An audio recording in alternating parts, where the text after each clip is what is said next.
Everybody. My name is Juwanza Malone, Chairman of the Chicago Housing Authority. I will now call the meeting to order. And our Board Secretary in Training, Daisy, will call the roll to establish quorum. Commissioner Brewer? Commissioner Khan? Commissioner Gonzalez Cruzy? Commissioner Gutierrez? Commissioner Harris? Commissioner Herlock? Commissioner Matenke? Commissioner Parker? Here.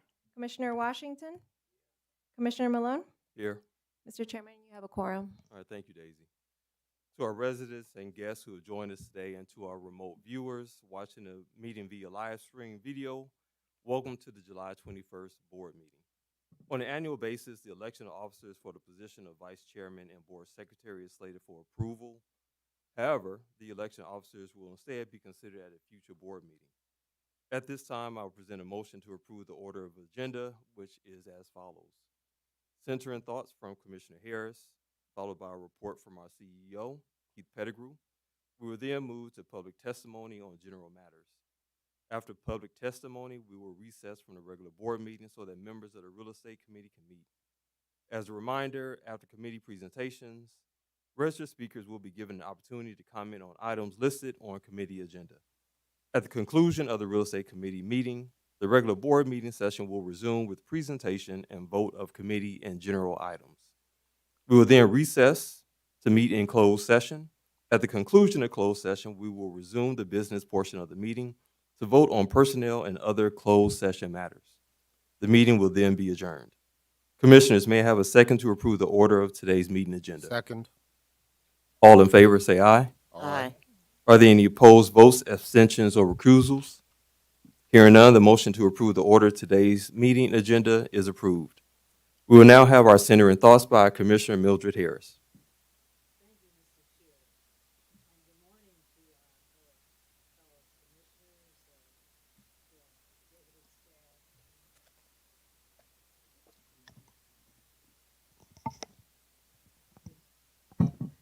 Okay, now, good morning, Mr. Chair, and to our fellow commissioners, and to our executive staff, and to our residents, invited guests. I'm just so happy to see all of you here today, because today my centering thought is entitled The Optimist Creed. So I want you to listen. It says, to be strong, so strong that nothing can disturb your peace of mind. To make all your friends feel that there is something great in them. To look at the sunny side of life and everything you do and make your optimism come true. To be just as enthusiastic about the success of others as you are about your own.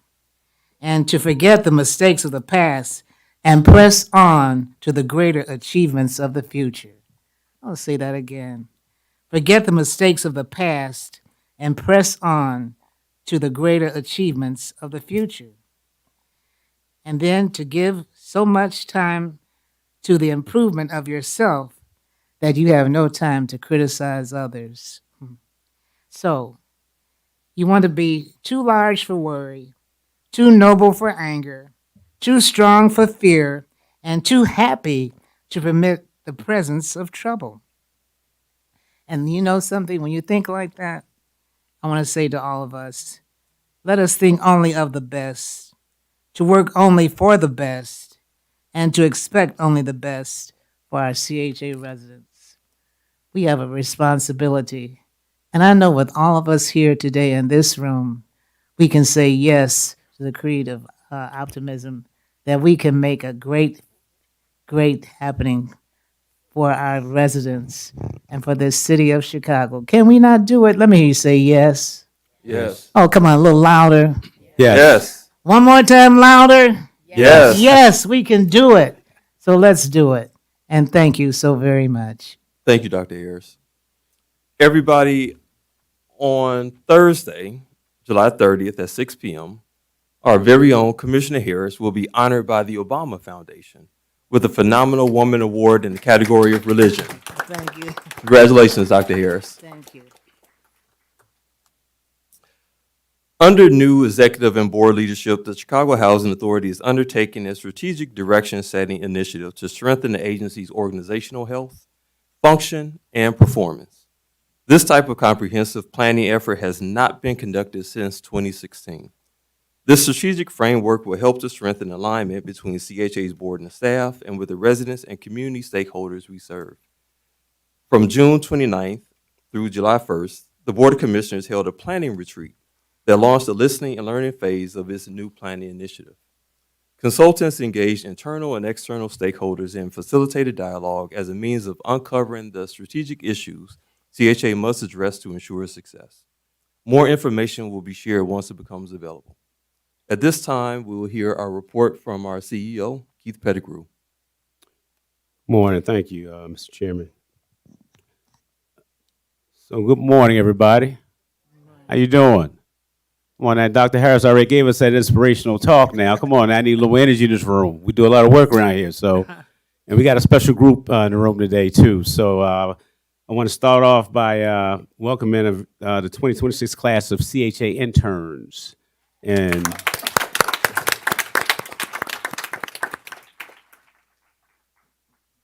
so I remember when I was an intern, I'm not going to tell you how long ago that was, but it was an incredible experience. And it's good to see young people here learning and more importantly, meeting and spending time with professionals that will allow them and touch their lives going forward. When I think back on my internship days, there's always someone that comes to mind with regard to a lesson learned, a skill that I developed, and or just words of wisdom to live by as you go through life. And trust me, those years go by fast, guys. So enjoy them and hang on to them, right? So what I'd like to do is talk about the fact that this talented group of 30 college students are working across CHA's departments this summer, bringing strong academic backgrounds, real-world experience, and a lot of energy to this agency. Our internship program is designed to provide hands-on professional development, mentorship, and opportunities that help build the next generation of leaders. I also want to note that this is one of our largest intern classes to date. So at this time, I'd like for the 2026 internship class to stand, and I will read your names off, and please wave to acknowledge who you are. Come on, guys, don't be bashful. Come on now. All right. Oh, that's beautiful. So we're going to read off in alphabetical order. Zion Adams, where are you? Hey. Katie and Bennett. Artasia Blackman, Illinois State University. I got to read the university still, I'm sorry. Sanaya Claiborne, Connecticut College. Denise Covington, Howard University. Sania, where's Sania? Is she here? She's not here? Claiborne, where are you? Okay. All right, so I'm about to do something for you, right? Because I'm from DC. HU, huh? HU, what are you supposed to say back? Oh, I'm sorry. Oh, I got my schools mixed up. I'm sorry. See, there you go. Don't mind me. All right, so Denise Covington, who's next? Howard University, HU. There you go. All right. Taya Crosswell, University of Illinois Urban Champaign. Hey, right up front. Davion Dukes, DeVry University. Heaven Holloway, Trinity College. Marcus Holmes, Eastern Illinois University. Tyja Jackson, National Louis University. Ananda Jacobs, Chicago State University. Kyrie Jones, Illinois State University. Simone Jones, Kentucky State University. Is it Jamia Kennedy, Chicago State University? Dontavia McChristian, Northern Illinois University. Hold on 1 second. Second sheet. So is it Nolan Nix Hall, Loyola? All right. Ivory Nola Scott, University of Illinois Urbana-Champaign. That's where we say ILL. Kaylin Palmer, Harvey College. Sheila Pickett, University of Illinois, Urbana-Champaign. Madison Scott, Northeastern Illinois University. Journey Short, Southern Illinois University. The Salukis, right? That's the Salukis? All right, there you go. I do remember some stuff. Trisha Smith, Clark University. Anaya Smith, Dickinson College. Tara Thomas, Mississippi Valley State University.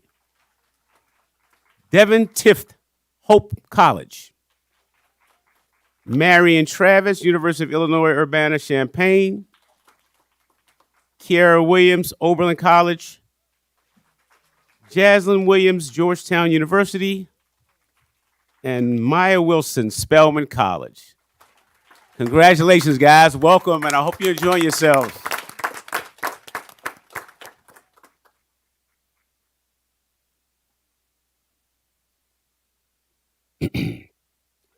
So it's been a busy few months since my arrival. And you're going to hear some about work from me and from members of the CHA team. In the past 2 months or so, we've completed more than 20 property walkthroughs, including family properties, senior buildings, selected scatter sites, locations. One of my commitments when I first arrived was to get out and meet residents, understand the properties, and to understand the communities that they're in, and provide a sense of accountability and visibility as we go forward. I think that's important for me as a CEO to set the tone and to be available for residents, not only in board meetings and not only in separate meetings, but also at the properties where they live, so I can observe for myself some of the challenges that we as an agency need to tackle and improve upon, and also more importantly, to instill a sense of urgency with regard to how we do business here at CHA in terms of making sure that we're making the necessary repairs that we need to make on a timely basis, that we're holding our vendors accountable for the work that they need to be done. And so we're making progress. This is a big organization. We've gotten over 150 items that we've identified through these walkthroughs, and more than half of them have been completed, and we keep a running track of them. And going forward in the future, I'm going to be working with the board to put together what I call a front-facing document that will allow you guys to see some of the work that's being done. I know we get a lot of complaints, and we're a big agency with a lot of issues, but there's a lot of good work being done as well, and I want to be able to share that not only with the board members, but with the public in general. So I'm looking forward to that, and hopefully we'll have something prepared, if not September, definitely by the November meeting, for the public to be able to view and understand how much work is actually being done on a daily basis at the agency, and that we are certainly getting things done for residents. And sometimes, as they say, little by little, right? So, but it's solid work. It's clear that the staff are pushing faster to get things turned around. And so I just wanted to acknowledge that. But again, more importantly, I get out and attend meetings and meet with residents because it's about accountability as well. And it starts with me. So I want people to understand that. But we are doing a lot of good work going forward. And also I want to acknowledge the property management staff and team for their work during the extreme weather that we've had over the last couple of weeks. Between major storms and prolonged heat waves, conditions have been extremely difficult, as you all know. The property management is challenging on a normal day, right? So you can imagine you add in severe weather and the job gets twice as hard. So I think that they've done an excellent job over the last several weeks, and I wanted to acknowledge the hard work they put in over the past weeks publicly so that the world will know that we've been out and about, and they've done a tremendous job trying to take care of the residents in need as we deal with this weather that we cannot control, but we can just respond to. So I'd like to just give them acknowledgement of the team.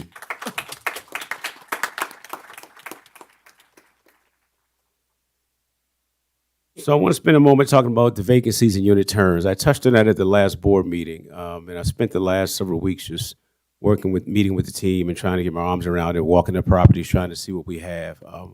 That's one of the biggest priorities that we do have as an agency amongst many, is to get these units back online, get this program up and humming in a way that is effective and efficient so that we can house more residents. And so right now, our occupancy rate is at 92%, but it needs to be higher. And so I've been meeting with the team to look at the processes that they put in place. I think some things were missed, just to be frank about it, and we've had candid conversations about it as a team. And I think we've identified some challenges and bottlenecks that we're going to be correcting in the next couple of weeks in order to be able to lay out a strategy going forward to do these unit turns more effectively, but more importantly, more quickly. There's a lot of moving parts to unit turns. The one good thing about me coming here from DC was that I spent 2.5 years doing unit turns in DC of similar fashion, with lead issues, the whole ball of wax. And in 2 years, we turned 1,400 units. But it was a learning process. And so now, hopefully that experience that I gained in DC is going to allow us now to move this program forward in a much more effective and efficient way, as I shared with the team yesterday as we met. So we'll be coming back to you in the future talking about the program itself, some of the changes that we want to make in order to be able to ensure that we are moving in a positive way, in an effective way, in an efficient way. And more importantly, that will allow us then also to address the Section 3 concerns that folks have been having. I've met with several Section 3 vendors who wanted to meet individually. I think that they were very good conversations about the program, some of their concerns. I think that they came out of those meetings understanding that I have an understanding of what the challenges are, but more importantly, that I'm here to fix those challenges. And I think that the team is committed to doing that. And I know the unit turn program has been described as a Section 3 program, but it really is a unit turn program with Section 3 vendors. And I want to be able to reset that whole understanding clearly. I'm all for Section 3 work. I want to put people to work. Lord knows we have enough work. So the reality is the Section 3 portion of the aspect of the whole unit turn thing is something that I think that we can fix relatively easily, but we need to make sure that the process in order to assign work in the unit turns is one that's, number one, fair, that's objective, and that the appropriate teams are being assigned to the appropriate work, because that's important as well. Capacity is extremely important when you're doing this kind of work. And I want to make sure that all of those I's are dotted and T's are crossed. So just bear with me a couple more weeks, but we will be back. I will share with the board what the plan is going forward first, because I was wanting to keep them informed, but then we will come back to the public and share what the plan is as well.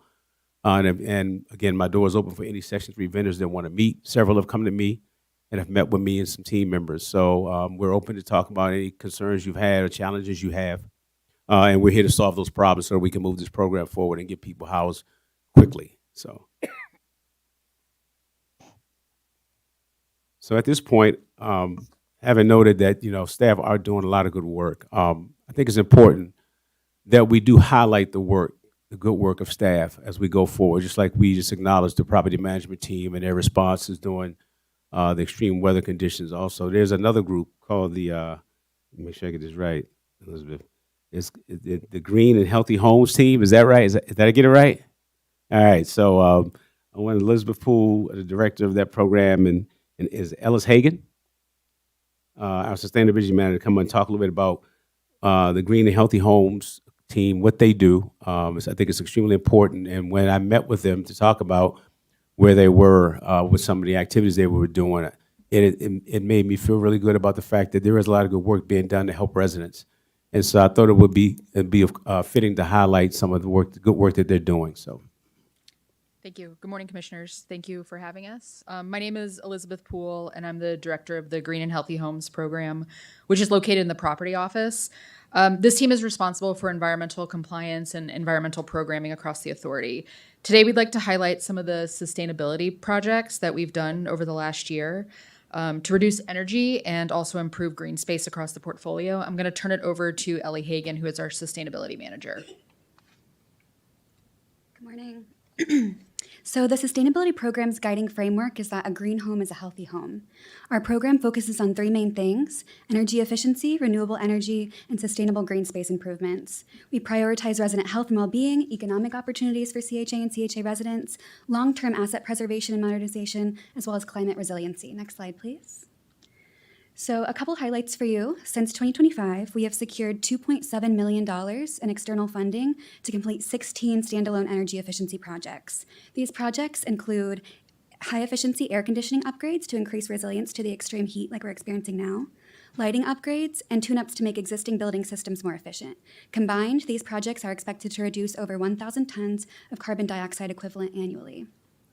Additionally, we are working with our amazing colleagues in the development department on a large solar development excuse me, at Altgeld Gardens. This will promote clean, renewable energy at Altgeld, save CHA approximately $8 million over the life of the system, and create workforce development opportunities for the community. We anticipate approximately 50 jobs for construction, and we anticipate approximately 10 jobs will be available for ongoing maintenance and security. Next slide, please. So we want to take a moment to talk a little bit about why reducing energy use and switching to cleaner forms of energy is so important to CHA and CHA residents. One, it improves resident comfort by weatherizing buildings and improving the efficiency of building infrastructure. We reduce draftiness and increase efficiency of heating and cooling to keep residents more comfortable during extreme heat and extreme weather storms. It also lowers operating costs by reducing CHA and resident utility bills. Additionally, cleaner energy improves resident health and well-being by reducing pollution. For example, studies show up to 40% of childhood asthma cases can be linked to gas appliances like gas stoves. So switching to cleaner forms of energy helps people and the planet.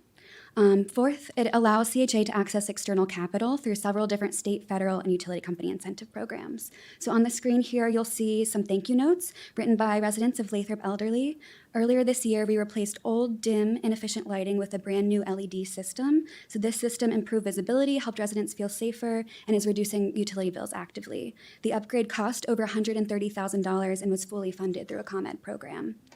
Next slide, please. So here's another example. We aim to embed sustainability into large capital projects. For example, the upcoming renovation of Trumbull Park Homes. Earlier this year, we applied for and won a $250,000 grant through the state of Illinois. This grant will cover the cost of feasibility and design for an innovative renewable energy system. The system is called a community geothermal system or a thermal energy network, and it provides clean, reliable, efficient heating by using the energy of the earth. These systems reduce energy bills, reduce pollution, and improve indoor air quality. Winning this design grant allows us to apply for up to $5 million to cover the cost of implementation and construction. Next slide, please. All right, so now that we've covered the energy-related highlights of our program, we can talk about the third pillar of our program, which is sustainable green space improvement. Green space is important because a home extends beyond the four walls of an apartment. Quality green space is important because it's a component of well-being, community, and safety that can also help us make us more resilient to extreme weather, like extreme heat and flooding. So over the past year, we've planted over 300 trees across CHA properties, enhancing the beauty of our communities and improving resilience to heat and flooding. We have 8 farms and gardens operating on CHA land, which provide benefits to CHA residents like fresh produce and workforce development opportunities. And then lastly, we're very excited today to announce our partnership with the Trust for Public Land. The Trust for Public Land is a national nonprofit whose mission is to connect everyone to the outdoors. We have 2 people from TPL in the audience with us today. The Trust for Public Lands recently allocated $100,000 towards our partnership together to improve access to quality green space for CHA residents. The $100,000 allocation will cover 2 main things. 1, a data-driven assessment of our land to aid in green space planning efforts across our portfolio. This includes an assessment of where green infrastructure upgrades may be most beneficial to aid in asset preservation, improve resilience to extreme heat and flooding, or other outdoor space improvements to promote resident health and well-being. And then 2, a community-driven green space pilot project at Wentworth Gardens to help plan and host community visioning sessions so residents can help select the green space improvements they'd like to see in their community. Next slide, please. So our final slide, we want to zoom in on the sustainability program impacts at Wentworth Gardens by highlighting the work we've done over the past couple months. You can see them on the slide here. But now I'm going to turn it over to the best person to tell you about it, which is the wonderful local advisory council president of Wentworth Gardens, Ms. Bruce.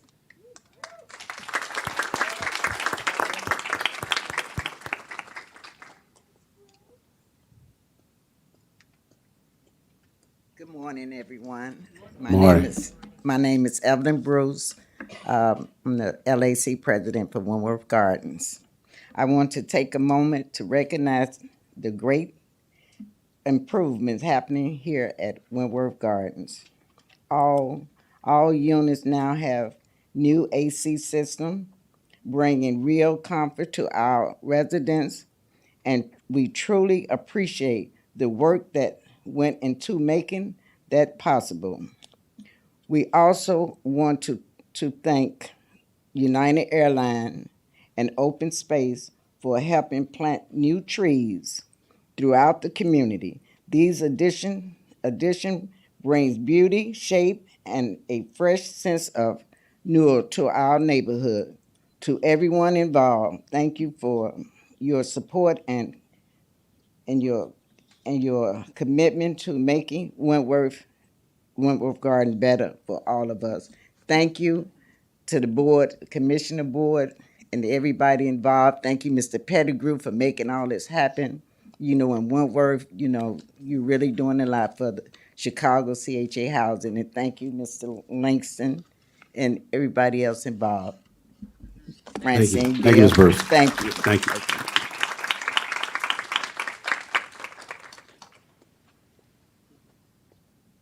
All right, thank you, Elizabeth and Ellie as well as Ms. Bruce. At this point now, I'd like to bring up, as I call him, the big guy, EJ Zitkus. EJ, I've never said your last name before out loud, man, you know? You're actually one of the few that got it right. There you go, right? So EJ is going to give us some security stats with regard to CHA, right? Yeah, just a quick talk to kind of give you an idea of what we do. Thank you for having me, Chairman. My name is EJ Zitkus. I'm Deputy Chief of Safety and Security for Chicago Housing Authority. By way of background, the safety and security team at CHA is comprised of 22 people. We have a team of 8 on the safety and security side and 12 who staff our 24/7 Emergency Operations Center. We also have 2 fire and life safety marshals that complete building inspections and things like that to make sure we're safe on that side as well. We have 2 beliefs that drive us. 1, we work for the residents. 2, conventional community policing does not work. So always to think outside the box for every situation that we become involved in.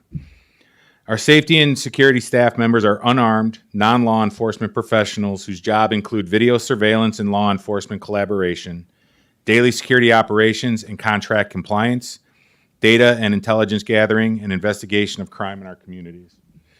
Now that they're all here, because they're working the event also. This is my team back there.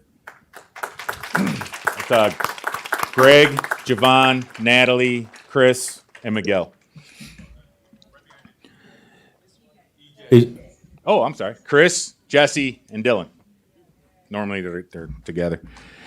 Over the years, our team has done incredible work in the field, including gun and drug recovery, resident engagement for parents needing help with bullying and negative influence that affect their kids, and helping to even broker truces between gangs at our sites.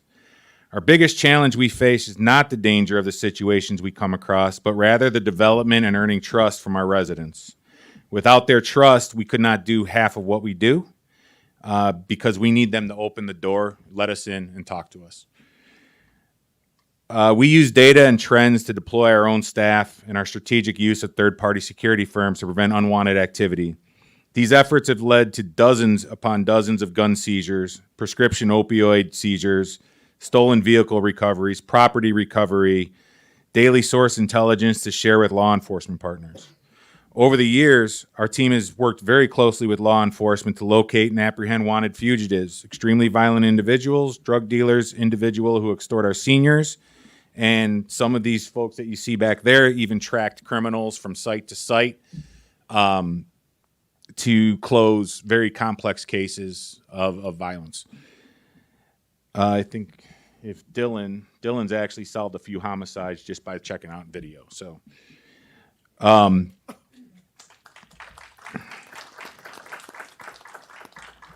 I would be remiss if I didn't mention our Emergency Operations Center. There's 12 people that work down there. They're 24/7, 365. They take calls of things that we couldn't even imagine. So when we're all sleeping, they're the ones picking up the phone, whether it's a toilet clogged, a crime report, a tip. They'll call us. They'll put us in motion. So I'm going to take this plug here to give that ESOC phone number, 312-542-8850. Sorry, 2 numbers here. Call that. These people are here for you, for our residents, for anything you want to tell us. And if you need something to get done, that's the number you call. So my 20 teammates here at CHA need to be recognized for what they do on a daily basis. Every one of them is committed to helping our residents limit exposure they face to crime and violence. All of them have proven they are willing to do whatever it takes to get done.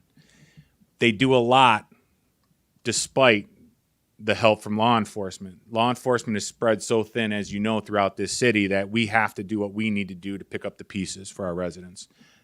Each and every one of these have done something extraordinary and remarkable, whether it's from the normal 8 to 5 shift we work or 2:30 in the morning. They're up, they're doing what needs to get done. So I just wanted to take the time to acknowledge what they do as some of the faceless people at CHA that can't get out and talk about what we do and how we get into units and how we find the drugs and guns and things like that. So thank you to everyone, and thank you for the board support. Appreciate it. Thank you, EJ. So now I'm going to shift back to some operational aspects of the agency that have happened since the last board meeting. Our utilization on the HCVP front remains strong at 98% of regular vouchers and 95% overall across all portfolios. I also want to share some recent development highlights. First, we received City Tax Credit Awards for Ogden Commons, Southbridge 3A, and Westgate on Madison, which will support 78 new CHA units, and the development team is hard at work with our partners to close on the financing and start construction work. We'll get back to you by the next board meeting, if not before, with a better schedule, a more defined schedule of those activities. Next slide. City Council recently gave its final approval for Lathrop 1C, including $40 million in TIP funds, which we expect that project to close later this year. We also continue to make progress on on-site homeownership at Legend South, Savoy Square. 4 homeownership units have been sold, and we expect phase 2 closing soon. For lease up and delivery, Ogden Commons A2 is fully delivered and fully leased. At Parkside 5, construction has finished on 21 CHA units, and the remaining 16 are expected later this summer. These projects reflect ongoing momentum in our pipeline and steady delivery across multiple phases of redevelopment. On the next slide, the resident services team has been busy as well, as you probably know. Some of your programming is in full swing. 11 paid summer opportunities are reaching more than 2,500 CHA youth ages 13 to 24, including interns you met earlier today. That's up 16% compared to last year when we had just under 2,200 participants. These programs, as you all know, give young people early exposure to careers and education while helping prevent summer learning loss. Next slide. So in June, we hosted the CHA 4th Annual Homeownership Forum. More than 200 current and prospective homeowners attended sessions focused on the full range of homeownership basics. Homeownership is a major opportunity for wealth building. It's also tied to health and overall well-being. This year's event was incredibly positive, and we should be doing even more to support residents on their homeownership journey. As a matter of fact, didn't somebody commit to doubling that number of homeownership from 166 to 300 and something next year? Oh, that was me. Okay, yeah. All right. So we need to get to work then, right? But I will say this, and I know we have great partners in Lowe's and the Chicago Association of Realtors, but it just warmed my heart to be at that event. Homeownership, as we all know, is important, and the fact that the agency can help people become first-time homeowners is an incredible thing. But more importantly, I do know, just having been in this business for a while, that a lot of people are afraid to take that leap. And so the event was extremely important, not only for those in attendance, but for me to be able to share the fact that, hey, don't fear the leap. You have people that have the means and the wherewithal to be able to become homeowners, but are just afraid of just taking that next step. And so my challenge to those that were in attendance was to bring another person with you next year, in order and let them know that, hey, you took the leap too, and that here we are now. And that is, for most folks, an initial start to, wealth building, or at least asset building. And so I was excited for the program. It really touched my heart. It was great to be in attendance. And I just love the fact that we're doing it. And by the way, Jimmy Smith is a great MC. I had to give Jimmy a shout out, right? So let Jimmy know I said that. But I'm looking forward to the event and growing more homeowners next year. So keep up the good work, guys. Slide 21. Looking ahead, this Friday is our annual senior music festival. 800 seniors from around the city will gather for lunch, music, and dancing. The theme is a summer sock hop, and for the first time, we're moving the event inside to the Pullman Community Center to keep everybody cool. All right. All right. Then next month is our Take Flight College send-off. We're expecting at least 250 students, the highest number so far. This event helps families cover the essential items that are included in tuition. Laptops, sheets that aren't included in tuition, laptops, sheets, towels, and more. And it does make a real difference. And I'm quite sure our interns and attendants will attest to that, right, guys? That's right. All right, come on now. Help your future partners out. So, slide 22. At this point, I'd like to invite our resident guests. As we did last meeting, we had a resident guest come up and talk about her journey through public housing and her accomplishments. And so we've committed to trying to identify residents and have them all come tell their stories each board meeting. So without further ado, Dr. Rogers, come on up and talk to us.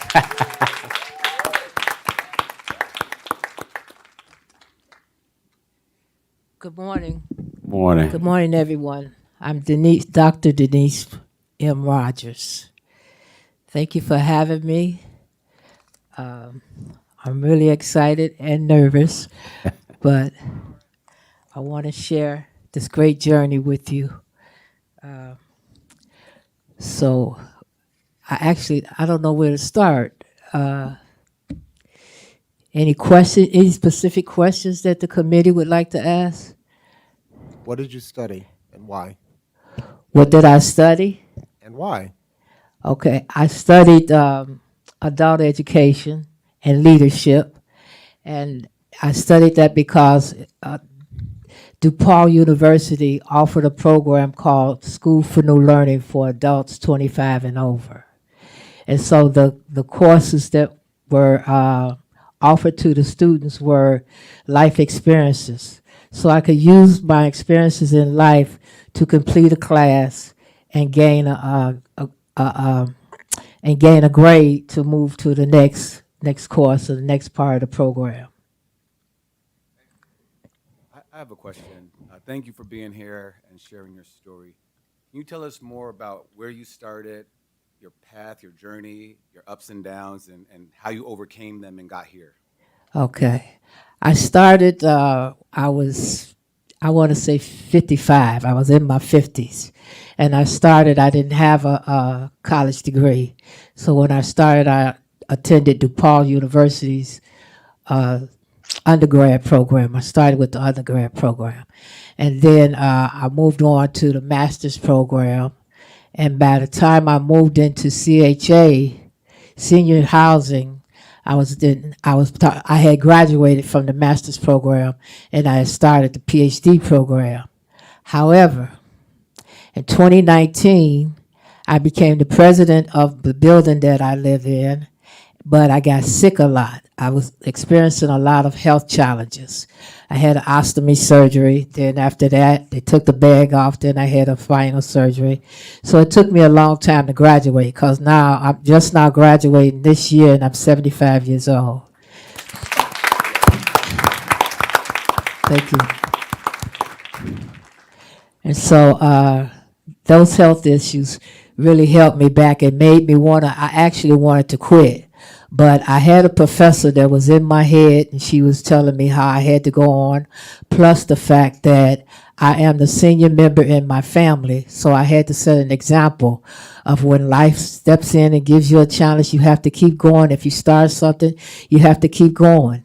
So I had to continue on because I have great nephews and nieces and great nephews and nieces. And so that was really an exciting experience because I come from a family of degree earners. All the adults in my family have master's degree. I was the only one that didn't have any kind of degree. And so I retired from the city of Chicago and I decided to go back to school. That's beautiful. Thank you. Thank you. I have a question. What are you going to do now Now that you've accomplished all of this, what's next? Well, right now I'm on vacation. Because I'm telling you, the PhD program will wear you out. And especially when you over 25 years old, it's a lot of research, consistently researching over and over and over every doggone day. And it was really a big challenge. It's the most challenging experiences that I have ever had. But let me tell you, CHA played a big role too. I conducted a survey in my research project, and a lot of the CHA members participated in the survey. For example, Commissioner Francine Washington, she took my survey, and she also attended the graduation on June the 13th. It was nice. I'm so proud of you. And the property manager's office, when I needed research papers to be printed out, and it was too cold to go to DePaul to print it out, the manager's office would print out articles for me. They also participated in my survey project. Also, not the commissioner, but the coordinator, the coordinator supervisor, Bertha Davis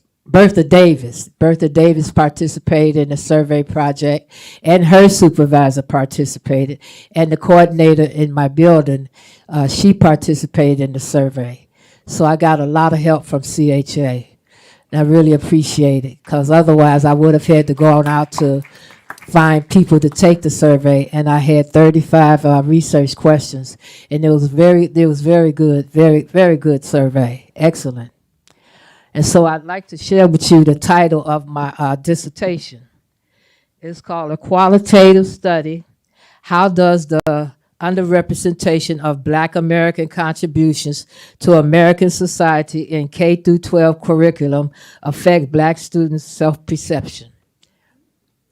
And I chose that topic because this was my experience when I attended elementary school on the south side of Chicago in the Inglewood community, when my brother and I would attend an elementary school called Lewis Champlin.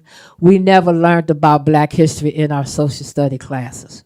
And so that always bothered me. I always felt that class, but it always bothered me. And so in choosing a topic to write about and study research about for the dissertation, I chose that topic because it was dear to my heart.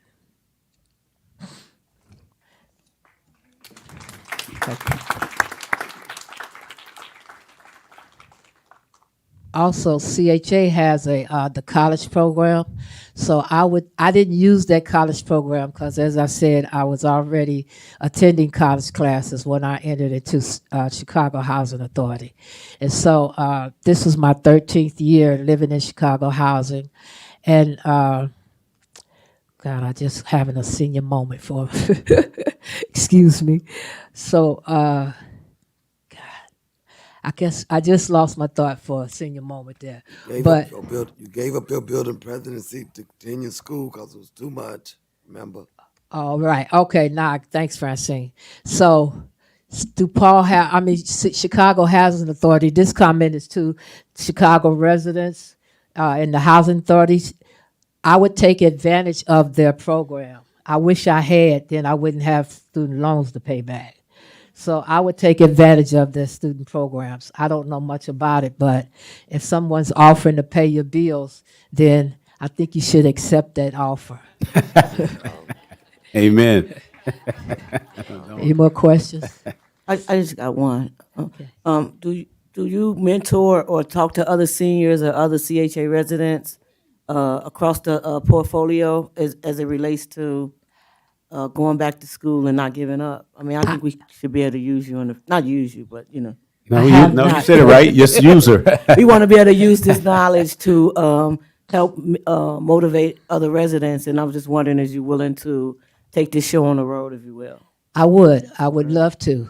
Okay, Absolutely, yes. We'll try to get back to you on that. Yes, I would See if we love can to. find a role for you with your newfound degree. You know, we want to put you to work in it.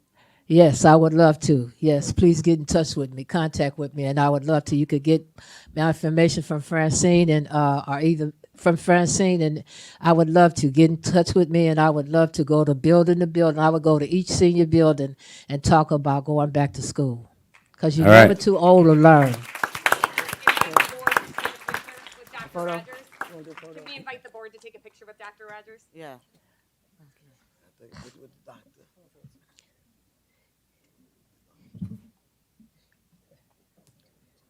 Go up there.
While they're up there, can I ask the interns to come up and take a picture with the commissioners?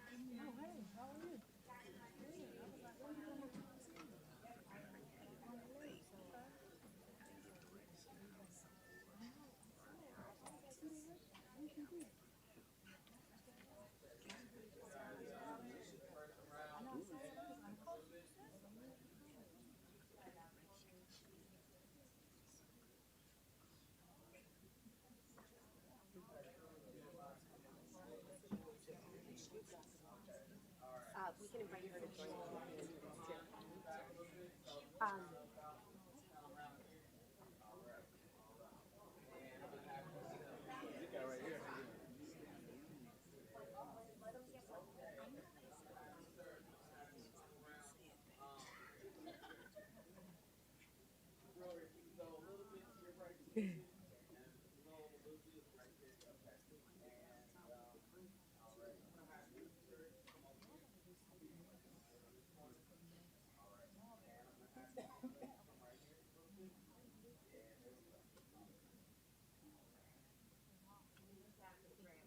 Okay, everyone. Sir, if you could get a little closer right there. Yeah.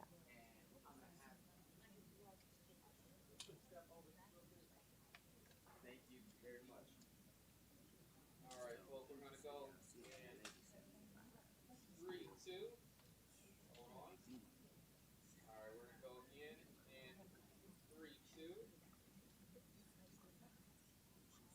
Thank you all. Hold on one second. I'm gonna ask Dr. Rogers to join a picture with the interns too. Hold that. That's me.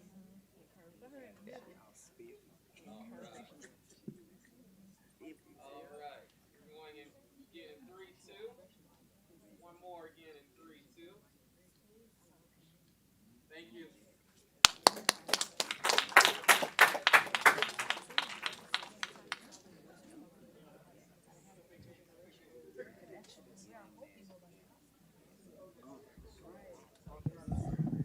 I'm just going to take the liberty to say, isn't this awesome? Isn't this beautiful? I mean, this relationship, seeing all the people come together. I want to thank you, Mr. Chair, and our CEO for coordinating all this, and for the staff. This is so beautiful. This is what we need, to see the people in CHA being honored and recognized. And from one senior to the other, Dr. Denise, I want to say, keep it up, sister. We're in this together. Yes, thank you. Absolutely. Thank you, everybody. All right, and on a final note, after all the festivities and wonderful conversation, I feel it's important to point this out now. We won't know the effect of it probably for several weeks But it's an important update from HUD that they've assigned the agency a zero inflation factor. And I'm not going to get into the details now, but as we begin to prepare our 27 budget, we will get into more discussion about what that means and what that looks like for the agency. What it just really means is that we're not going to get the increase that we thought we probably would for 27. This is not uncommon. A lot of housing authorities have gotten zero inflation factors. I was just at a conference in Nashville with a bunch of my colleagues, and it was like we were all sitting in the zero club because everybody got zeros. Even though costs are rising, HUD is not providing the additional funding that agencies thought they would have going forward. So that means that we're going to have to be very careful and strategic about how we spend money and fund for programs going forward. But I just wanted to put that out there for now, but there's more to be brought to you all later in the future. So with that, Mr. Chairman, I conclude my report. Thank you, Keith. At this time, we will now move into public testimony. Knowing the importance of your attendance at our monthly board meetings, my fellow commissioners and I look forward to listening to your concerns and considering your input. Depending on questions you ask, we may refer your questions directly to CEO Pettigrew, James Bebley, our Chief Operating Officer, or Kamina Brooks, our Chief of Staff, who may be able to provide us with an immediate response. Or we may direct you to another staff person so that your concern is promptly addressed. Be assured, however, that your concerns will be addressed before the next scheduled meeting. As set forth in our public participation rules, courteous, respectful, and civil behavior is expected from all speakers and all persons attending board and committee meetings. Disruptive behavior that impedes conducting board business is prohibited. Individuals who are disruptive will be given a warning and will, if necessary, be removed from the meeting. If an individual is removed from a meeting as a result of disruptive behavior, the individual may forfeit his or her right of re-entry to future board and committee meetings. Disruptive behavior includes, but is not limited to, personal attacks, abusive, threatening, or intemperate language, and refusal to abide by the time limitations set forth in the public participation rules. If the board is unable to conduct business due to serious and/or continued disruption from the public, I will recess or adjourn the meeting to allow removal of individuals for egregious breach of order. To ensure that all registered speakers get an opportunity to address the board, we will enforce a 2-minute time limit. Speakers must appear individually and are not allowed to cede their time to another person. When called upon, please come to the podium. All comments will be addressed to me and not to individual members of the board or CHA staff. Today, we have a total of 18 registered speakers who will comment on general CHA matters. The following is the order in which speakers will be called: Shirley McKinney, Bailey Melvin, Felicia Fox, Carla Jackson, Makaria McCain, George Blakemore, Daniel Lopez, Rosetta Randall, Don Montalvo, Jackie Page, Paul McKinley, Antonia Green, Ivan Grant, Mekhi Inslee, Tamika Holt, Irene Harris, who will be joining remotely. Okay. Phyllis Zate, and Bernadette Williams. Responses to comments presented during public participation will be posted on CHA's website. If you have any written materials for the board, please give the materials to the board secretary. After the board meeting, the board secretary will distribute copies to the full board. As a reminder, during the session, we will entertain general comments from the public on any matter except voting items listed on committee and/or board agenda. Our first 3 registered speakers are Shirley McKinley, Bailey Melvin, and Felicia Fox. Please come forward.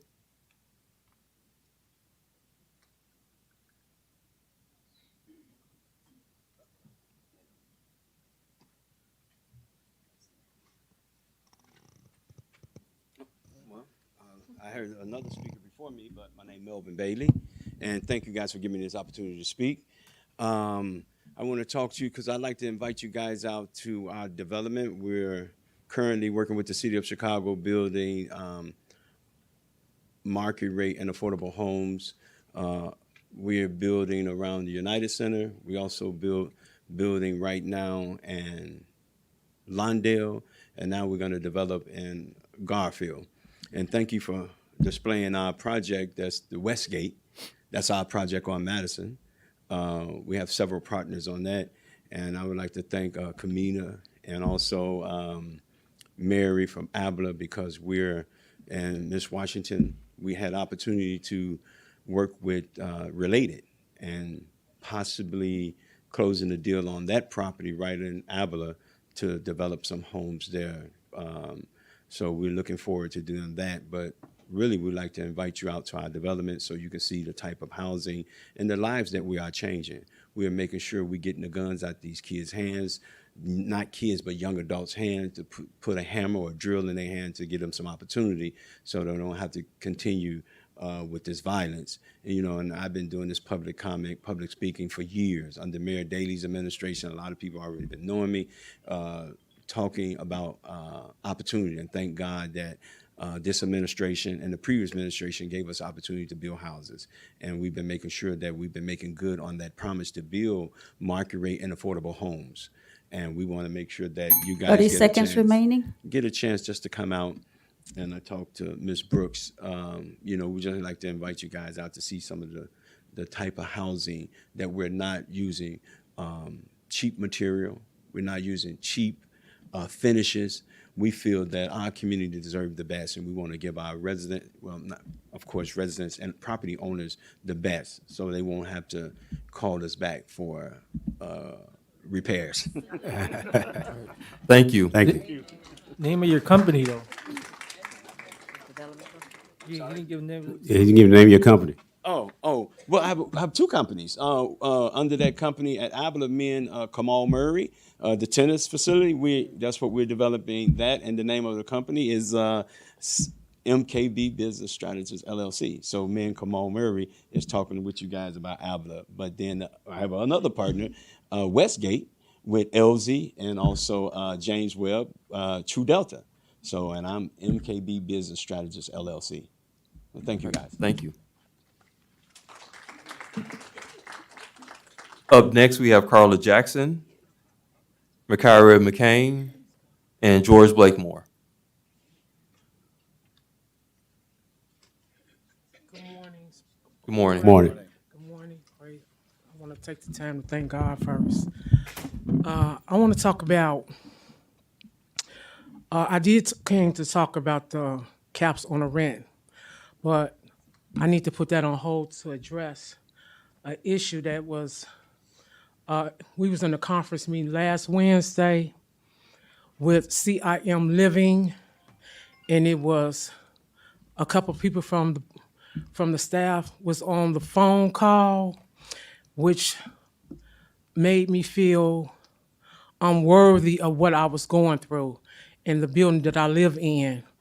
And every time I tried to express myself about the concerns that I had about my building, a member of y'all staff constantly shut me down. I never got a chance to express what I was going through. And the person who humiliated me is sitting in this room right now. Sarah from CYM Living, she had the audacity to say that I made 70 complaints against the building, and I got 70 documentation of what they did not do. And Cheryl constantly shut me down, cut me off, everything, and she was taking up for this lady. I never got a chance to express how I 30 was. seconds remaining. I would like to speak to somebody after this board meeting, because it's a long process. And I'm sick and tired of being sick and tired of people pushing me around and think I don't need to stand up for myself and talk about how I feel. It's about the resident. Then she said that I called the CEO office, and she made me feel like I'm supposed to talk to the CEO. Why can't I talk to the CEO and everybody who work here talk to the CEO, and we are residents, and he's here Time for is the up. residents? We'll get a meet with you, Ms. Jackson. Thank Get on the you. books. Thank you. All right. Ms. McLean?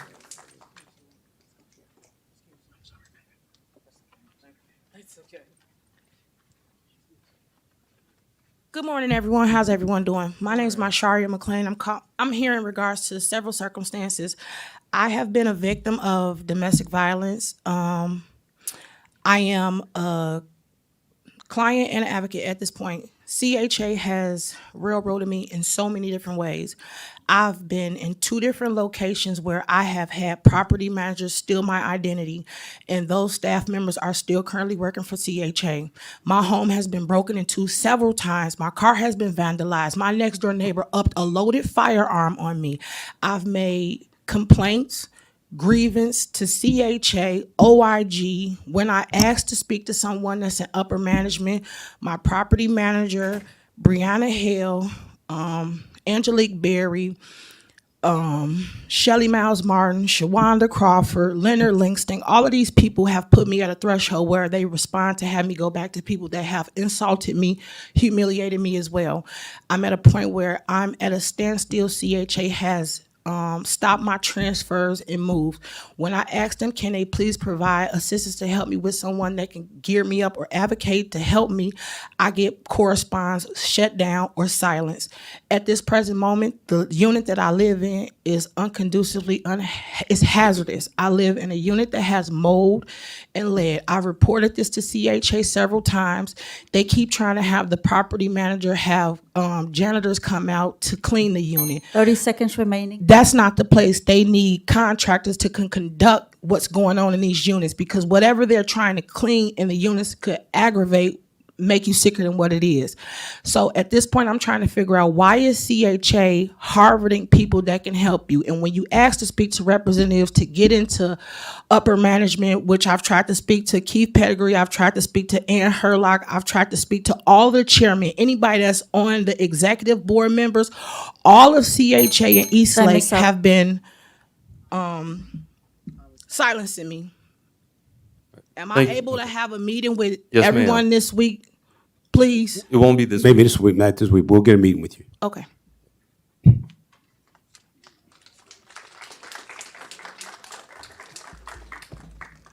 CHA, the dismantling the federal government and the city of Chicago and the cities throughout the United States. They're getting out of the business of public housing. Robert Teller Home, Stateway Garden. Robert Teller Home is now private, a tennis court.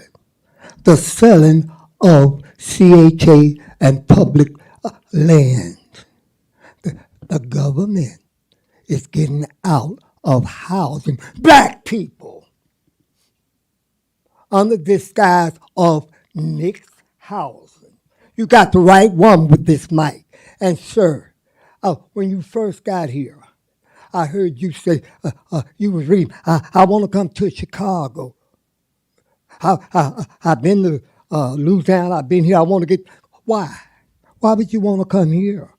Because the corrupt system, money, honey, that's where the money lies, in Chicago, dismantling public housing with the disguise of mixed housing, gentrifying black people out of public housing. But you have these black faces in high places selling black people out. These smooth talking operator blacks.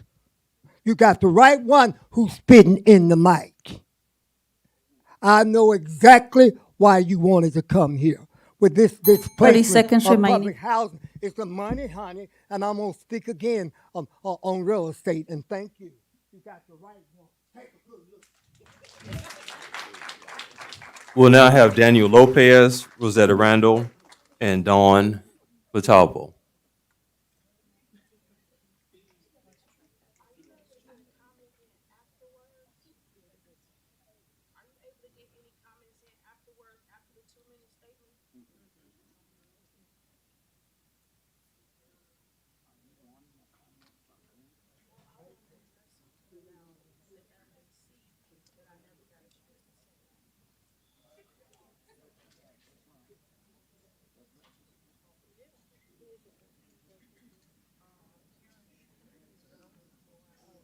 Good morning. Good My morning. name is Dawn Montalvo, and I live at the Pomeroy Apartments senior building. I would like to address two issues today. First of all, of the 16 washers and dryers on 4 different floors, 5 were not operational on Friday, July 17th, when I made my request. Since then, another machine has gone down, spilling water into the second floor hallway and rendering the entire laundry room unusable for a time.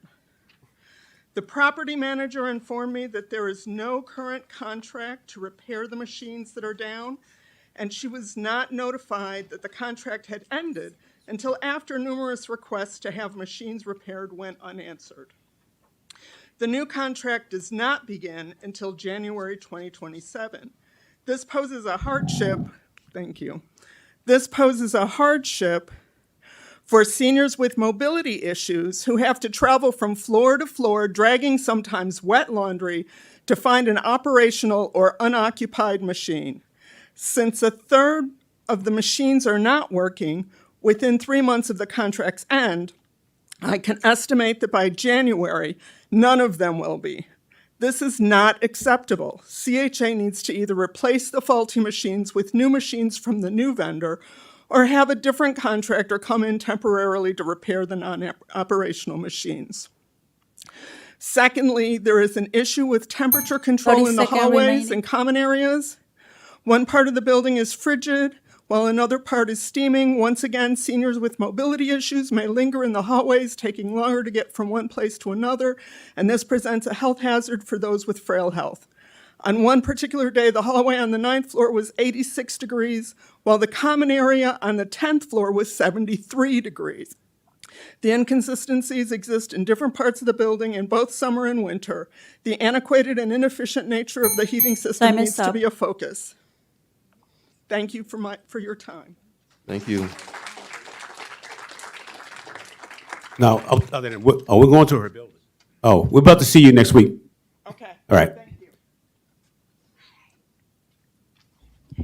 Good morning, everyone. Good morning. My name is Rosetta Randall, and as I stand before you today, I stand before you as a resident. But what I won't be accepted to is being harassed. I'm being harassed by the administration assistant of Minnie Ripperton. I'm being harassed by the management because I speak the truth, and they don't like it. But that does not give you a reason to harass me and write false reports upon me. That's wrong. I took it to the right people, and Francine, I was gonna get in touch with you on this. I took it to the right people, and nothing being done. I tried to get in touch with you, Mr. CEO. I had my executive administration to send you an email. So, to let you know what was going on. They didn't want me to get to you. So therefore, as I said, I'm gonna bring it to the commission meeting. It's gotta stop. You don't have to like me, but if I respect you, you're gonna respect me. And if I'm doing something wrong, I'm a woman, I stand up for it. But if I'm not doing anything wrong, don't write nothing false upon me and have the other resident trying to get involved with your mess. That's wrong. We trying to come together as one. And how can we do that? Because some like you and some don't. I'm not there to be your friends. I'm there to work with you, but I'm not your friend because 30 the two don't seconds go remaining. together. And they can't accept it. Thank you, and I hope to speak to someone to go further with this matter. Yes, ma'am. Thank you. Yeah, Miss Young, Miss Randall. So we were together last week on a visit. So Yes. something happened after that visit because we were sitting next to each other in the car. You ain't tell a brother anything then. No. It just happened on the 14th. Okay. On All the right. 14th. Well, we'll circle back with you. All right. Okay. All right. And I see you on the 23rd. All right. We'll now have Jackie Page, Paul McKinley, and Antonia Green.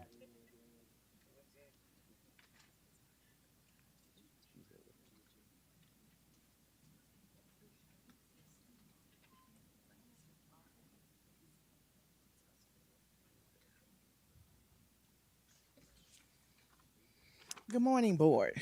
Morning. My name is Jackie Page, and I want to address the voucher holder Advisory Board. I just found out it was disbanded.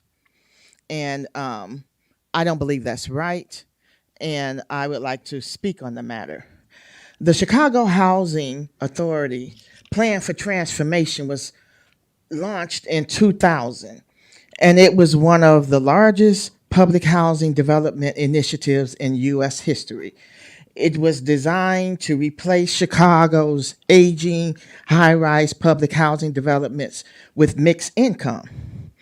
Because the Plan for Transformation relied heavily on expanding the housing choice voucher program as an alternative to traditional public housing that were displaced, the voucher holder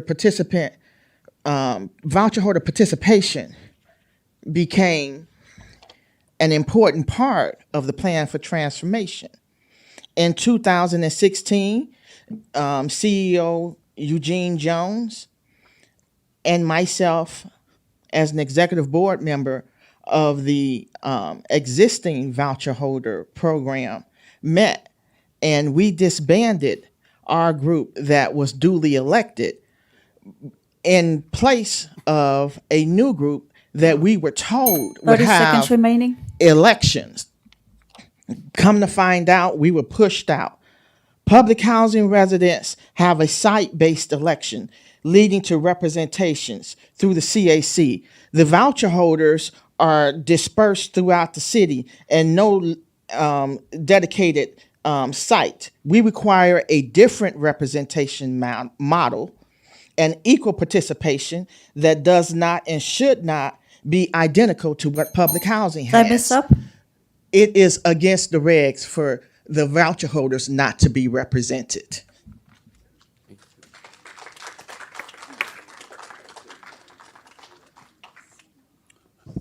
Thank you very much, gentlemen. I would like to say that I have a letter that I would like to present to the CEO based on the conversation that we had to clarify some of the things that I was talking about. I also would like to say that we're asking that the Justice Department come in and that CHA be given over to somebody else, because Section 3, last year, the CEO said that Section 3 gave out, CHA gave out $99 million to Section 3. And that cannot even be proven. It was on that board right there. And Ms. Airlock is the one that was saying that they gave it out. Either CHA, because of the corruption in the criminal RICO process that's inside of CHA, the same thing that happened with a company by the name of Oak Construction. Now recently, the same thing just happened with this new company, Pay to Play. CHA cannot govern. They cannot govern Section 3 because the money is used for the Democratic Party, and those who are not a part of the Democratic Party is a part of that. One of the men that was over this department took $97 million out of the Section 3 program and gave the money 30 seconds to remaining. friendly companies who were for the Democratic Party. So it cannot be corrected with the same people. And the only way it can be corrected, and that's why I'm saying it to you people up here so you can be responsible for what I'm saying. You are responsible for what I'm saying by me telling you that they're running a RICO process out of CHA and that they keep getting busted, but you keep saying that you're doing the Section 3 program. You're not doing the Section 3 program. You're guarding the gates and using an attorney to make sure that he gives you legal advice, and he's the main one that did it in the first place. All right, thank you, Mr. McKinley. Mr. CEO, I want to give you this. You can give it to the board secretary. Okay, Thank thank you very much. Thank you. Thank you very much, sir. No questions? Any questions? No, sir. We can have Ivan Grant, Mackie Inslee, and Tamiko Holt.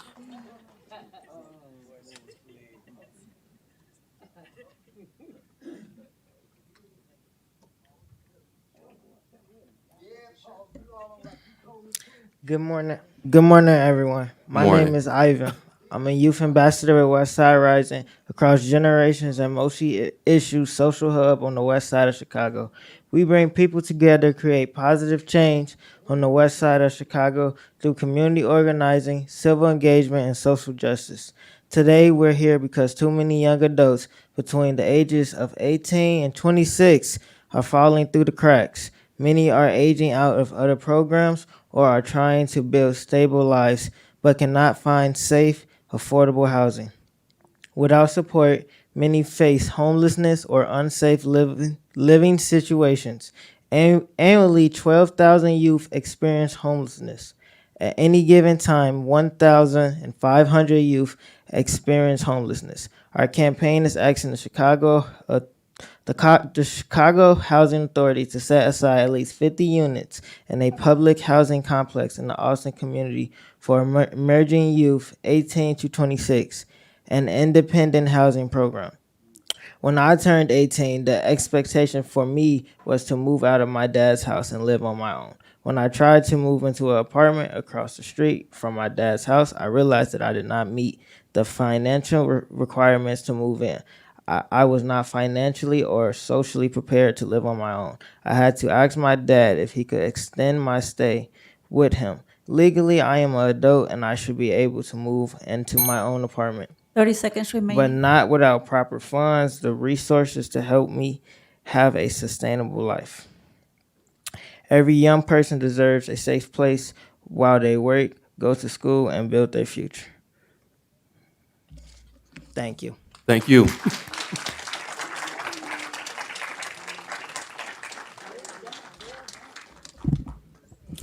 Thank you, Ivan. Hi, my name is Micaiah Inslee. I'm a youth ambassador with Westside Rising. I've been in a similar situation regarding displacement. At a point of between the ages of 9 through 12, I was couch surfing and suffering displacement with my mom and my cousin after my mom could no longer afford paying rent in a one-bedroom apartment. I had to bundle up with different family members and having majority of my preteen years being spent wondering and worrying about whether or not I could spend another night on a bed with sheets, or I have to be back into a tough spot where I have to watch my mom suffer and stress over a space that me and my cousin could go to while she fingers something else. And that's why I care deeply about the youth having a program that could uplift and help those in a similar situation. Young adults cannot reach their full potential if they don't have a stable place to call home or the proper resources for a sustainable living. Housing is a roof over someone's head. Housing is more than a roof over someone's head. It gives people the chance to work, continue their education, care for their health, and become active members of their community. Westside Rising has surveyed over 100 youth on the west side of Chicago, and they identify mentorship, youth programs, and employment opportunities as the most important strategies for supporting our youth development. 30 seconds They remaining. also emphasize the need for safe spaces, and this includes housing. Today, we are asking the Chicago Housing Authority to do two things. First, dedicate at least 50 housing units in the Austin community public housing complex for independent housing program serving young adults ages 18 through 26. Second, meet with Westside Rising so we can share more about our campaign, hear your ideas, and work together on a solution that meets the needs of our community. Time is up. So, Is there Makai, any questions? no, but you will get a meeting. Okay, No later. next We'll- week? Yep, next week. Thank you. Come Thank and see you, thank brother. Makai, how old are you? I'm 18. Mr. Grant, how old are you? Give them a hand, everybody. Dr. Orr, can you come to the microphone for a second, please? You introduce yourself to everybody here. Good morning, everyone. I am Dr. Orr, Angelique Orr. I am the Executive Director of Westside Rising, and we are a nonprofit social justice organization that practices community organizing and civic engagement on the west side of Chicago. What we do with our young people, we have a Young Leaders Power Academy where every year we do not get any city, state, or any kind of federal funding. It comes directly out of our general operating, where we provide opportunities for young leaders on the west side of Chicago to be able to be trained in leadership development, also community organizing, civic engagement, but we cannot do that without preparing them for successful independent living as young adults. And this has been part of their challenges, is actually secure housing on the west side of Chicago. And we are looking to partner or work with CHA to get these housing units, whether it's in Austin, North Lawndale, Garfield Park. I know that we have the resources if we work together, and that's what we're here to do. Thank you. Sure. If there's a way that we could find these 50 units, there's a lot of need. So Yes. do you anticipate that the young people would be living in these units for 1 year, 2 years? How do you turn the units then? Yes, we we work together. I would like for all of the youth ambassadors and Westside Rising people to stand up. We've worked tirelessly. We worked tirelessly over the past couple of years to kind of define what that looks like, especially in the social and political climate that we face on the west side of Chicago. We've said 18 months that young people between the ages of 18 to 24 would be able to reside in these units. If they can even be doubled up. It depends on how those units are set up. We also wanted to have more like wraparound services that will prepare them financially. So we also do like budgeting, personal responsibility, time management to try and prepare them to have sustainable work also. So we would like to wrap around those services, not just place them in a housing unit, but continue to prepare them to be productive adults, emerging adults, and for sustainable independent living. Thank you. You should be proud they represented well. Yes, they did a good job. Thank you all. Can I ask you Thank another you all. question before you go? There's here. there's several organizations out your way. Austin Coming Together, Yep. North Lawndale Community Coordinating Council, Garfield Yep. Right to Wellness. Yep. Are you working with all of them? And how's I'm that working going? with each and every one of them in some capacity. However, there is no focus. We have been the trailblazers on the west side of Chicago for community organizing as well as for supporting emerging adults on the west side. I am excited to say that these organizations are now being more involved in looking and supporting youth. Yeah. We're a smaller organization, so it's hard for us to get that type of funding, but they can ramp up Yeah, and do that. So we do collaborate with them, but they do not necessarily have a focus on young emerging adults as well as housing or supportive services for them. The focus is around CVI right now. And I think that is a great focus, but I think that focus has to be paired with social, emotional, and leadership development of young people. So we do a little bit with people, but we're pulling a hard wagon right now because I know some of them violence are prevention. starting to, if not, Yes. have established housing committees and we're working on housing, so that may be something to look into. But I Yes. agree with the chair. Phenomenal presentation by the young people. Thank you so Yes, much. and we're open to partnering with anyone working on housing over there. We have one of Austin Come Together as well as Garfield Park, Right to Wellness, Garfield Park Advisory Council with Mike Thomas, Darnell Shields, Drea Hall. We work closely together with all of them with the civic engagement, the community organizing piece, the housing piece, and the supportive services for emerging adults is scarce.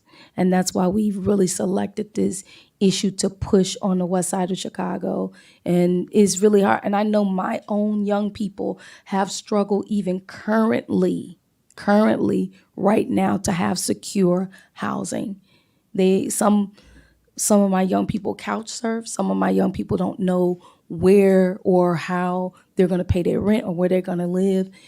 And I am a person who've overcome homelessness. Myself, we were homeless. We lived in an abandoned building for 8 years until I got ready to go to college. And when I say abandoned, there was no running water, there were no windows, there was no heat. And I got up every day and went to school and no one knew. I got up every day and went to work and no one knew.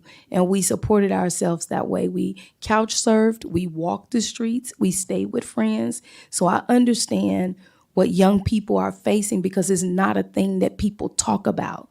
And because people couch surf, it is not considered homelessness. So we don't talk about it. It is a stigma. And I think we have a great opportunity in front of us right now to be able to invest in our young people that's coming up from 18 to 26.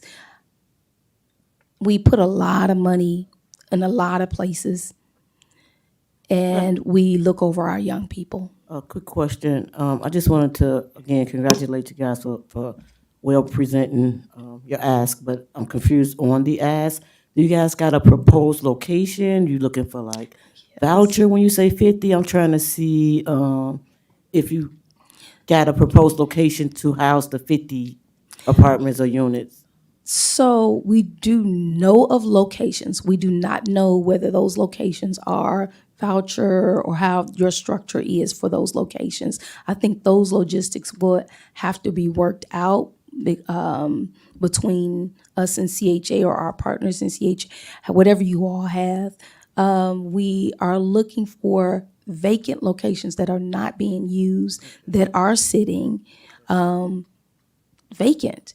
And we even have the young people. I think it's, like I said, a well opportunity. The guy got up and said that there could be some young people trained to do some work. You know, get some sweat equity in, understand what it takes to earn your space and earn your place. We can get them in to help remodel, develop, or paint, whatever, so that they can have a space to live in, whether we double beds up, because now assisted living and shared limited living has become a popular model. It can be a helpful tool. And we're open to work with people. So one more from a landlord space. I Yes. don't do residential, Yes. but I've got to imagine the thought of risk of taking on a young person or a couple of young people who are not yet established is going to be much more difficult for them to find a voucher unless the agency itself has some backing and some involvement in that lease. Have you worked on that? So we are working with an organization who's done something similar to help guide us through this process. We are open to hear what the actual process is and working through that. The model is they are placed or supported in supportive housing, but they also have to continue to go through training, go through social supports, and we look to partner with organizations to help with that process. I hope that answered the question. What I'm looking at more is the financial risk that Yep. the ownership, if it is a voucher, takes on. I'd be Yes. glad to talk to you about it more. Yes, and yes, see if I yes, can help. please. That was one of the things that the young people did bring up. Sometimes, in some cases, CHA actually subsidize rent, housing expenses. Can a model like that also be applied for young people? And if so, how do they get involved in that? How do we as an organization work through that process? This will have to be the last question. I don't know if you're familiar with an organization called La Casa Norte, but they Yeah, I've do heard of work them. with youth and homelessness. And so if you want to take a look at them and figure out if that's an organization that you'd like to connect with in terms of Yes. getting some advice on how they do the work, and maybe they can Mhm. help you navigate some of those things that you're looking for. And I'm happy to connect you if that's something that you'd like to do. Yes, absolutely. Congratulations on all your Well, work. This is amazing. Thank you, and we look forward to a meeting next week. Let's get it on the books, please. Thank you, guys. I got you. Thanks, sir. Thank you all. All right. Ms. Holt?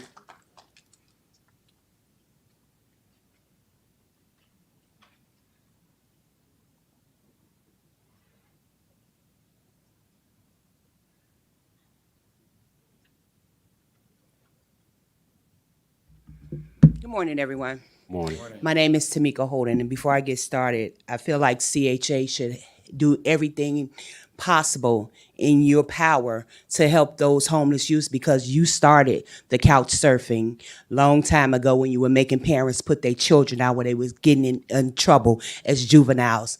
That's a history of Chicago Housing Authority, which you was not supposed to be doing it, but our people didn't know how to fight for themselves, so you remember that. I want to talk about the corporate culture here. So I hear all about this reform, about residents and reforming this, reforming that, our mentality, blah, blah, blah. But I never hear about reforming the corporate culture here. That's what needs to be dealt with. Chicago Housing Authority, you think you're gonna go back to where we started from when we were fighting you in 2000 and 2003 to get you up under the voluntary compliance agreements. It was 5 of us. God rest they soul, 2 of us is not here no more, but it was 4 of us that was continuously in the fight, and I was one of them. I'm not going away. This is something real to me because I was born in Chicago Housing Authority system in Robert Taylor. And if it took me 50 years to get out, not because I was sitting on my butt, but because all the challenges and not for not trying, and my mother did it before me, that says something. The poverty pimping and the economic lynching of our people, because this is a big space that you eat 30 out of. seconds remaining. You eat out of, you pretty much you facilitate and perpetuate poverty. And I can break it down. I'm just not blah, blah, blah. And no, I'm not angry. I stand on business. We can be friends after 5 p.m. after the workday. But at the end of the day, you're continuing. It's the little things that you do that give us a bigger picture that you think you're not going to change. Like Jackie Page said, HCV is not the experience that I just pretty much went through 2 weeks ago, just going in there for my father. You think you're going Time is back. up. No. You have to pretty much, we can't keep giving people participation checks. You know how you start at Head Start and you get a diploma saying that you finished and you know you really didn't do nothing but play? You are given a lot of participation checks around here. People in these important positions that should have some substance because you done been in these spaces for 20, Holt, 30 your years time is up. and you don't know nothing. Thank you, Ms. Holt.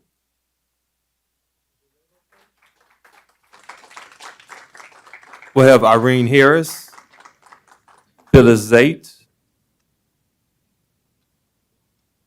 and Bernadette Williams. Greetings, everyone.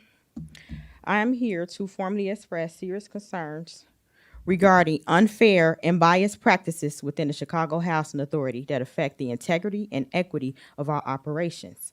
Specifically, I have observed several critical issues regarding accountability and contract distribution. Lack of responsiveness. There is a systematic issue with the staff failing to adhere to policies and procedures, including routine communication gaps, such as unanswered phone calls and emails, delays in proposal reviews. I was recently assigned a unit via a property management firm and submitted a proposal over 30 days ago. While these reviews typically take 1 week, mine remains pending. I understand the planning and contracts department may be understaffed, but these delays significantly impact operations. Please note that these matters are usually handled by the assigning property management firm and not the CHA construction manager. Inequitable vendor assignments. The department has reportedly created 5 programs under a single initiative to select vendors on a rotational basis. However, certain vendors are repeatedly assigned 10 to 15 units at a time and granted additional assignments before completing their current workload. This practice disadvantages other qualified vendors within the general contractors pool, such as Brilliance LLC. I request that you investigate these matters to ensure that all vendors and constituents are treated with fairness, equity, and respect. I encourage you to review the assignment list directly with the PPM 30 firm seconds to remaining. identify the source of these directives. I also welcome the opportunity to discuss these concerns with you further, and I want to thank you for your time and commitment to upholding the standards of the Chicago Housing Authority. Thank you. So, Ms. Harris, hold on 1 second. I've been meeting with various vendors. The name of the company again is what now? Brilliance LLC. Okay, so get on my calendar so we can talk a little bit more about I sure will. the challenges. We have been tweaking some things in order to make sure we do assignments the right way, but I'd love to talk to you more. I would love to speak with you more because I have a lot of insight on this program. Thank you. Thank you.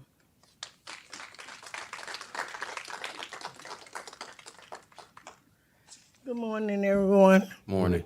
My name is Bill Zayat, and I'm a victim of the domestic dispute, violence. I'm so nervous. By Bernadette Williams' cousin. He's continuing to keep pulling guns on me. I got order protection, police reports, been to the office, done everything but come to you and ask you for protection. And she continue everything we do, she uses her power to get him to stay on the premises. Now you don't supposed to be on the premises no more than 30 days. I've been going through this for 2 years. I got everything here. Videotapes and everything, and she would not get this man removed. So if she come here and say something, why haven't she removed him? So I'm continuing to keep going through this every day. It made me sick. Now it's got me shaking. I got overactive thyroids from behind it. This is not fair to me. Your position is to keep me in a safe, clean environment. And I'm being abused by my house. I got all the protections, everything. And every time I get him, police is on him and everything. She uses her power to get away. I've been to the alderman. I've been to everybody but you all. And if this doesn't take nobody stop, I'm going to the FBI. And I am very tired of this. Ain't making sense to me. And the man still by my house. When I walk out the door, that's the first person I see. When I go to bed at night, that's the last person I see. He sells drugs just like he's got a license next to the 30 seconds remaining. next to the security office. Mr. Mayhem says it's not your position, it's me and the police department position. But he's using an ID and everything saying he's staying there. And I'm sorry to come down here for this because this doesn't make sense that I have to go through this. And I've been going through it for 2 years. You ain't supposed to be on the premises for 30 days. So I'm sorry to have to come down here now asking you all, please let me talk to someone after this. Thank you. Yep, thank you. Kamina Brooks.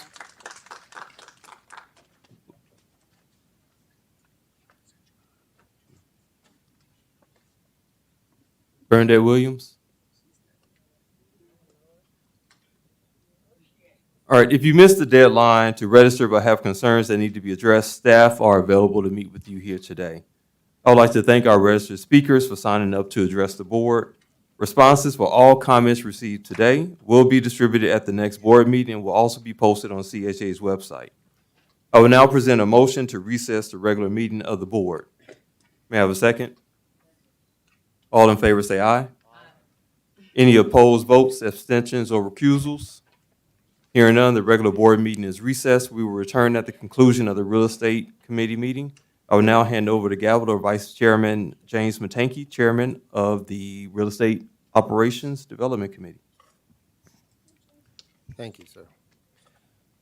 Good morning, everybody. As Chairman of the Real Estate Operations Development Committee, I will call today's meeting to order. The Board Secretary in training, that sounds funny, will call the roll to establish a quorum. Daisy? Commissioner Gutierrez? Here. Commissioner Harris? Commissioner Malone? Here. Commissioner Parker? Commissioner Matanke? Here. Mr. Chairman, you have a quorum. Thank you. Let the record reflect that Commissioners Brewer, Hurlock, and Washington are also in attendance but not counted toward the quorum. The first matter for approval is the meeting minutes of May 26, 2026. Are there any corrections to the minutes? Hearing none, I will present a motion for approval of the May 26 Real Estate Operations Development Committee meeting minutes. Is there a second? Second. Okay, thank you. May I have all in favor say aye? Are there any opposed votes, abstentions, or recusals? Hearing none, the minutes are hereby approved as submitted. Today, we have a total of 12 items for consideration and vote by this committee. As a reminder, comments from registered speakers will be entertained after presentation by staff and discussion by commissioners. Items will then be voted upon after public participation. The first item on the agenda will be presented by Leonard Langston, Interim Chief Property Officer. Item number 2 reads as follows: authorization to add additional funding to contract number 12941 with Nan McKay and Associates. Leonard. Good morning, Commissioners. Good morning. This item, with the overall request for $150,000 over the remaining term for the NAMICA contract, is to support vacant unit inspections within the public housing portfolio. Currently, NAMICA conducts the occupied unit inspections annually for CHA, in addition to what the property management firms conduct regularly as well. This amendment will allow us to fund NAMICA also inspecting our vacant units moving forward to ensure our entire portfolio of units are in the best condition possible. Leonard, I believe this was a federal requirement that we are now going to comply with? That is correct. And do you know about when that requirement was put into place? June of 2023. Okay, thank you. Commissioners, any questions? Yes, Commissioner Washington. So now NAMICA have a twofold. When you say NAMICA, everybody thinks of Section 8 HCV. So now they're doing inspections for HCV and for housing. Yes, they're already currently doing both HCV and public housing. Right. This amendment gives them the vacant units for public housing as well. Okay, it's twofold. Thank you, Commissioner Washington. Could you have NAMICA come up Commissioner to the mic? Parker? I got a question for NAMICA.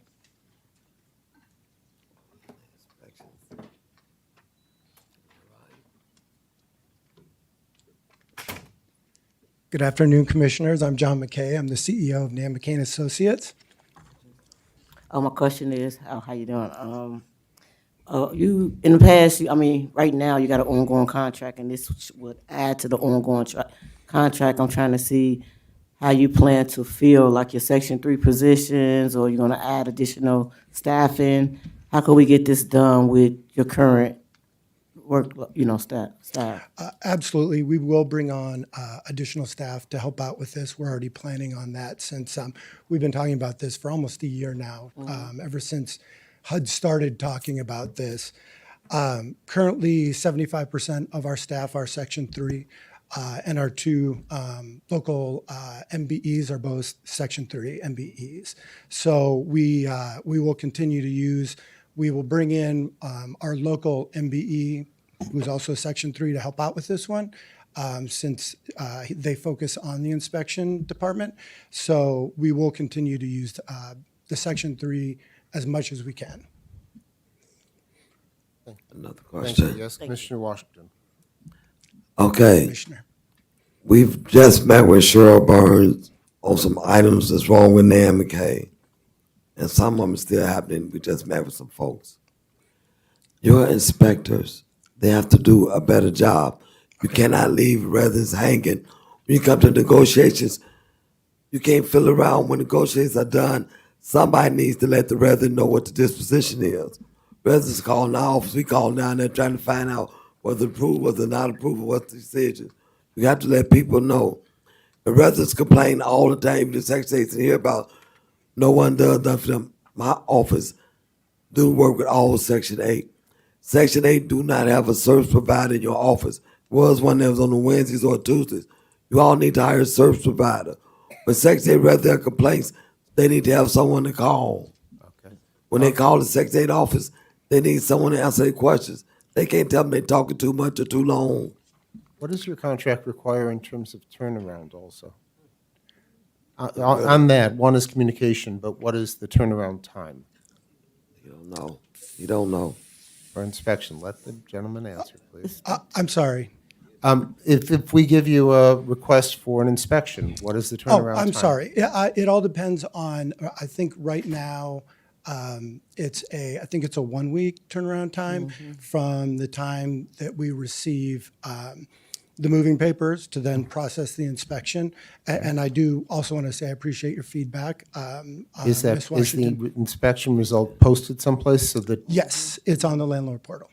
So, Thank you. could I add to that, because as a former HCV participant, if an inspection is done, 2 to 3 days tops, we could look in the Rent Cafe. Yes. It's a website that CHA's got set up with our vendor, and we know in 2 days if we passed or failed. So that's what brings me to this question. How would that be handled with public housing, seeing how, I don't know their relationship with the Rent Cafe, but as far as tenant goes as ACV, that's never been an issue knowing what the results was of an inspection.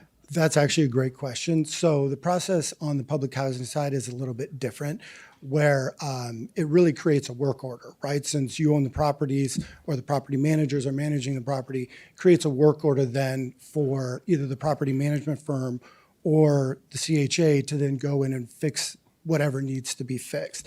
These in particular are vacant units. So Okay. this is now HUD's new plan is, before it was anybody that is in the unit then obviously needs an inspection. Now the next step under Inspire has been even vacant units need to be inspected. Thank you. All right, any commissioners, any other comments? Now they're finished. Oh. With your Rent Cafe, now we having problems where residents are asked to submit documents. When they submit documents over and over, they look, if I submit a rent, if I submit my plumb today, they're not looking at all documents. They need to go back, research all documents that have been sent in that time frame. You can't go on one document I've seen. Like I said, you need somebody to deal with the social service aspects of the MK of Section 8. There's no one there. They can't be there once a week or twice a week. They have to be there every day. People have problems every day, round the clock. We're talking past inspections now, right? Like Correct. not just inspections, the voucher program as a whole. Yeah, the Some program kind of as a whole. liaison, I hear you saying. I think that that's a great idea. There needs a social service aspect that is every day on call, each location. It can't be a phone call. They need to talk to someone. You come to the office, they turned away. They need to talk to someone. Yes, ma'am. So, Thank you, Commissioner. can I ask one question? This Sure, question is let's to move CHS, not to Nan McKay. Leonard, in the briefing, you talked about this new mandate from HUD regarding Inspire and inspections on vacant units. Well, how would that assist us in turning those units? Because if they being inspected, would somebody be randomly going through? You told me about it. I just want the public to hear what you told me. Would they be going through, give you guys a better insight on what's out there, if you will? Yes, Commissioner, that is correct. It'll give us that in the moment understanding of what our vacant unit stock looks like. If there are immediate things that need to be corrected, like water leaks or things like that, that can lead to larger problems, we'll be able to identify those and address them. And then it'll also help identify our scopes of work as we move forward and, as the CEO mentioned, begin to accelerate our unit turn program. Thank you. Thank you, Mr. McKay. Thank you. Leonard. I did also want to say that the West Side Rising gentleman and I think it was Ms. Orr did a fantastic job. I think they should be proud of themselves. And we would definitely be open to having internships and jobs for that youth as well. So anything that they want, I just wanted to say they did an amazing job. Thank you. Thank you, commissioners. Leonard, question. Yes, ma'am. Thank you, Mr. McKay. Since we are inspecting units now, if I have to rather than have a part of my unit, you move me to another location.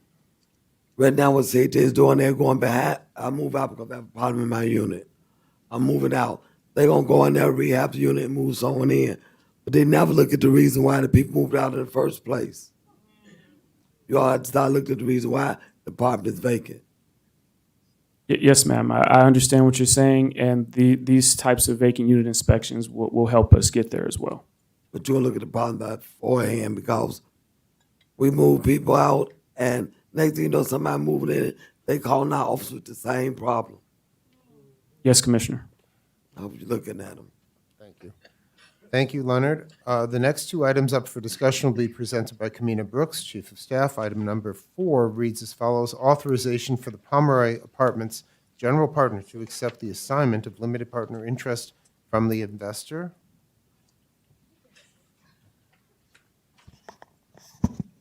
Good morning, Board. And also joining me is Lee Prater, Deputy Chief of Development. So we are requesting approval for the authorization to accept Redstone's exit and assignment of interest from the Pomeroy Senior Housing Limited Partnership. Pomeroy is a public housing senior property located in the Edgewater community, consisting of 104 total units, all one bedrooms that was rehabbed in 2010 using low-income housing tax credit financing. Early this year, Redstone, the project's equity investor, approached CHA Development with their proposal to exit the partnership after the end of the tax credit compliance period and assign their interests in the limited partnership to the general partner. CHA is a sole member of the general partner. Accepting Redstone's exit and assignment of interest will return full control of the property back to CHA. This presents an opportunity to review the property's immediate and future needs and utilize resources to address them without having to request investor approval. Such as balancing our air conditioning systems. Exactly. That's why you teed it right up. Got it. Thank you. But thank you for your time, and please let us know if you need any questions. Commissioners, are there any questions on this? So before y'all do all this, y'all go in there and check their heat out and do something about their washers and dryers. So yes, that is actually already being taken care of and handled by our property operations team. The AC is being addressed and looked at today, and then the washer and dryers are being ordered. Today, everything The- today. The washer and dryers have already been, the laundry equipment has already been ordered. If we are ordering new laundry equipment, we're ordering it from the people that will be able to service it so that we're in sync with what was supposed to be starting as of the beginning of the year? Let me check into that. I don't want to answer incorrectly. I hope that's what we do. Or the equipment, we ain't got no insurance. It's gonna be the same thing. We can need that insurance. Okay. And we need reputable washers and dryers, not the. Right. We should not be ordering the same ones that have been breaking down. Thank you, thank you.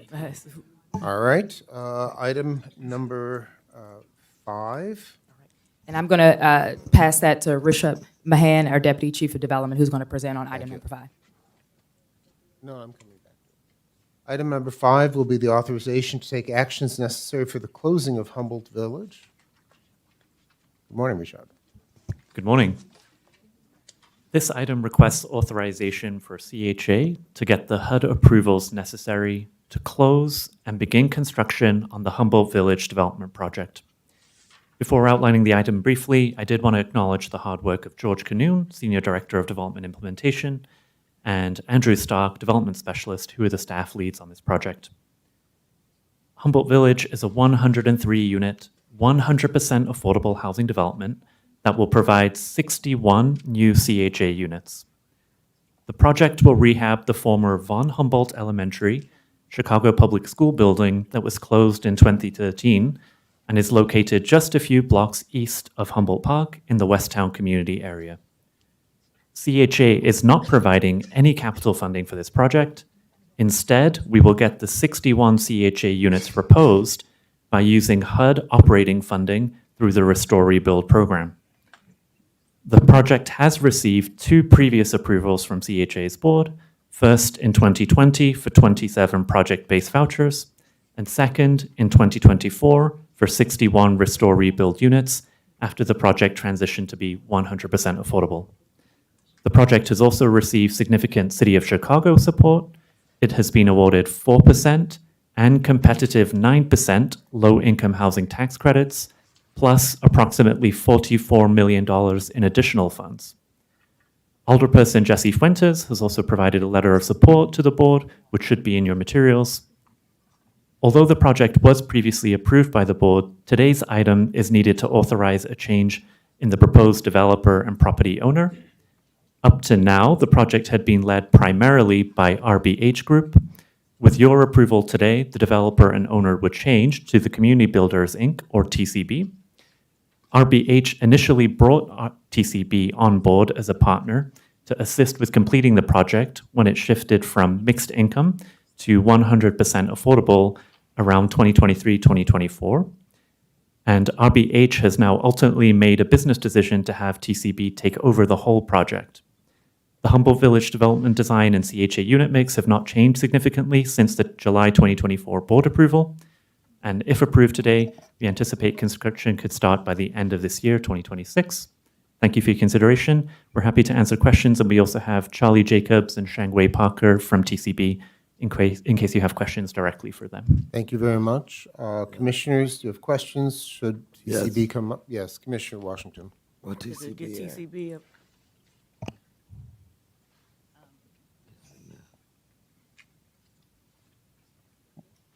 Can I just, I really want to say I endorse this project.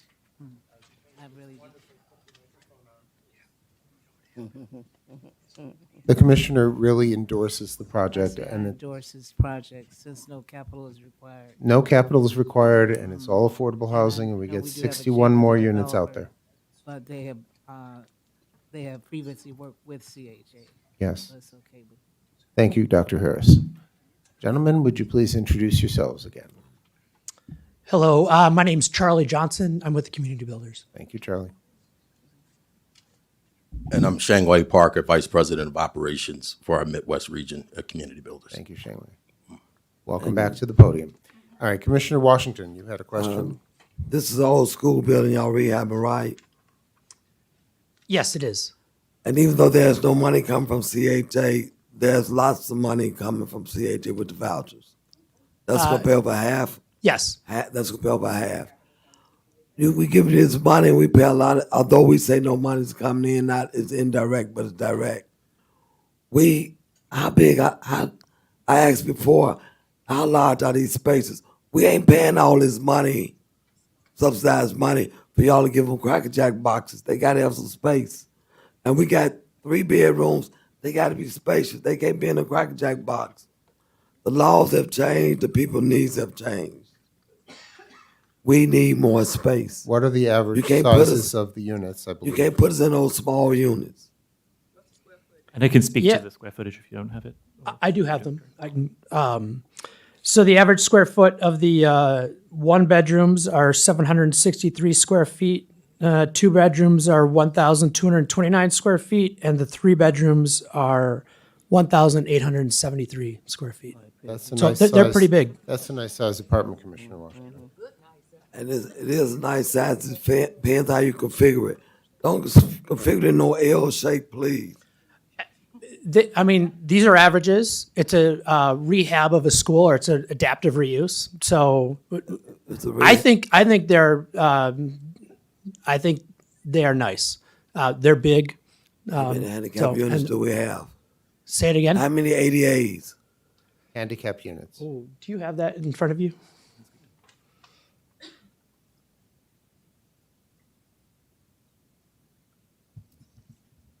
CHA they have 7 UFAS mobility units and 4 UFAS sensory units. Thank you. But that's 11 of them is adaptable and others is in place. Commissioner Parker, you have a question? Yeah, my question is, and I just can't, I think I'm having a senior moment. I can't think of the, what the exact, not the question, but you know how you have restrictions on residents? I forgot what you call that when they do that upfront selection plan. Thank you. And so I want to know, have that been already laid out? Because you're coming to us for CHA, I ain't asking them. Did y'all do the tenant selection plan, and who was involved in feedback, or did that come later? So they are working through the tenant selection plan. Right now, it has to be in accordance with our standard mixed income guidelines for any rental project that we do.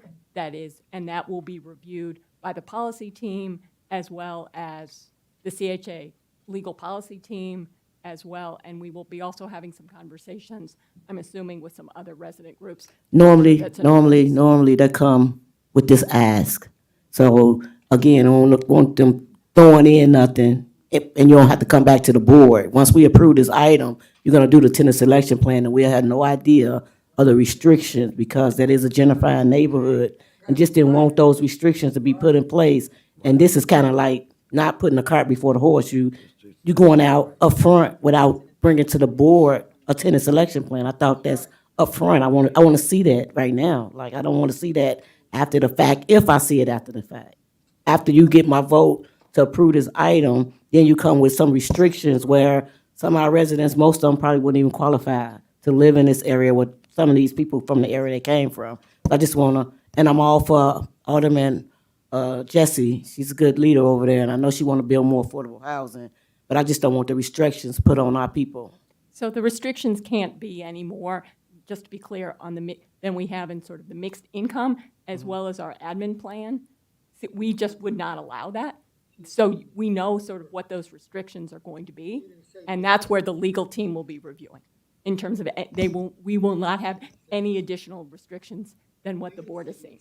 So you want us to go ahead and trust you and say that, that this is gonna be fair, like all the other projects that we, pay for? And I'm not against this, I'm 100% for, but I just wanted to know about the restrictions, or do you guys got any certain criteria that you got in mind for these tenants that you're gonna house? For the tenant selection plan, we did maybe a year and a half ago, a project Canvas at Leland and Lincoln Square. So, very, desirable neighborhood. And that tenant selection plan went through a tedious process that we made sure everyone had access to that housing there for the project-based vouchers that we have there. Was So credit this score? one- This will be based on the same plan. Similar, very similar. I So wouldn't say- was credit part of the criteria? No, absolutely not. Okay. Well, we need to look at the plan, but also who's your management firm? Who's gonna be your management firm? TCB. Oh my God. That's Okay. TCB, is it gonna be open to everyone? All your TCB employees gonna house all their family members? not at all. So what Are I you would sure? invite, you shared your concerns with me about a specific project a few weeks ago. And we have been putting in place those changes, and we expect to have, that conversation, that follow-up conversation with you here in August. As it pertains to the PVV program, again, I use Canvas and Leland as the blueprint for what we're going to do, and that one there is running fair and strong, and we don't have the challenges because of the newer infrastructure that we have to be able to monitor things there a little bit closer. Thank you. Thank you. All I right. just haven't checked into Leland yet, but I'll check into it. Invite you to come visit. Okay. I'll take you on a personal visit. Thank you. I've been on a visit, I haven't checked into the staff yet and the housing phases. I'd like to be at the ribbon cutting. Thank you very much. We're going to go back to item number 3. The following will be presented by Anna Chen, Chief Information Officer. Item 3 reads as follows: authorization to award contract for CCTV modernization and camera deployment. Anna, good morning.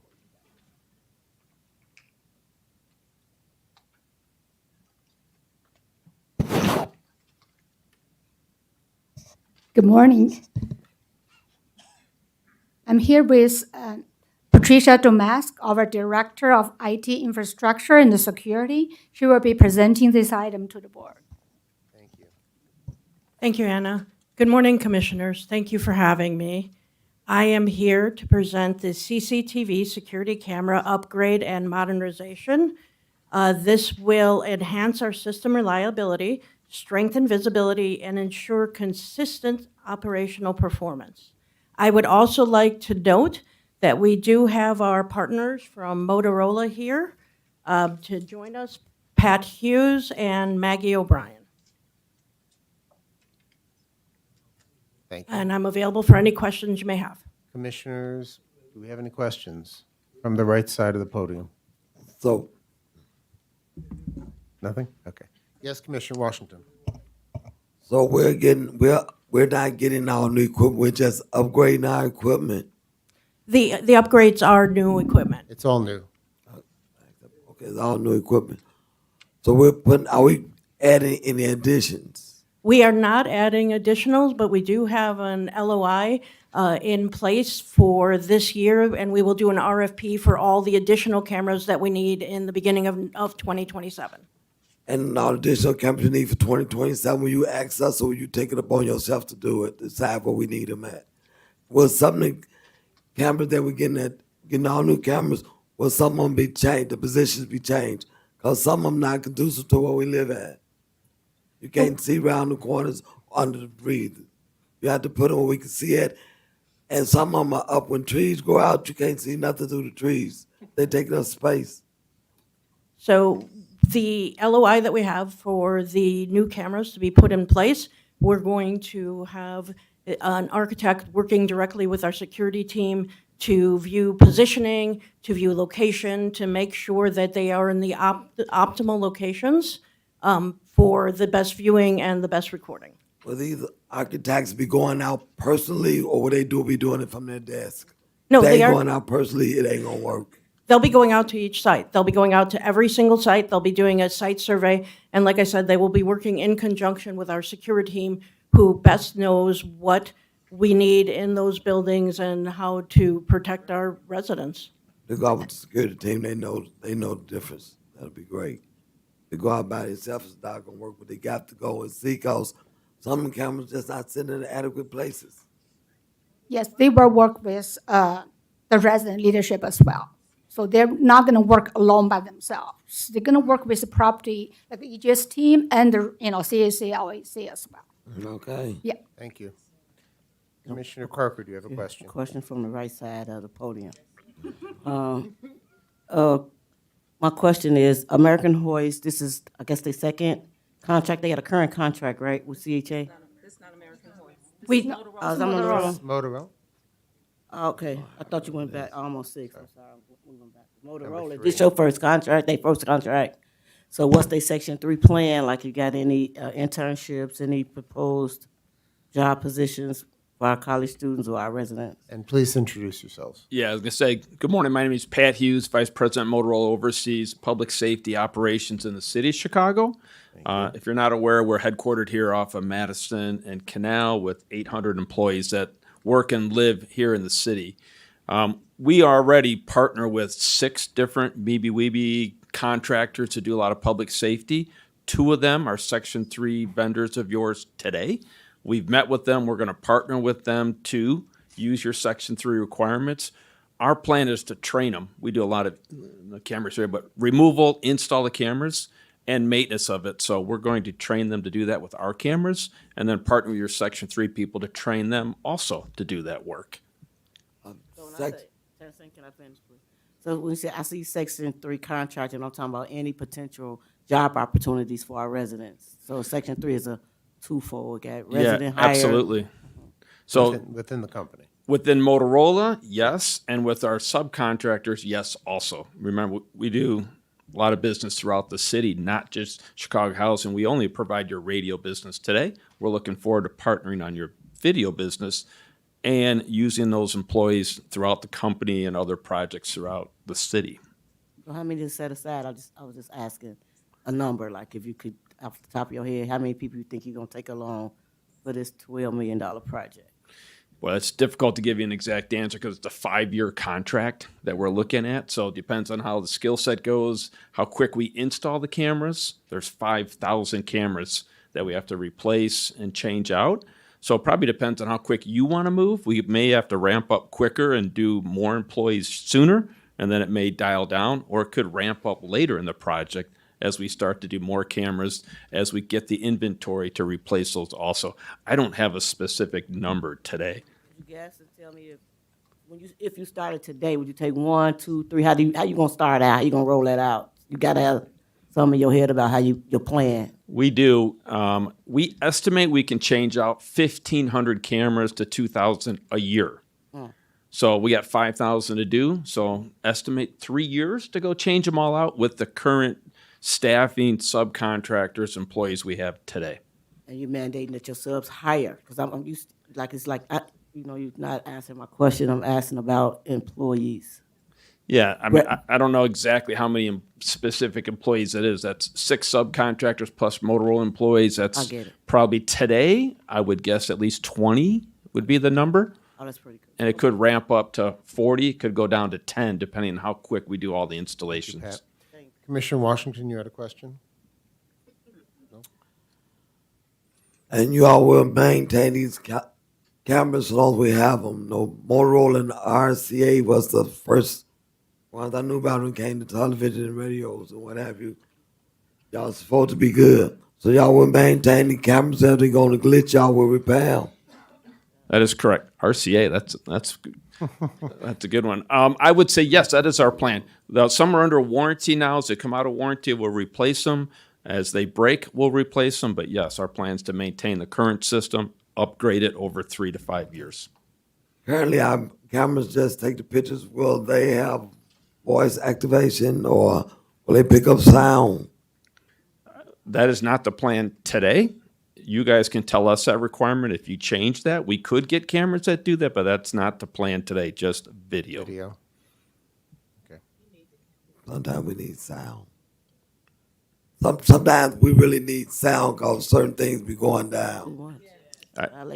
That's up to you to decide. If you choose to do that, we have cameras that can record and Anna, perhaps you can come back to us with No problem. some issues, some information about that. Sure. Thank you. So could I, Chair, can I ask a follow-up question? This is slightly different than the one that Commissioner Parker asked, but in your write-up, you mentioned how you had $100 million that were slated towards, from your foundation, slated towards engineering education and things like that. We have a room full of interns that are here. Can you talk a little bit about the opportunities for interns, and particularly our interns, our CHA resident interns, to be able to be involved in learning about cybersecurity and information technology? Yeah, absolutely. One of Motorola Solutions' core values is how do we get back to the next generation? We believe it in education. Since we're a technology company, math, science, engineering, and computers, that's where we invest into, from high school students to college students. We want those students to get further educated, so hopefully they come back to be Motorola Solutions employees right here in the city of Chicago. We do internships through our headquarters here. We do site visits. We do tours. We heavily invest back into high schools and colleges here in the city. We look forward to partnering with you too. Looking forward to you working with Sheila to do so. Thank you. Thank you. All right. Absolutely, Commissioner. Thank you. Thank you, Anna. Thank you. Thank you. The next item for discussion is item number 7, authorization to enter into. Did I skip 6?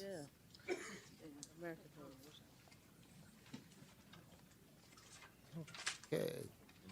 Sorry, everybody. Authorization to increase the not to exceed amount for contract number 13336 with American Hoist and Manlift, Inc. for routine elevator maintenance and repairs. Leonard, back up.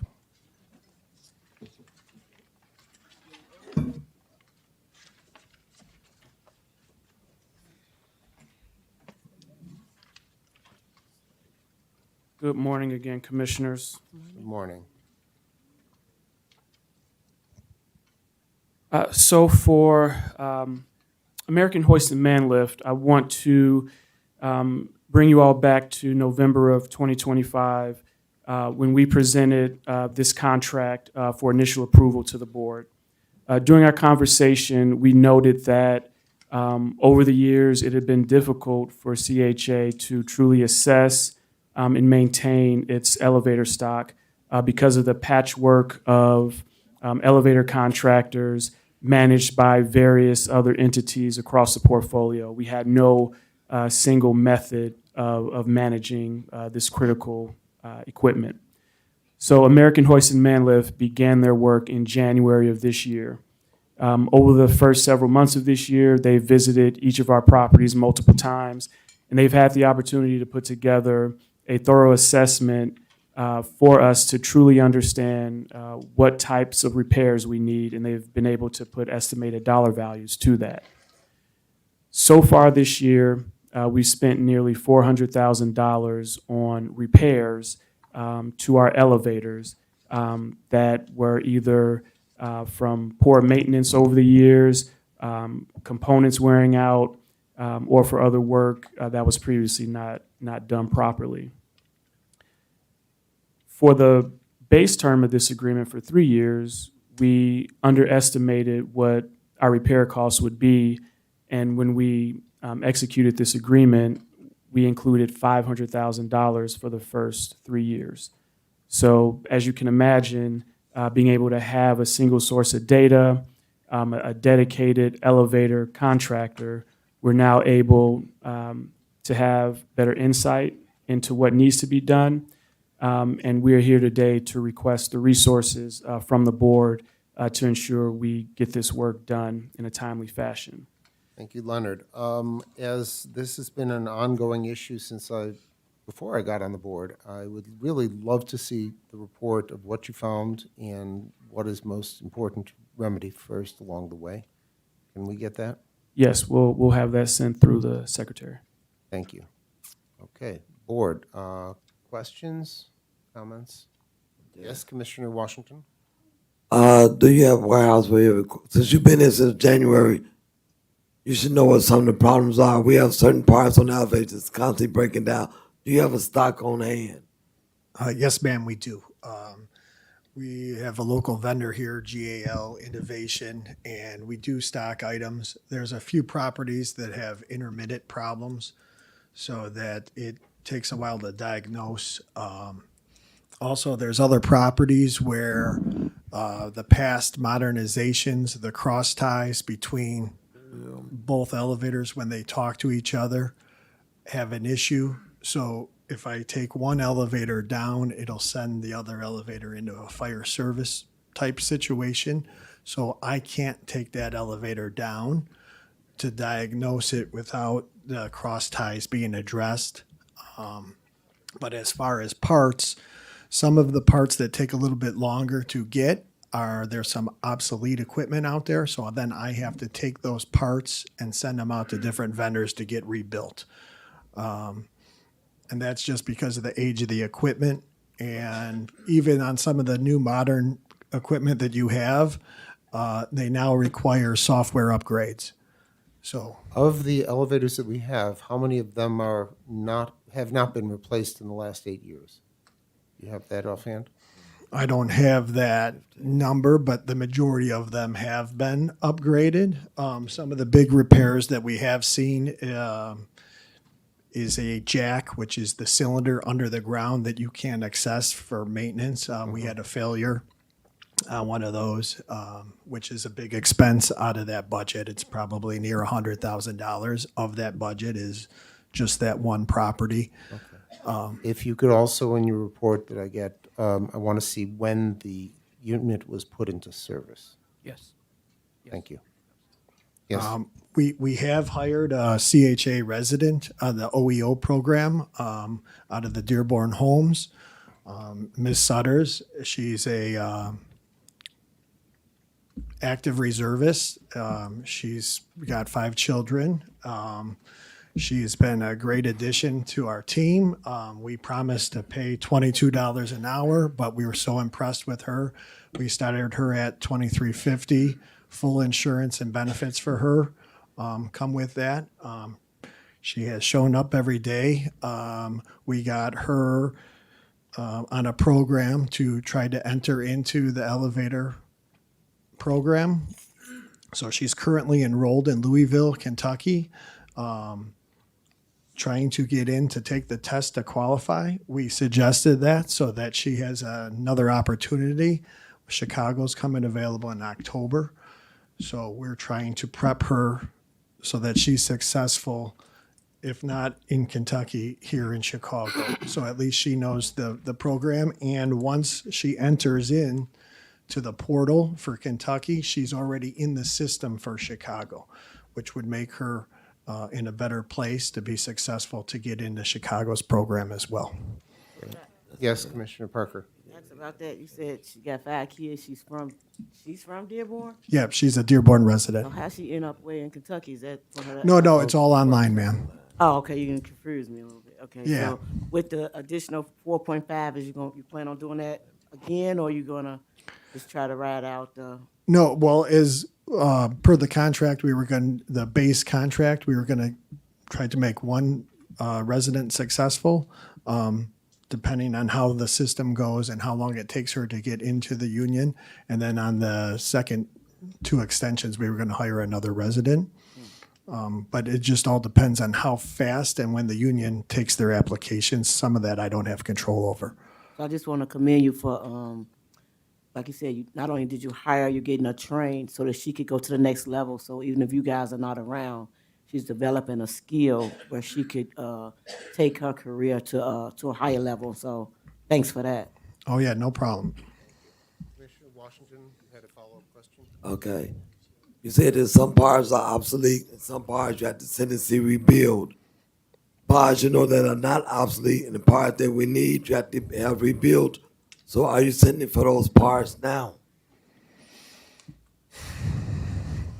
We have a network of vendors that we use that are able, there's one in Buffalo Grove that rebuilds the drives. It's hard for, when I pull that drive out, without them testing it, they don't know exactly what's wrong to know the turnaround time. So we also then will buy a new drive, have the second drive rebuilt, and keep you up and running faster. As far as the day-to-day parts, rollers, guide rollers, interlock, stuff like that is all in stock. And if we don't have it, it's in stock in Elk Grove Village. How many calls do you get a week? I know 740 East 43rd Street, East 43rd Street is still down. So how many calls y'all get a day for elevators? So in the very beginning, when we first took over, we probably had 150 service calls in the first 2 weeks. It was a lot. Those then came down to about 60 calls, and now before the storms that just came through, because that contributed to a lot of power outages, some water damage, pits getting filled with water. But we were down to about 20 service calls a month. So it significantly decreased. But yeah, we still do end up getting like nuisance calls. So some of the issues are from residents holding doors open, timing the cars out.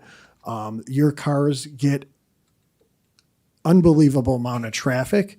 So what ends up happening is people don't want to wait for the car, so they're pushing the up and down button, so they'll ride up and down. But that contributes to more wear and tear and unnecessary wear and tear because people aren't patient enough to wait. So some of the buildings are 22 to 26 stories and they only have 2 elevators. So if there is one down, that second elevator gets such high use because of the demand. So parts are wearing constantly. And then some of the parts, like some of the cables that were put on prior weren't the best suited for the application, and they're prematurely wearing. So that was because they used a cheaper non-cable up front when they did the modernizations. Thank you.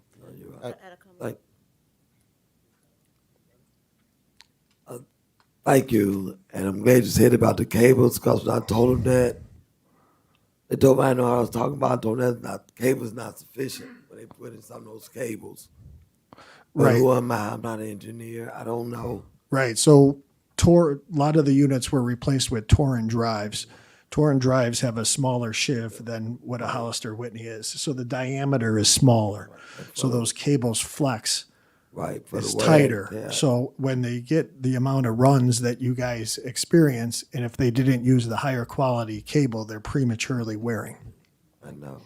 And although you say we get a lot of use, we're residents, we live in the building, we don't shut down at 5 o'clock. So we're 24/7, 11, 365. You're going to get wear and tear. That's why we need the best. Yeah, so as we've been replacing them, we contacted the manufacturer, got the manufacturer specs, and are replacing it with the proper cables. Okay.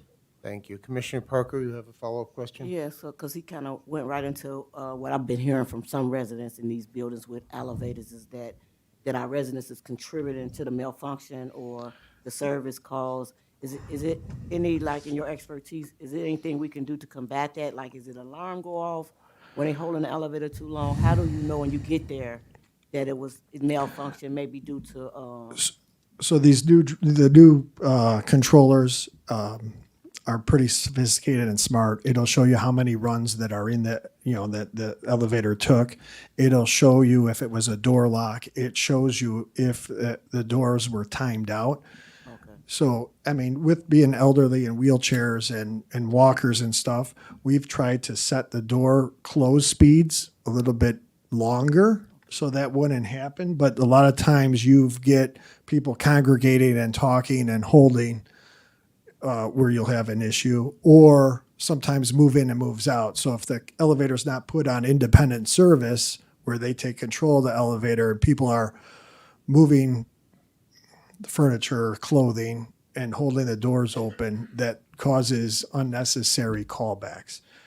Thank you. Dr. Harris, you had a question or a comment? Just for informational purposes, we do have internal and external workmen who will be looking very closely at the repairs that need to be done before we send out a solicitation for our elevators to be repaired. I just want to make that. No, I clear think for that's the- actually a good idea, and so that there's transparency and that the best bidder gets the job. Well, I would recommend that. Yeah, I like I it. think it's a good idea myself because it keeps everybody honest. Yeah. That's what we want. Thank you. Thank you very much. Okay, Leonard, the next item is number 7, authorization to enter into bridge agreements for professional property management services. Please. Thank you, Commissioner. This item is really a 4-month contract with existing firms, Eastlake Management, Hispanic Housing Development Corporation, and Manage Chicago, Inc., to continue to operate and maintain their existing portfolio through the end of this year to allow CHA time to have an effective transition to new property management firms that are presented in the next item. Okay, commissioners, any questions, comments, or is this one just good because we know we have to keep going? Okay. Hearing no questions on that, the next item is item number 8, authorization to enter into agreements for professional property management services. Please present. Thank you, Commissioner. And joining me is our Deputy Chief of Property Operations, Shelley Miles Martin. We have walked our properties, as the CEO mentioned during his report. We've been in constant communication with our resident leaders, all to understand what's happening on the ground and see it with our own eyes, but also get the feedback directly from the resident leadership on what the experience has been with their existing property management and maintenance services. The feedback has been varied, and we understand that we still have work to do. So as we moved into this solicitation, it became clear that we needed to increase the number of property management firms that we have to reduce the footprint that firms typically have, reduce the span of controls, and really allow our property management firms to focus on the properties that they have.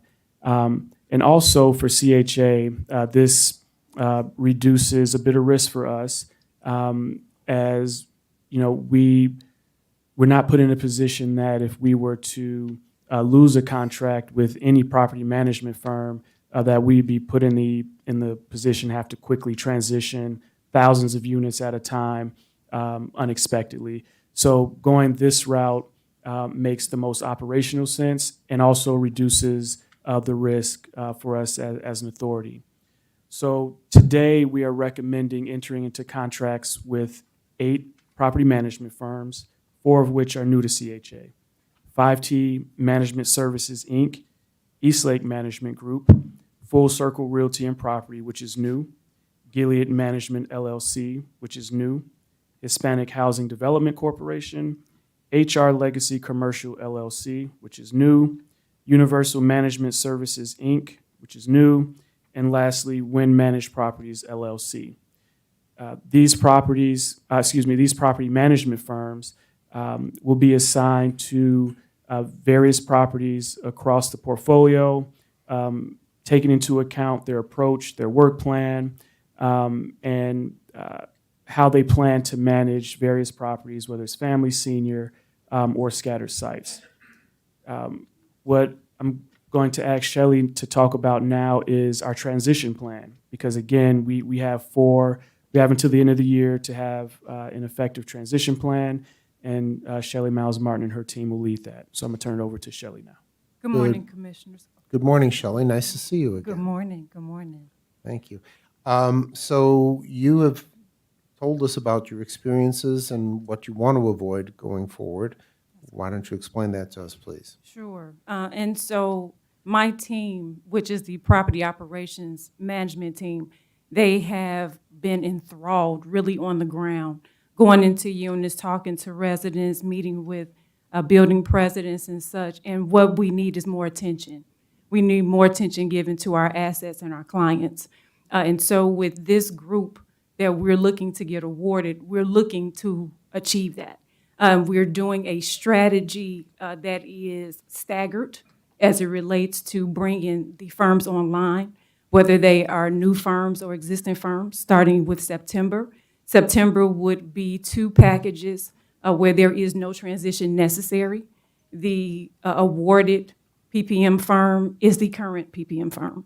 That allows for the CHA departments, because there's a lot of work that happens behind the scenes when it comes to transitions, that allows us as an agency to prepare for the remaining packages that are forthcoming. So then October, November, and December, there will be 4 transitions each month, and that will be 4 packages each month.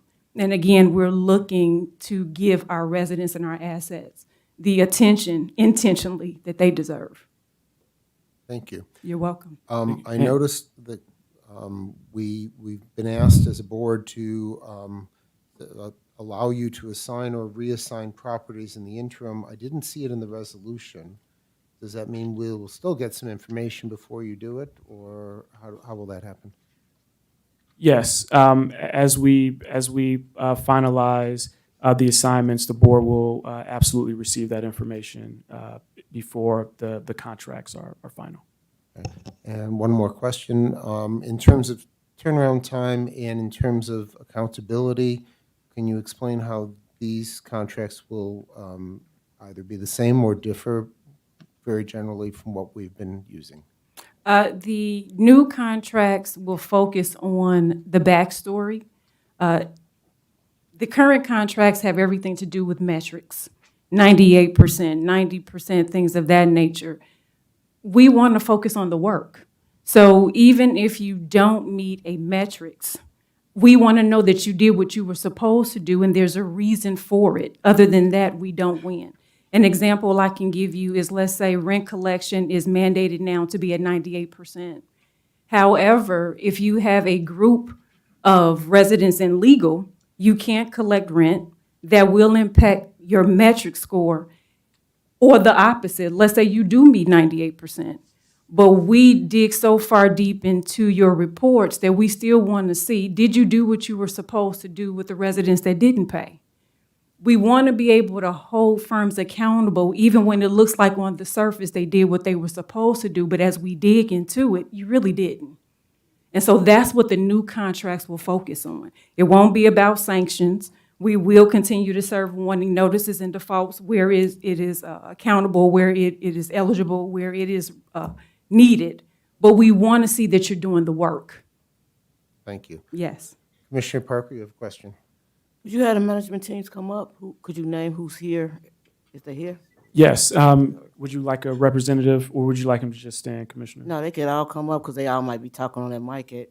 Okay. You got 4 new ones, so we definitely want to meet them. How about we focus on the 4 new ones, which we would like to meet I got first, and if we have questions. I got questions for some of the old ones, so that we could just with the. Okay. All right. So all of them that'll crowd them out right there if they come. So 1 or 2 from each firm. or Can the we start? spokesperson. Can we start with Full Circle in Gilead?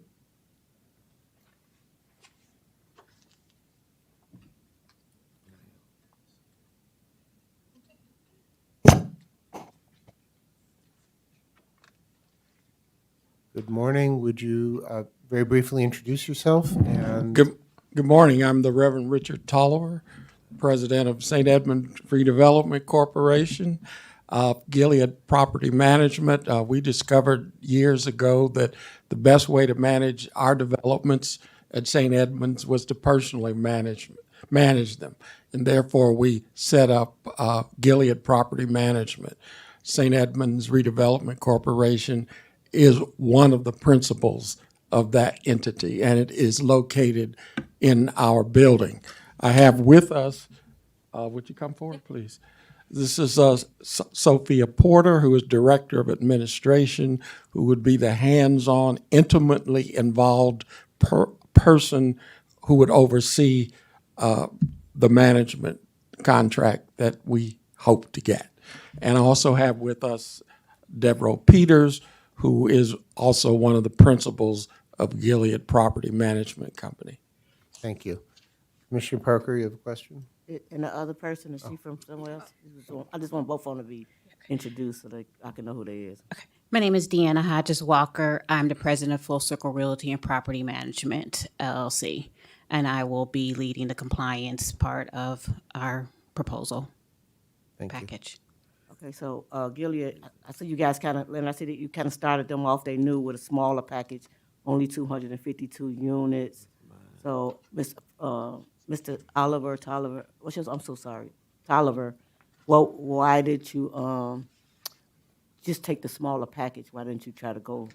Sophie, why didn't you lean all the way in? Yeah, gladly. Yeah, thank you for having us today. We applied for a couple different packages. So the first was the 252 units that are scattered in Washington Park. We're based in Washington Park. Most of our units we have right now are in the Washington Park, Bronzeville area, so we're intimately familiar with it, and we have a lot of experience with multifamily scattered site properties. But we did also apply or state our preference for a couple other senior buildings. We have currently right now 4 senior properties that we do manage and that we've managed quite well over the years. But at this time, the package that they were a part of was 1,500 units, and we wanted to make sure that we were giving the appropriate attention to residents and assets. And so we did list a few of those senior buildings as well that we would certainly be interested in managing. And so I believe we put our maximum total number of units at around 650. So if that's something CHA is interested in us doing, I we know would you here gladly for the take one you it. got. Now I want to know your staff and plan. Like, what do you got 250? So is that going to bring on new staff, or are you going to work with your existing staff? Yeah. So in terms of our overall transition, we can just give a broad overview. If there is any staff remaining from the previous management company that's interested in staying on, we are certainly willing to work with them on a probationary basis. So we will provide our written expected just expectations for our staff. And we will evaluate their performance just as time progresses. And if that works out, great. If it turns out people choose to move on, then we will certainly transition some of our existing staff that's very tenured, very well-versed in compliance into to those properties as needed. And then we will complete some external hires. Before this meeting, it wasn't entirely clear to us how many units we were going to receive. So we didn't necessarily have those staffing numbers. And also we haven't had an opportunity yet to see the property budget. So those will be really helpful in truly informing how many staff we will need. But then from there, the things that we'll really prioritize are resident engagement, building relationships with them, doing get-to-know-you meetings within the first 30 days, completing all unit inspections, making sure those are well documented in our information management service or system, and then making sure we are continually walking the property, making sure that we have a hands-on presence there, and then we'll move to 100% file audit as well. So just so you know, those are kind of the things that we are really making sure that we're prioritizing going into this is resident relationships, making sure we have a really good understanding of the physical asset in terms of exteriors and the each individual unit and the compliance piece as well. Thank you. So could I just... One follow-up? Sure. So my thing is not with you guys, but to all property managers, when you go out in the interim while you're waiting to start, we want you to really listen to what the residents got to say about Absolutely. the current staff, because they know them already better than you. And so that's across the board. When you go to the site and you introducing yourself, you got to listen to what the residents are saying, because those complaints will come back to us, and it won't look like the staff is going to fall on your companies. And so I thank you for answering my question. Yeah. I have a PhD from Howard, so if Mr. Pettigrew was in here, I would know the response to give him when he said HU. But the point I'm ultimately getting at is in one of my classes in organizational management, we talked about the importance of engaging in organizational intelligence throughout the system. And so I stress that in our company. I want to know what the janitors are saying. I have, as they well know, somehow our residents get my phone number and call me, but I'm their advocate. But the point is, we are well aware that you have to get organizational intelligence from not just the official chart, but and our people feel comfortable enough, our residents, to do that. Thank you. Commissioner Washington, do you have a question? I had a question for all of them, call the next new person. Oh, I'll talk to y'all. So okay. the next new ones? I would like to Yes, say Commissioner that Harris.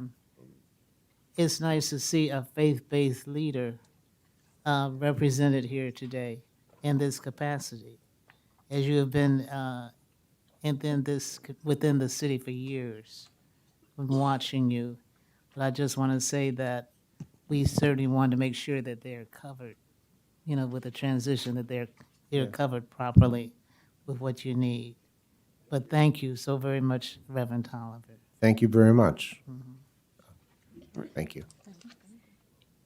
If I could add, I wanted to say too, I feel like what has always made my property management company or our firm unique is that it's always been a focus on tenant relations. And I truly believe that that we need to focus on bridging the gap between tenant and landlord relations, or resident and landlord relations, so everyone kind of understands their part, because I think that it's the big me and the little you, and then, we get lost in translation. So I'm definitely excited about the opportunity, and I really feel like this gives us the opportunity to be a voice in affordable housing, which is what, our focus has been. And we selected a package because our brick and mortar is in Chatham, and we always engage ourselves in like community engagement, et cetera. So we're excited about like the things that we could do with the residents as a whole, outside of just housing, because I truly also believe that your home is your sanctuary. So you deal with so much stuff outside in the world. When you close that door, you need to be able to find your peace. So Thank you. that's kind of what we're bringing to the table. Thank you very much. All right. The next two would be HR Legacy Commercial and Universal Management Services. Take, sure, Yes. okay, yeah. Whoever gets there first, introduce themselves first. Good morning. Good morning. My name is Gregory Miller. I'm the president of Universal Management Services. We're a African-American-owned management company that's been in business in Chicago for 17 years, focusing on affordable housing, family, senior, and scattered site. I have with me our Vice President, Fred Coleman, and our Director of Property Operations, Mitchell Smith. Good morning. Good morning. Looks like we intend to award you a large number of units. How will you handle them differently, or how will you respond to our residents? I'm going to let Mitchell Smith speak to you now. Good morning, everyone. Is it still morning? Yes, it's good morning. Thank you for this opportunity to be recommended and to be part of this process. So it's a very good question. We pride ourselves in being scalable. So we're going to designate corporate infrastructure and accountability to each site or portfolio that we are awarded. As it was mentioned before, we're not quite clear what we are awarded, but we plan on having a full gamut of site staff with property management firms, with property managers, full staff under them. Then we'll assign corporate level regional managers we'll have designated compliance specialists to the that's designated specifically for CHA portfolio, and an accounting team designated specifically for CHA portfolio. So as a mid-sized firm, we pride ourselves in being able to scale with that model. So we'll do both internal and external hiring for How that. many units do you currently manage in your portfolio? About 1,000. Okay, thank you. Commissioner Could I- Washington, did you have a question? Okay, I do. Commissioner Parker. Is that universal? Yes. So you said you don't know how many you got? No, he said about 1,000. No, I ain't talking about that, the new one. So you Oh. got 1,500 and you got. No, No, what I was this saying is- is we're not sure what properties. No, I'm not. we're- Okay, I yeah. didn't mean to do that. The Yeah, reason I'm yes, saying ma'am. that because we didn't vote on it to get Yes, you that. ma'am. Yes, But the ma'am. reason I bring it up is if you're awarded large sites, our sites is a little complicated. So again, this puts. I don't understand. Like I guess I got some upfront information, and I'm kind of confused with the questions I want to ask them regarding one of the sites that I know that they've been awarded. And so you said I can't go into that question? Right. So I can answer your question, Commissioner, like this, and I believe it'll give you an answer. So when we looked at the assignments, it was important for us to review the approach, the work plan, and particularly the maintenance plan and preventative maintenance plan that property management firms put together. Universal put together very good preventive maintenance and maintenance plans, which is why we looked at assigning them to where we have them. So I hope that answers your question. Yeah, I guess. Yeah. So I guess what they'll get the piece of paper after we done, because I'm confused with Right. they're gonna find out what they got. Everybody up here in the blind, I didn't know that that's how this go. This is my first time knowing that. Okay. Yeah, so commissioners, it was very important for us to come to you all first with our recommendations. But then secondly, it's important for us to, once the board takes action, to get with our resident leaders so they understand, the how and the why, and what's happening within the process. So typically, right, the board, it's done, and we have no opportunity to engage our resident leaders, and we wanted to ensure we incorporated that into this process. So our next step after the board takes action will be to have conversation and share information with our resident leaders and obviously the recommended awardees, so our resident leaders can begin to engage them, talk about what needs to happen on the properties, what their experiences have been, so we're all moving in the same direction for this transition. So you saying today they not gonna know, still ain't gonna know what they got? Nobody? That's not what I'm saying. I'm asking, that's the question I asked. After- When they gonna find out what they got? Is that gonna be? After the board takes action. Okay, okay, about 20 minutes. Y'all stick around then. Then I got some questions. You know what? Everyone keeps talking. I need to ask my questions. I need whoever's in charge of these organizations to come to the front. 5Ts, Lake Forest, Circle, Girard, Hispanic, HR, Legacy, Universal, and Win. One of each one of y'all come to the front. Okay. Y'all don't have to get up so fast. You know who you are. Somebody come to the front. How you doing? The two of y'all can step back if y'all for the same company. Only one in charge, step to the front. Mr. Miller, that's you, I think. Place like that. Is that Eileen? Come up to the front. Who here from East Lake? Eileen is here.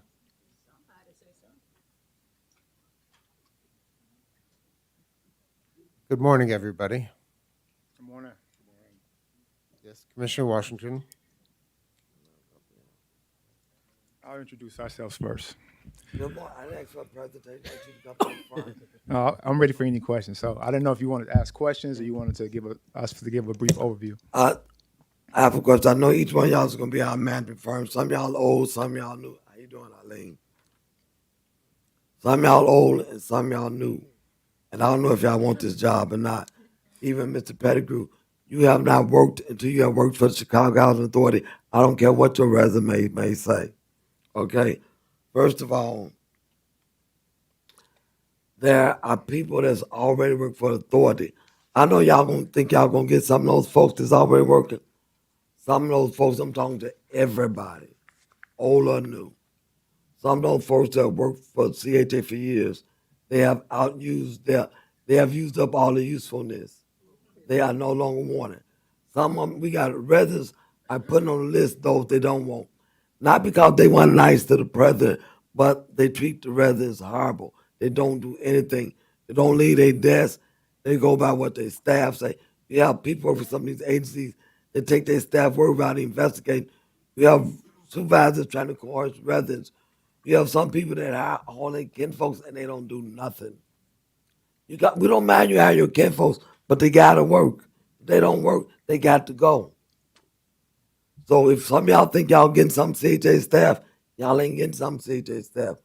We will be giving CHA a list, and we're not giving it to one person because they might not pass the list. These people can work wherever they want to work, but they can no longer work on CHA's property. If y'all think y'all getting a lot of staff, y'all gonna have people to work with, think again, okay? Some of y'all have some people out here. Some of y'all, if you're new, if you think you're getting some of our employees, you're not getting them. We don't want them. We do not want them. Are you talking about a blanket? None of the existing property managers, or Some of those them, on the list? On the list. All right. On the list. You got a list. It's a short Tony. list, but they can't work for CHA no longer. All right. Some of them probably looked at this broadcast, they know they're on their way out. One thing y'all have to learn, friendship ends where business begins. If you learn that, you're okay. And we as authority, we ain't big and we bad. You all here because it's lucrative. If it wasn't, you wouldn't be here. So if you're going to get the job, you're going to have to act like it. It's no longer business as usual. We as residents are tired of being tired. Okay. So you got to do what you say you're going to do. You done, Francine? Excuse me. Commissioner, you done? Or you got another one? Okay, but I'm not finished. Okay. So y'all going to do what you have to do. You can look at me and say what you want to, but we as residents are tired. Y'all going to have to produce. I already deal with what the first group came up, the church. I deal with y'all. I am Washington Park, so I deal with y'all anyway. I used to have complaints. I don't have complaints no more with you all. If I did, I would come to your office and tell you.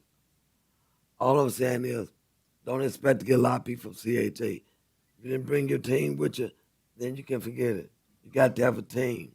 If you want to go forward, you got to have people in place to do what you need to do.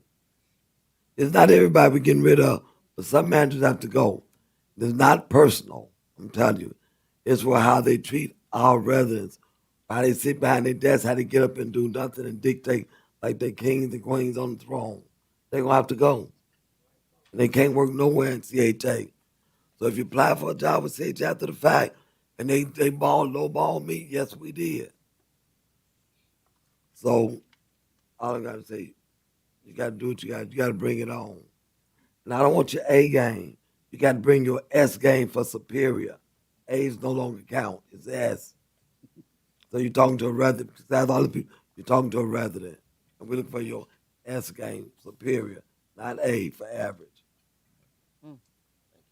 I'm through. I'm serious.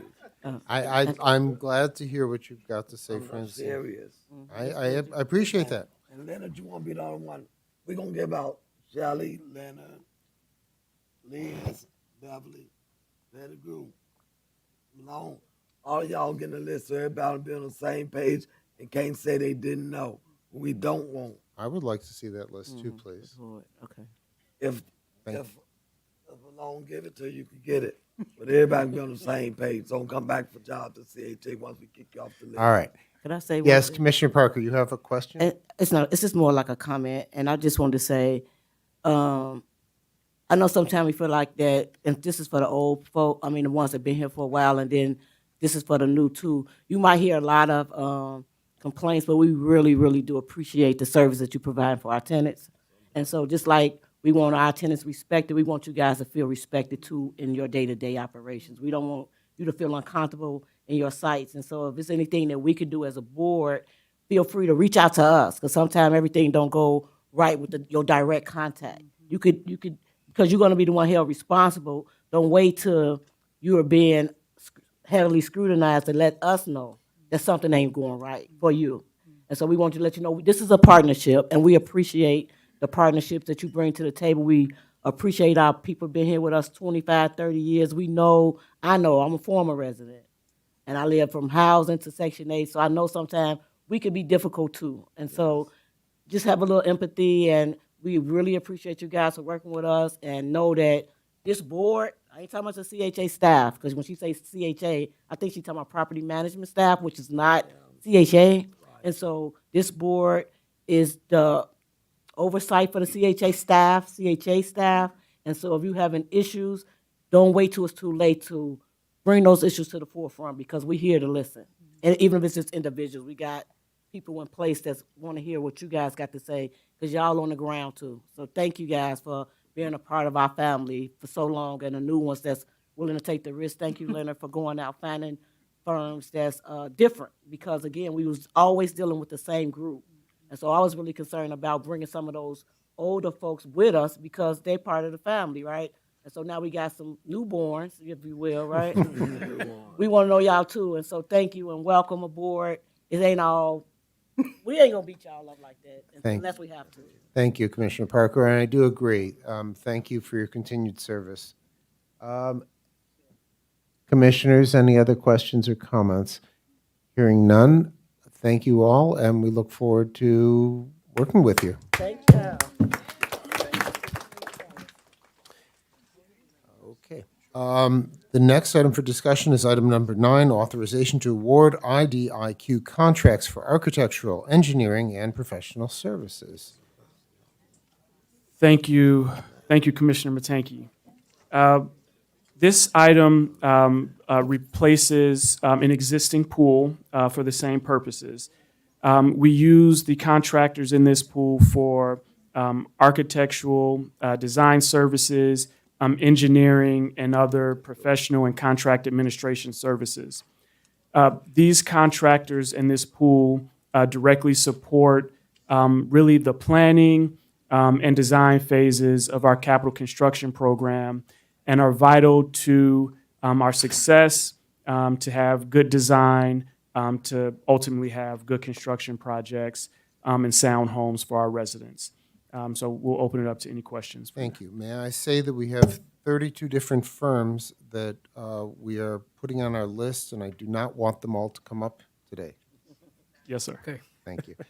Commissioners, any questions about this in terms of the value of the awards, or what we hope to use them for and how it's broken down?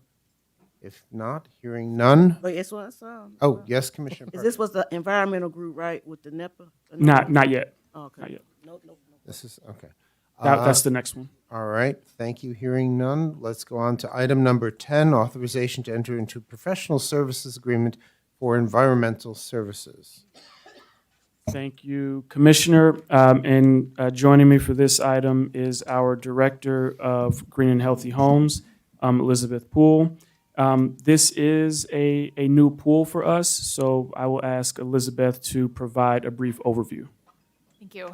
This item would authorize the creation of an environmental and industrial hygiene pool of vendors across 5 distinct categories. That includes groundwater and soil testing and remediation, NEPA compliance, indoor environmental hazard testing, indoor environmental hazard remediation and abatement, and program development and training. The contract authority will allow CHA to increase the number of licensed certified vendors who can perform the work. This is a new pool. It's taking over for an expiring outdoor environmental pool, but then creating the new indoor environmental pool and training development. The authorization is also inclusive of a, fingers crossed, HUD award that we're waiting on the results of, but the total is inclusive of that grant award amount. Okay, again, this is a very large list, which I appreciate seeing. Have each of these companies been interviewed in terms of training and who they might bring on from our residents? Yes. All of them are well qualified, and we've worked with all of them before, I believe, except for one. And they're looking to hire from within our residents? Okay. Commissioners, questions? Yes, Commissioner Parker. Question, when you said they looking to do the work, is they just doing the environmental testing, or when you say work, what type of work? You saying they're gonna be completing or abating and removing and doing unit renovations? So they wouldn't be doing unit renovations, but part of their work might be involved if we identify a hazard in those units. So if we identify lead in those units, then one of these vendors would be brought in to do the abatement work. So yes, it involves testing to identify the hazard and then abatement or remediation to remove the hazard. So is we gonna do, testing on all our vacant units, or how would you go about testing? I'm confused, like every time a unit become vacant, we gonna send one of these teams in? Cause I'm confused. Yeah, that's part of it. There's different screening criteria that we apply. So for instance, pre-78 units do need to be tested for lead. Post-78 units do not need to be. So it just depends on the type of unit that's there. The reason I bring that up, Elizabeth, is because in the past, when we had these green healthy home units, they'll get rehabbed and then they'll sit. And so I just want to know is that gonna create like a bottleneck, if you will, with this? And I'm not saying we don't need it, because again, we don't want to have unhealthy homes, but I'm afraid that this could like delay. Sure. So how will we avoid our units' turns being delayed? And how fast could they be up to speed to get the reports in and do the abatements and stuff like that? Or they're gonna say this got lead and this is gonna sit like the rest of the lead-based units been sitting? So part of this is that we'll have more vendors. Right now, we have a very limited pool of licensed qualified vendors to do the work. We will have more. We've also been able to identify a lot of operational efficiencies, working with Capital Construction Division, Mahesh's team, to identify how we can make sure that we get, for instance, the dust lead testing, the clearance testing done in a quicker way, in a more streamlined way, so that we're not waiting, 2 months before we can get a vendor out there. The more vendors we have, the faster we can do it, but also if we can bake it into the unit turn process, that's a really key piece of what we're doing. That'll make it all go faster.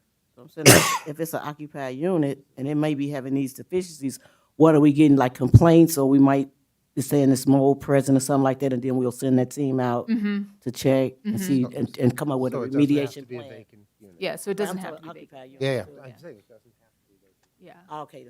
And we're really purposeful. The team is really purposeful about keeping folks in their units. So we're really lucky to have the vendor that we do work with now, will be in the new pool, to be able to keep folks in their homes while we're doing the abatement work. So we put up the safety and containment, the containment protocols, so that folks are safe, but they can stay in their unit while the work is being done and everything is cleared afterwards. So we're really lucky to be able to work with partners. Assuming that we pass this resolution, we heard from a resident today saying that they were sending a janitor in to do the remediation. First of all, I'd like to know if it's something a janitor could do. And secondly, where the standard is for us having to have somebody else go in. And that was specifically for mold, correct? Yes. Yes. So our team actually was engaged in that one, and we identified a water leak and asked the property management firm to first address the water leak. Mold will always come back if there's a source of water, so that's the primary thing. Right now, yes, a janitor, maintenance staff, under the Illinois Department of Public Health regulations, they can do that work. However, what is coming soon is a new mold registry, which says that anybody who sanitizes, cleans, or remediates mold will have to be registered. And so that was a big part of this pool, is making sure that we have those folks on the pool so that we can send them out when mold becomes an issue. Because right now, yes, they can legally do the work, but coming up, that's going to change under state law. So under state law, how difficult would it be for one of our property management's staff to get that certification to be able to go into an apartment and put the kills on the wall? Well, our mold, if that's what should be done. that is not what should be done. Our mold regulation, our mold guidelines that we're drafting and sending out actually tomorrow to the property management firms, that is going to, we're stopping the use of kills, because kills is not intended to be a mold solution. It's intended to be a stain solution. So we're stopping the use of kills. We've set out rules and guidelines and standard operating procedures for mold. That goes out this week. In order to get the certification under the Mold Registration Act, you'll have to either take, it's one of 2 training courses. And so part of the pool actually has an entire category for training and program development, so that we can ensure our Section 3 vendors, anybody on property management we can bring that training in-house so that folks can get certified to do the work. Okay, thank you. So Yes, Commissioner. So you saying like the current pools we got, would they, like, I remember they got the RRP trainers and stuff like that. So we're gonna offer these trainings so that they could actually be a part of that pool. Yes. Not this listed pool, but pool to actually perform some of the services quicker? Yes, absolutely. And we're working with the work program to make sure that that we get those trainings out faster, apprenticeship programs, that kind of thing. Great. Okay, thank you. Any other questions, commissioners? Yes, Commissioner Washington. I just want to say back in the day with CHA, you had to have somebody on your team that did the mold remediation. Everybody knew they had their certificates. There are still some people work for CHA that had their certificates. Okay. That work in Mays Park. But we got these architects, we got these engineers, these designers and stuff. We're still on 9, right? We're on 10. We're on 10 now. Damn, I missed 9. We're on 10. Okay, due to remediation, I heard she gave me the spiel the other day because I was not satisfied, but I'm satisfied now. All right, thank you. Thank you, Commissioner. Thank you. The next item up for discussion is 11, authorization to participate in the Sourcewell Cooperative Purchasing Program to access RS Mean Construction Cost Estimating Database owned by Gordian Group, Inc. All right. Thank you, Commissioner. And I missed introducing our Deputy Chief of Capital Construction, Mahesh Manalkar. He'll be joining me for these last 3 items. So Commissioners, our goal here is to utilize the RS Means Construction Cost Estimating Database to really help us more quickly develop our cost proposals for our pre-qualified pool program. That'll help relieve some of the bottleneck in our process for unit turns and other work. It'll ensure that what we are paying is fair both for CHA and the vendor, and that the work is consistently priced across the board and it is updated routinely by RS Means. We have members from the Gordian Group, which owns RS Means, here with us today as well. And we're happy to answer any questions. My question is, how specific is it to our region in terms of your estimating data? Hello, And to the Commissioners. type of housing? Hi, Commissioners. My name is Ryan Hargis. I'm Regional Director for Gordian for the Great Lakes Operations Team. Our data for this area is completely localized. We have a team of construction cost data engineers that are working full-time. Their full dedicated job is to make sure our costs are localized and tailored to the CHA program. Thank you. You're welcome. Commissioner Parker. So, welcome back, if you will. I remember you were here before. So does this include the construction task catalog, or did you create a new one, or? This will be a tailored construction task catalog for CHA's program. Or is that just a GCPQ, or is this across the board? These costs with RS Means, is we just using this in the small GCPQ pool, or are we using this for our washes and our big companies that's out there doing their work? So I just want to know. Right. No, this would not be used for like the large development projects. This would be used for our pre-qualified pool and our work within capital construction. So when you came before the first time, this is coming in the same capacity? I know not doing the same work because y'all are identifying, but that's the same type of catalog that you brought in, or was that for the overall arch of construction? I'm sorry, are you talking about years prior or? Yeah, years prior. Remember 2016, 2017, you guys were working? So we have RS Means, which is our product that we have.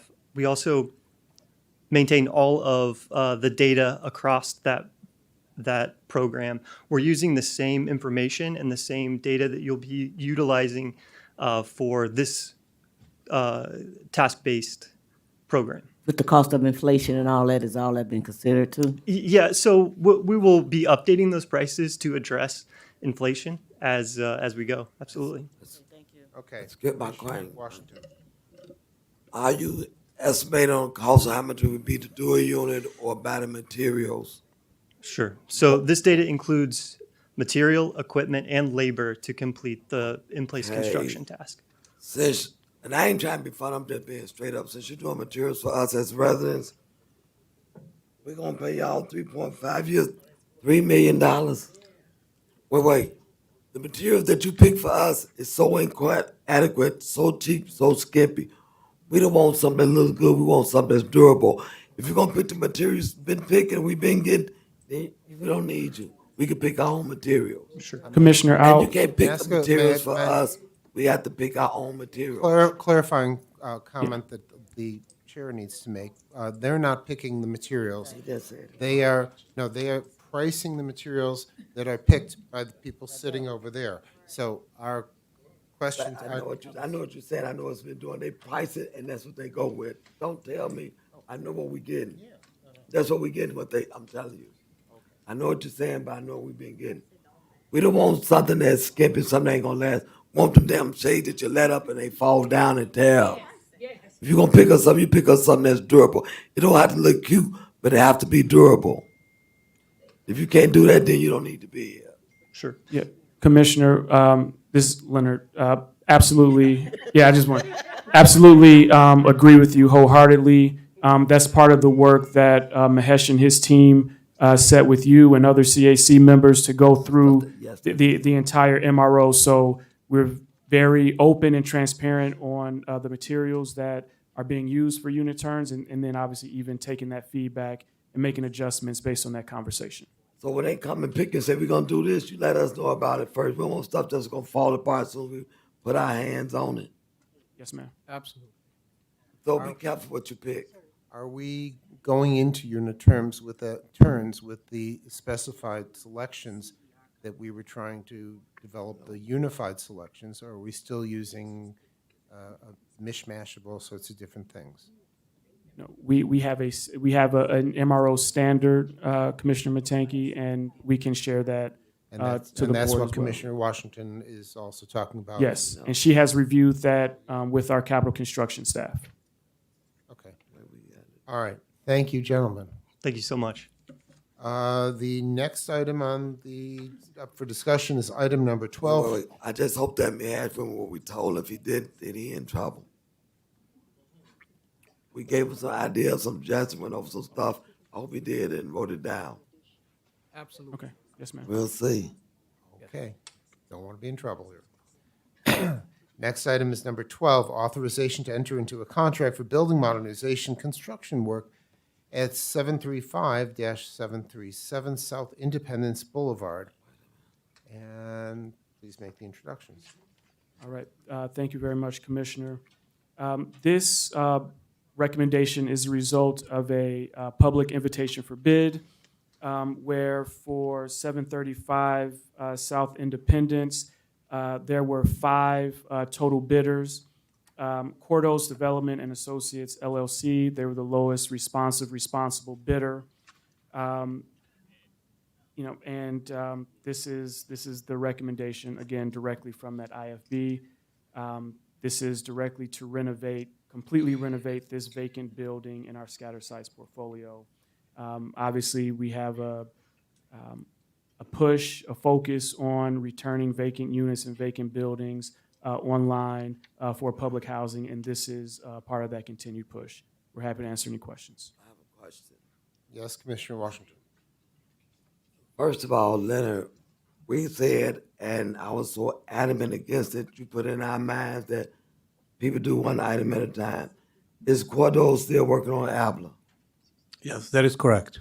And we decided it's gonna work all the way through the whole ABLA, right? No, they are not. These are, I'm sorry, Commissioner, these are different types of, this is different type of work. Cordos responded to a public solicitation that is not, this is not running through the pre-qualified pool. So they're very separate. Right. It don't, Leonard. I went by, I stuck to what you said and I agreed to it against my wishes. We said that if we give a vendor, I don't care what vendor, if we give them a contract, we will not give them a second contract. They finish their first contract. When you give a vendor, they're not Walsh or Boyden or something like that. When you give them a contract, they'll take half the men over here and half the men over there. That's the way work on our units become half done. We can't give them 2 contracts simultaneously.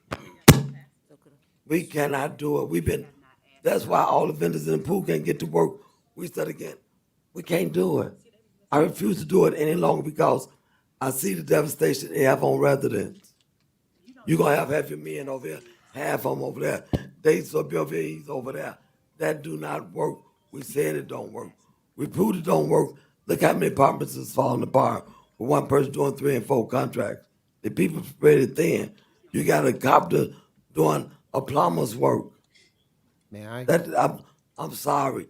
That's on CHA. They don't us. I can't approve that. May I intervene? Over at Alblax, Cordos is ahead of schedule. And I think You're Cordos doing has the capacity for, You're doing 2 projects at one time. Some of the men supposed to be working on the Apple's gonna be working over there. And that was all the time. We said no one should do 2 contracts. we have multiple project managers and multiple. No, you don't have multiple staff. I go over here, I see staff. I go over there, I see staff. You don't see me when I see you. I'm looking. So that's why I know what I'm talking about when I open my mouth. May I let the chairman say something? It ain't gonna happen. That's too much for us residents. So, just taking a pause in the conversation for a second. This has happened a number of times now. If people could just silence their phones, it is distracting for the people trying to follow what's going on. Just place it on vibrate, turn it off. Understand everybody has important matters they need to attend to. We just don't want to disrupt the proceedings. Thank you. This is not just Cordos, it's anybody. You can't do 2 contracts at one time. So They can't. may I ask a question, and then Commissioner Parker, you're next. In terms of Commissioner Washington's concern, how would you have anticipated handling this differently, even though they're separate projects? What standards would you apply before there were payouts on this project versus payouts on ABLA to make sure that the work is being done? Or are we going to run into a similar problem because sometimes the contractors do a wonderful job at one project and they get spread a little bit thin by having that second one? Cordos has been doing business. One second. I know Cordos, everybody's been doing business with us, and that's why we're in the shape we're in. They've been doing excellent business. They've been getting paid through the nose. That cannot continue to happen with us. It's not detrimental, y'all. It's good for y'all paychecks, but for us residents, it don't work. I appreciate your answering, sir, do but not hold on a work minute, for please. us. I'd like to hear from staff an answer to my question, and then Commissioner Parker. That's how I said they got in trouble in the first place, double dip, them, all these contracts to 1 and 2 people. They can't. I just don't want them to start anything. They not watch somebody big until they finish. They have doing our stuff. Could I, well, Wait, please, I don't think they got an answer to what you just said. do you have an answer to my question Yes. first, and then Yes. Commissioner Parker will have another question? Yes, we do. So this is all, this is all about contract management, number one, and ensuring that the work that is being billed is the work that has been completed. So whether it's Brooks or these properties or anywhere else, we do not pay our contractors for work beyond what they've already done. So that is standard within our construction management process. The second part of this, and what Commissioner Washington led with, Quality of work that we get when they do that. is that within our pre-qualified pool, yes, we want to ensure that the companies have finished their task order before we assign another one. That is within our pre-qualified pool.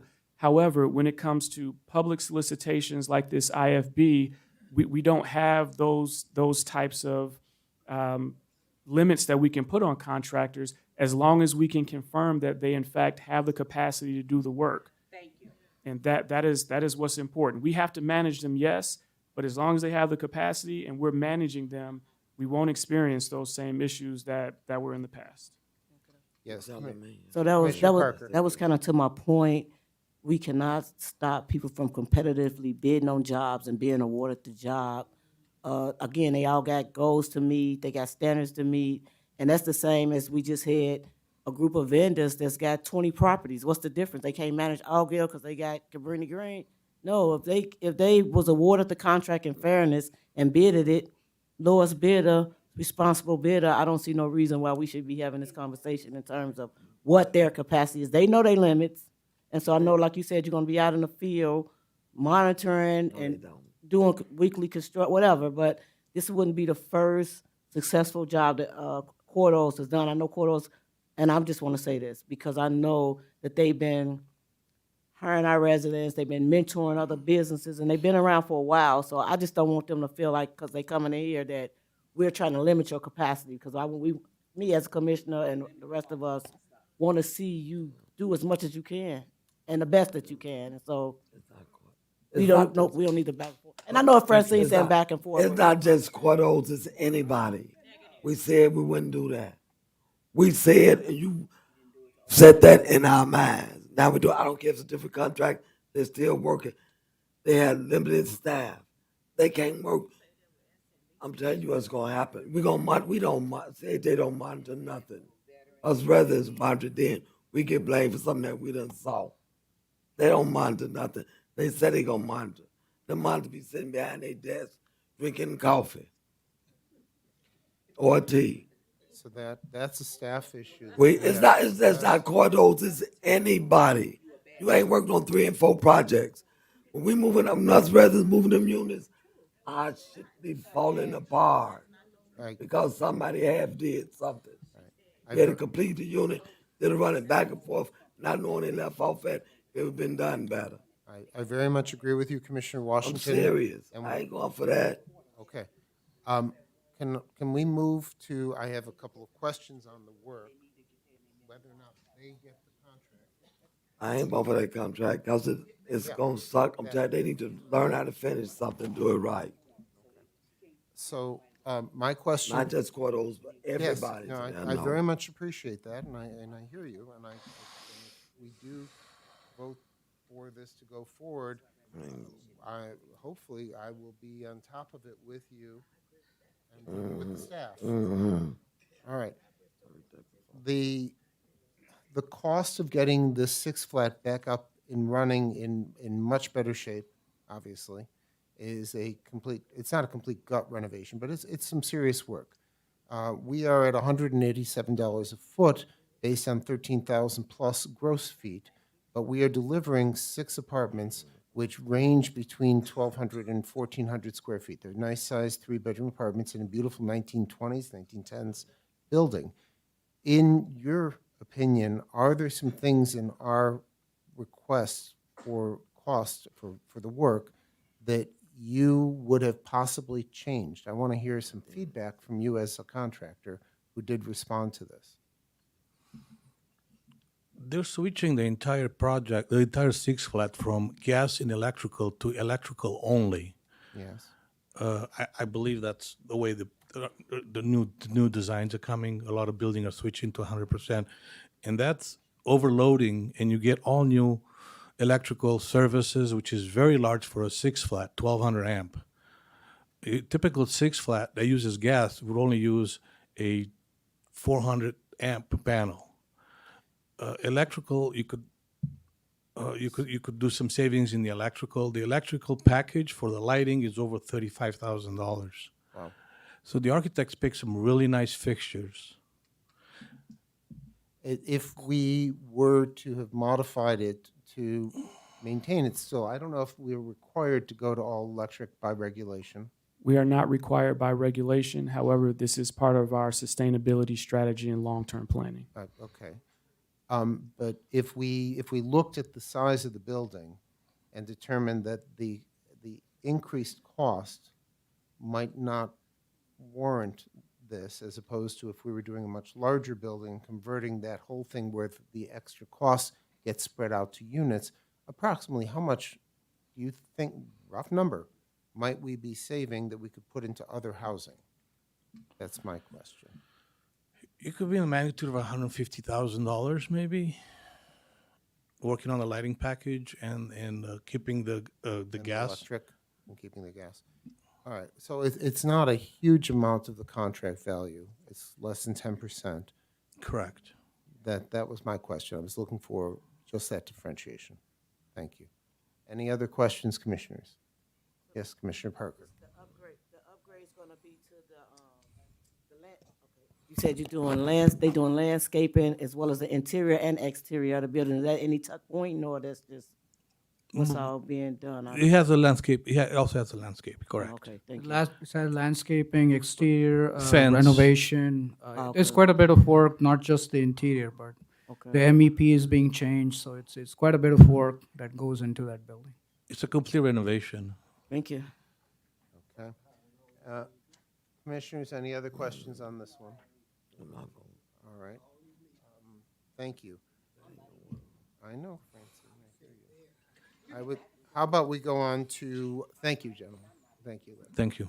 How about we go on to item number 13, the authorization to enter into a contract for building modernization construction work at 132 North Pine.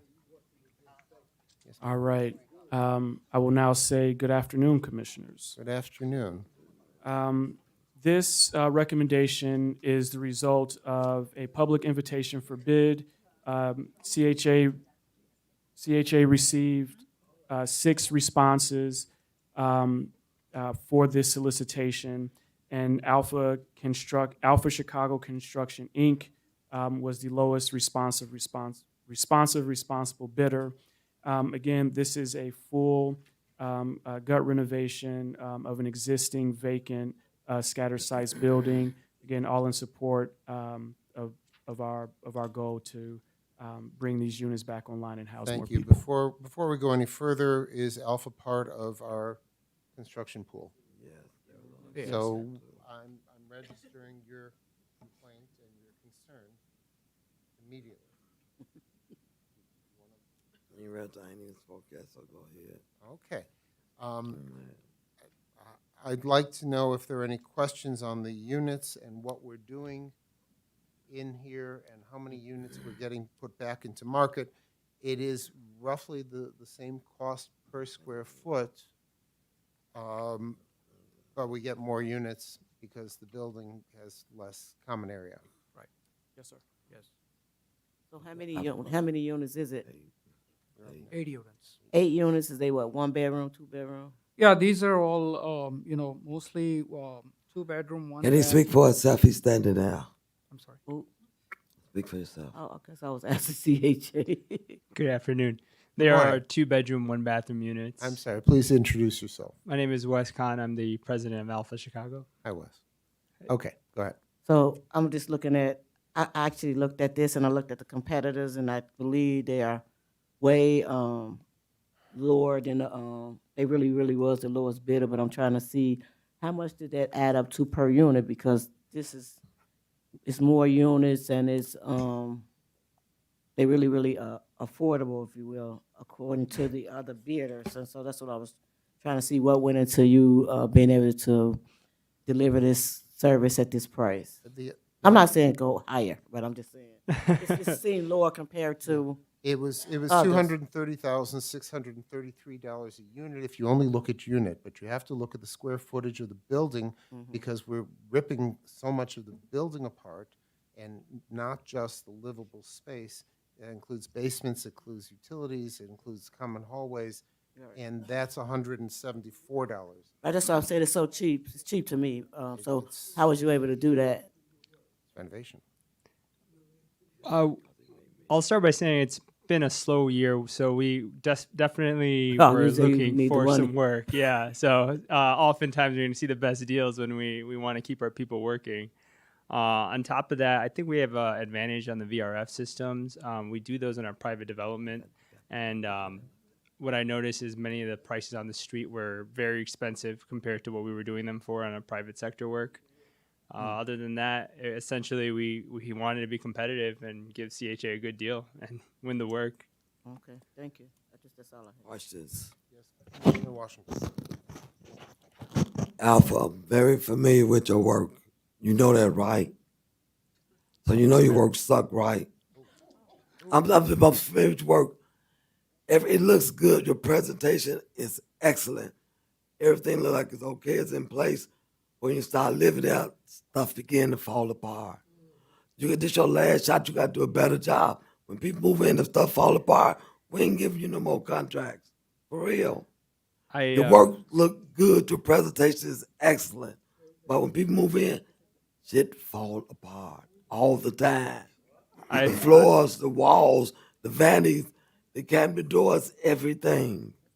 Commissioner Washington, I wholeheartedly disagree. I would love to hear more about where our work sucks. I stand behind it. We've been working for the CHA for over a decade. I know, and I've that's what I consistently know. heard from many of your staff that our work is some of the best. I know you do work at the best. Your work look the best. I've been getting, when you people move in, the stuff that you do, when they get to calling, we get a complaint to see it, they get to calling, stuff is terrible. You camouflage a lot. I'm serious. I wouldn't say something if I didn't know what I was talking about. When somebody called me, that ain't true. It can't be. I don't want you to tell me on the phone. I want to go out and see it for myself. Is Shelley still here? And I done told CJ too many times, Alpha did this, so-and-so did this. I always watch. They played it off. I can no longer play it off. That the less you do, the worse you do, the more work I have to do. I'm tired of working. I love what I do, but I'm tired of getting complaints. Can you give me an example of what specifically you say sucks? I mean, which work? We've done thousands of units for housing authority for years. You did thousands of units, and you did a lot of scatter sites. And the scatter sites suck. You did, was that 6 or 8 flats?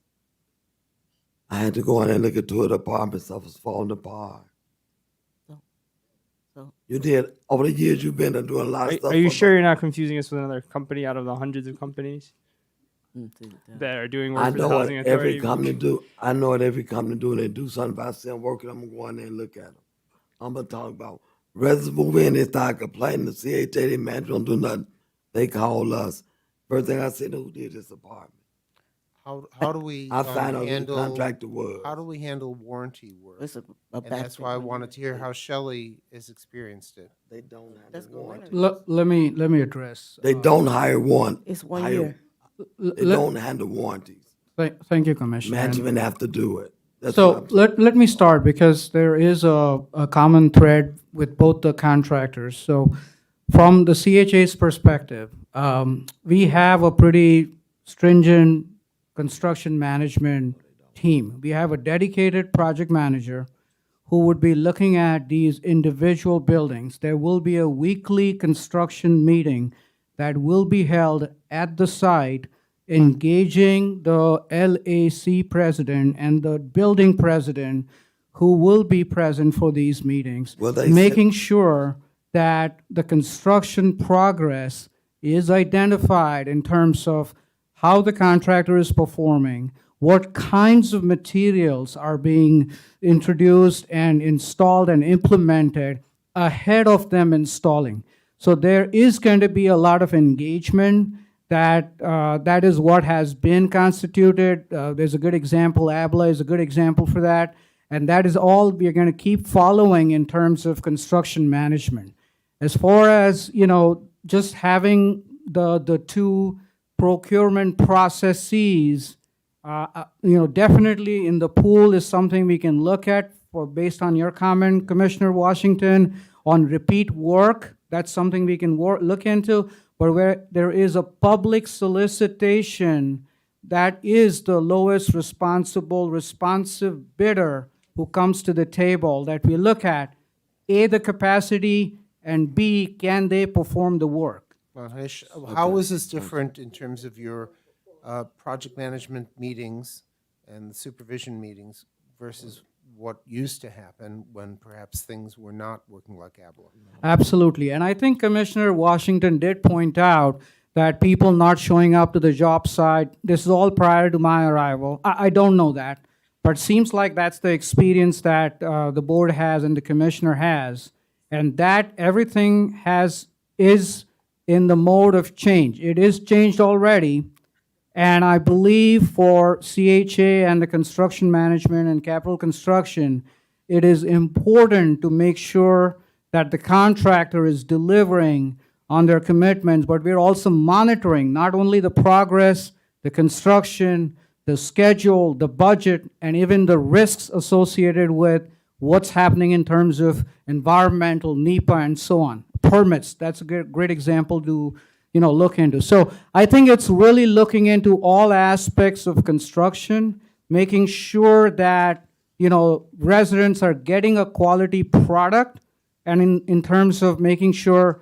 it's managed properly. So The PMs have been trained. They are also being provided additional training in terms of how can we assure there's quality product and a quality delivery in how we do things. So yes, there are changes, and everybody should see changes happening as we kind of move in. Okay, me ask. I'm also telling my presidents I'm training some of them. Don't just go and sit in the room and talk about it. Go to the site and look at it. Absolutely. They got to have some on-site inspections. You meet on the site, not in the room sitting down. You got to see what they're talking about, what they're doing. Absolutely. I'm not talking about you, but I know what's been happening ever since you came in. Before you came in, when y'all came in with what's his name, worked with Gene, it was terrible. Y'all was getting contract after contract after contract, and everything was falling apart. And y'all have a 10% a year's contract. Y'all don't come in and redo nothing. You just be on the property manager. Leonard, you was part of something, but you weren't in the loop. All of this was going on. I'm telling you. I've told different people, and they let it go, just let it go. I'm tired of letting stuff go. We are being affected. We don't have any money. We ain't getting no more money. I just want to close in saying that don't the contractors do a 1 year warranty on their work? And so if something was to fall apart, like she's saying, the cabinet fall off 2 months later, then that particular contract is got to come back and repair or replace. Is that the common? Absolutely. Is that But done? It's when has material that- and name one labor time- warranty. Name one time it's happened in authority. In the last. Name one time it's since- happened in the last Since 10 you've years. been here, please. Name one time. One time a cabinet fell off then for some reason. Yes, it have. I've been getting on CHA about that. They've been having management to do it. They've had management to do it. And I've been getting on, even at these meetings, why has management got to do with a contractor had a year's warranty to do? No, as an example, Commissioner, just this past December into January, we had some poor workmanship that happened in some units at ABLA. And our capital construction team had the contractor come out, redo the work to ensure it was appropriate. They were still So on that that, is- but they hadn't quit. They were just on. That's the latest example, just off the top of my head that I They can weren't good bring enough. to you. I know about that. They were already there. They never left it. So there are other examples too, Korea Construction. You weren't we even here, brought don't them even back go in. there. I think the common, thing is accountability. So we are don't trying to hold them justify it. I know accountable what I'm for saying. what that's in their contract. Don't justify. I know what I'm saying. You know what I'm saying. You got to do better. That's all I got to say. If you don't, you out here forever and a day. We got like getting rid of landlords. We got to start getting rid of Section 8 workers too. Don't care who they are, and we can't double dip. That's why we falling apart, because we double dipping and letting stuff was business as usual. Thank you, Francine. Thank me. I'm going to thank Leonard. And thank you, sir. Thank you, Commissioner. We have 3 registered speakers who signed up to comment on items listed on today's Real Estate Committee agenda. Speakers will be called in the following order. My neighbor, Mr. Blakemore, Paul McKinley, and Tamika Holt. As a reminder, as set forth in our public participation rules, courteous, respectful, and civil behavior is expected from all speakers. To ensure that all registered speakers get an opportunity to address the committee, we will enforce the 2-minute time limit. When called upon, please speak. Mr. Blakemore, you're the first gentleman up. Thank you. I don't know about civil and being respectable, but you all are out of control. When you have these contractors, I'm black, and I always play the race card. Some of these workers are illegal workers, not even citizens on these jobs. Even though you might have a black contractor and he hires or she hires illegals. So that's why I was just sitting here getting an education, being informed. That's why I never stay to the end of the meeting. I go to all these meetings and I can connect the dots. With City Hall, the games that people play, that reverend that came up here, I see him at City Hall. It's all political connected. And the other reverend over there, we're so glad to have a reverend. Whoa, whoa, whoa. Don't play with me. Don't play with my people. Mr. Blakemore, please be Wait a minute, respectful. Mr. Blakemore, please. I am in order. You are now out of order. Let me speak. Let me speak. And then it go back to Humber Park over there.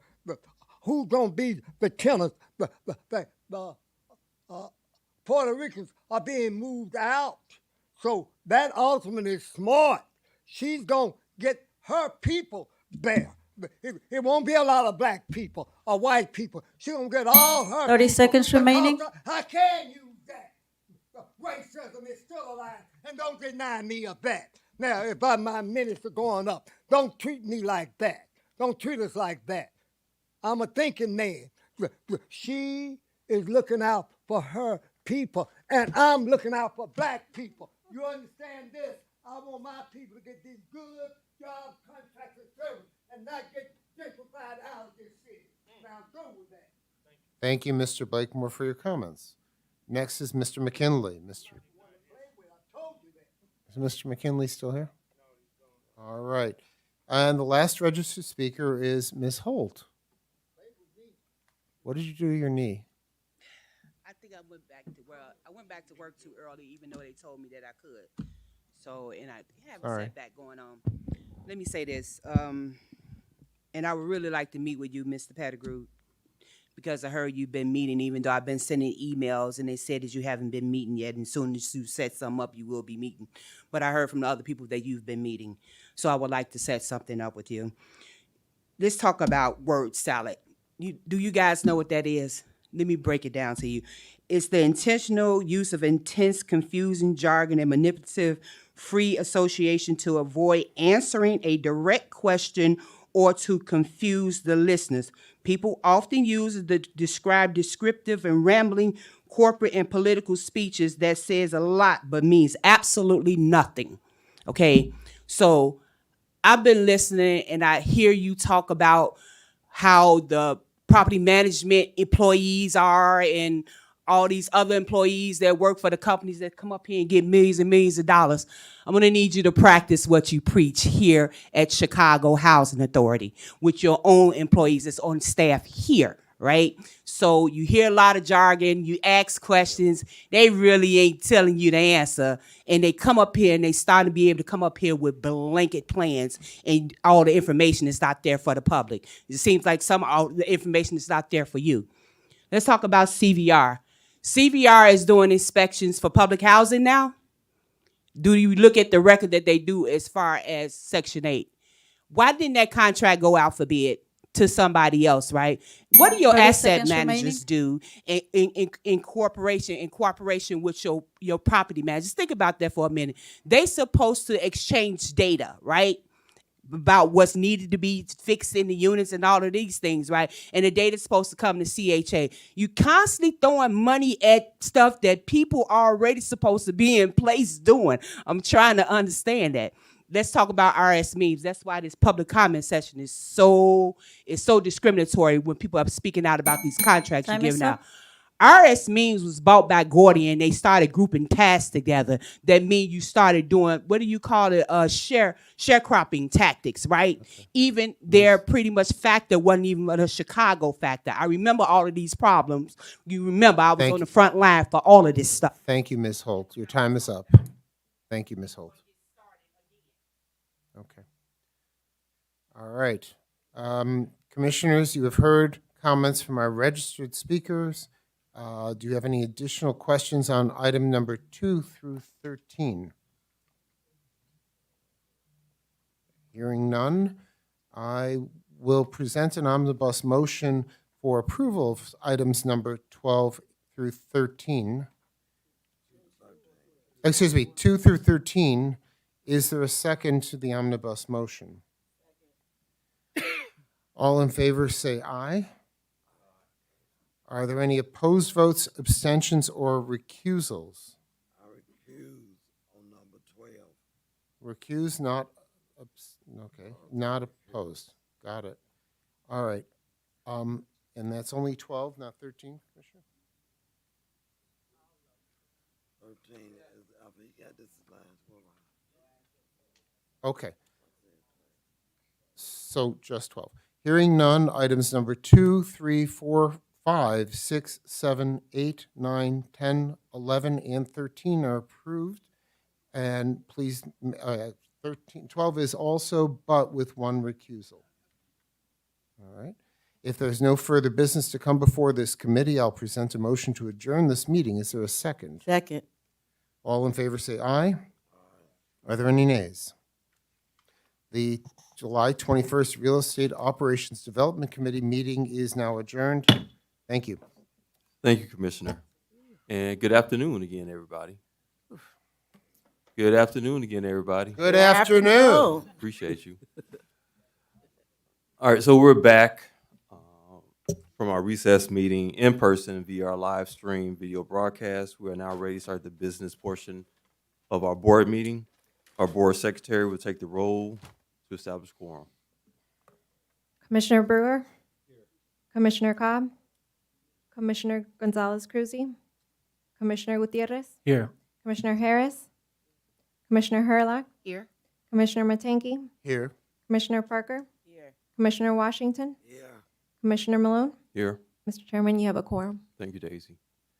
I will now call on Vice Chair James Matangi to present the report for the Real Estate Committee. Thank you, Mr. Chairman.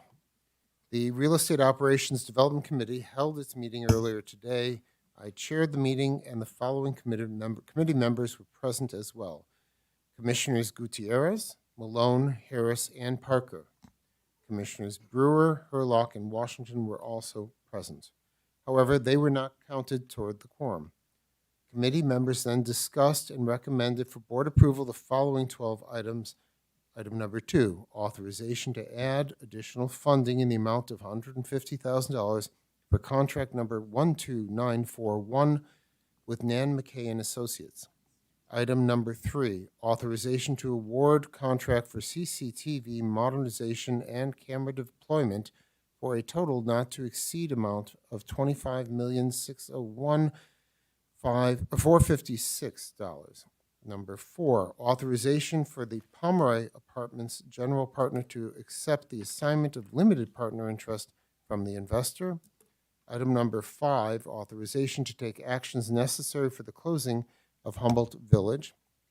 Item number 6, authorization to increase the not to exceed amount for contract number 13336 in the amount of $4,398,532 for a total aggregate of $1,242,263 with American Hoist and Manlift, Inc.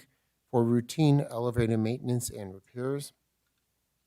Item number 7, authorization to enter into bridge agreements for professional property management services with Eastlake Management Group, Inc., Hispanic Housing Development Corporation, and Manage Chicago, Inc. in the aggregate amount not to exceed $1,982,120.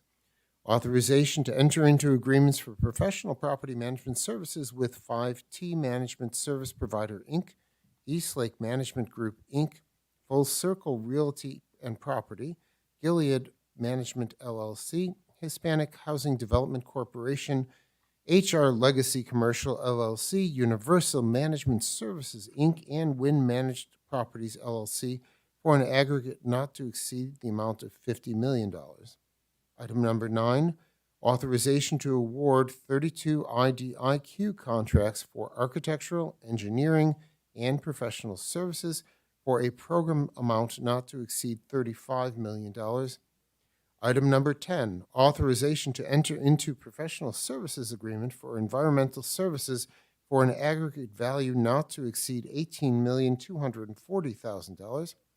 Item number 11, authorization to participate in the Sourcewell Cooperative Purchasing Agreement in the aggregate amount not to exceed $3,412,625 to access RS Means construction cost estimating database owned by Gordian Group, Inc. Item number 12, authorization to enter into a contract for building modernization construction work at 735-737 South Independence Boulevard in the not to exceed amount of $2,546,840.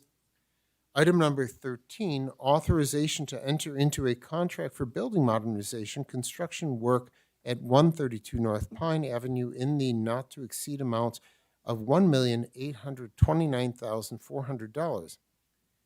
Mr. Chairman, on behalf of the Real Estate Operations Development Committee, who went through a lot of stuff today, I will present an omnibus motion for approval of items number 2, 3, 4, 5, 6, 7, 8, 9, 10, 11, 12, and 13. Thank you, Commissioner. So we have an omnibus motion on the floor for approval of items 2 through 13. May I have a second? Second. All in favor, say aye. Aye.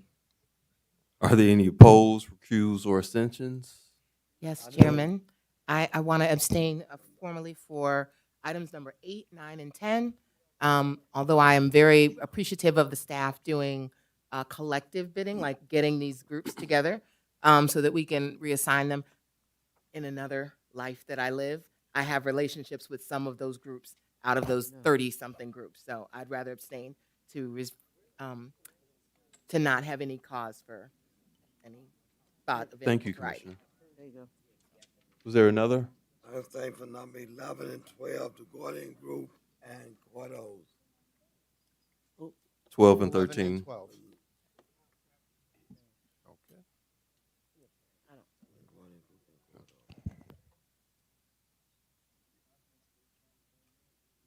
Okay. Okay, those items pass. Thank you, everybody. Thank you. Moving on to our general items as listed on the agenda, we have one item for consideration and vote by the full board. I'll call upon David Zimmer, Interim Chief Financial Officer, to provide the board with an overview of item number 1, authorization to accept and submit to HUD CHA's financial statement audit and annual comprehensive financial report for the year ended December 31st, 2025. David?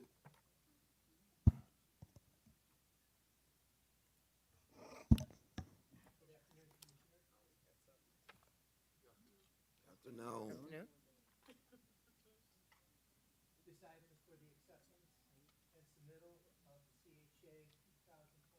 Year-end financial audit and annual comprehensive financial report to HUD and to the Government Financial Officers Association for consideration to receive the Award for Excellence in Financial Reporting. Our financials were audited by the accounting firm of Ernst & Young in accordance with generally accepted accounting standards, and we received an unmodified opinion, meaning free from any material misstatements. The Government Accounting Standards Board does require this annual submission along with management discussion and analysis. With us today, we have our audit partner from Ernst & Young, Susan Wheeler, as well as Senior Manager James Kwan. We would be happy to take any questions.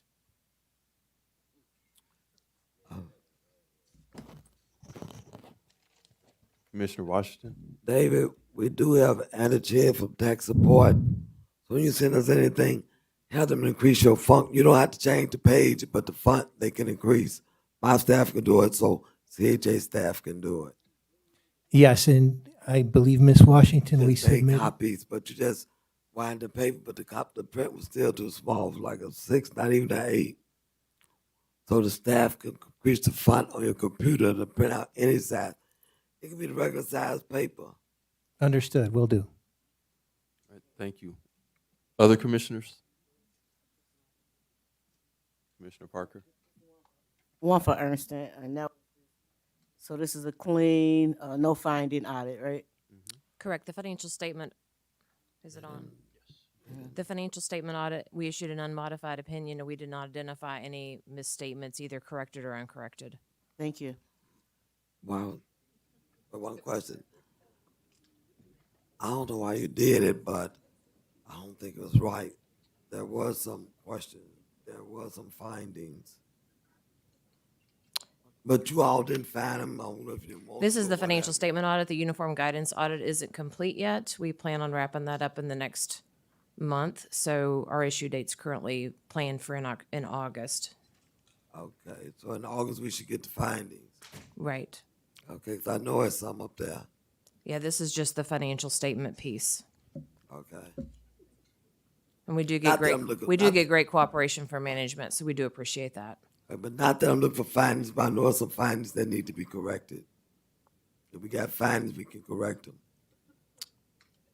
Yeah, that was, management will be taking that, All right, will thank you. be addressing the corrective action. Okay. All right, we do not have any registered speakers for this item. Are there any other questions from the commissioners? All right, hearing none, to make a motion to approve item number 1. Is there a second? Second. All those in favor say aye. Aye. Any opposed, abstentions, or recusals? Hearing none, item number 1 is approved. A few announcements. Thank you. Our next committee and board meetings are scheduled for 8:30 a.m. on Tuesday, September 13th at the Charles Hayes Family Investment Center, 4859 South Wabash Avenue.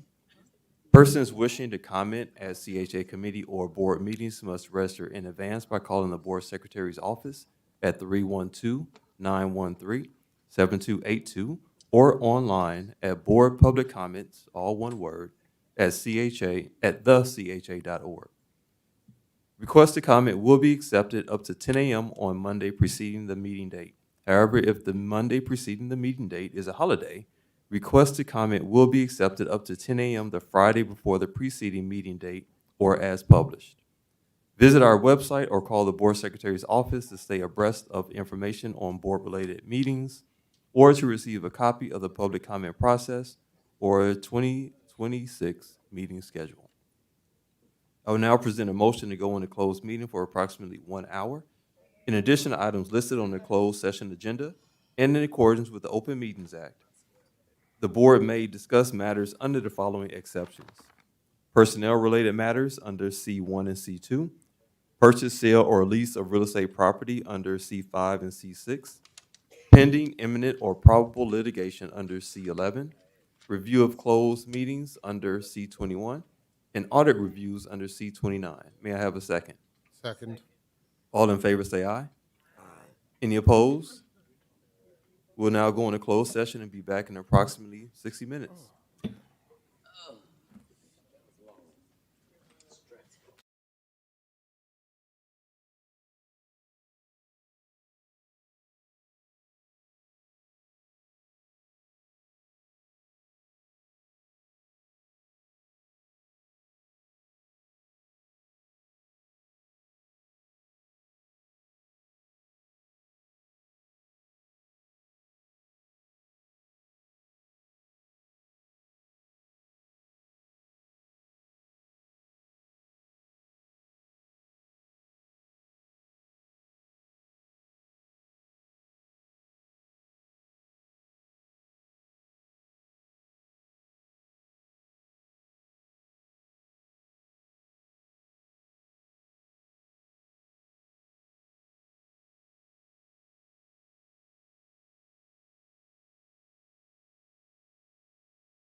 The tools that they needed. The goal was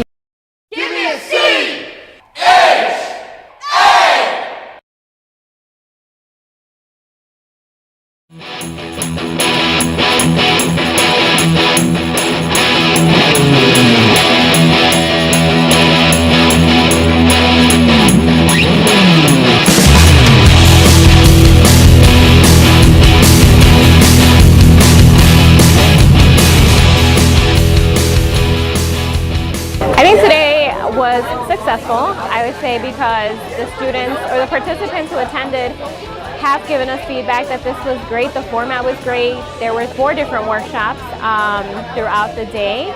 And then the resource fair, of course, was the opportunity for them to utilize what they learned in, you know, some of the workshops and then apply it here when they introduced themselves, when they talked about themselves to our recruiters, right? So I think today was a great day because we were able to provide participants with the tools that they needed. The goal was met. Strongly encourage you to lean in, be a sponge, take notes, talk to each other, reflect, because moments like this, the people that you meet, the things that you learn, can truly be a springboard and change each of your trajectories. The workshops that they have you do, what does that be like? The workshops towards how to improve our network, and then like how to broaden our network, expand. I actually found it beneficial. I feel like I got a lot of great experiences out of it so far, whether it was the professional dress presentation and also the opportunity that I just got to be able to get styled by Dress to Impress, and as well as the vendors that they had here. So I feel like they were great. This is my third time attending this event, and every time I come here, I always get some type of new information as well as a reinforcement of the really essential basics. So I always find it very interesting and worthwhile.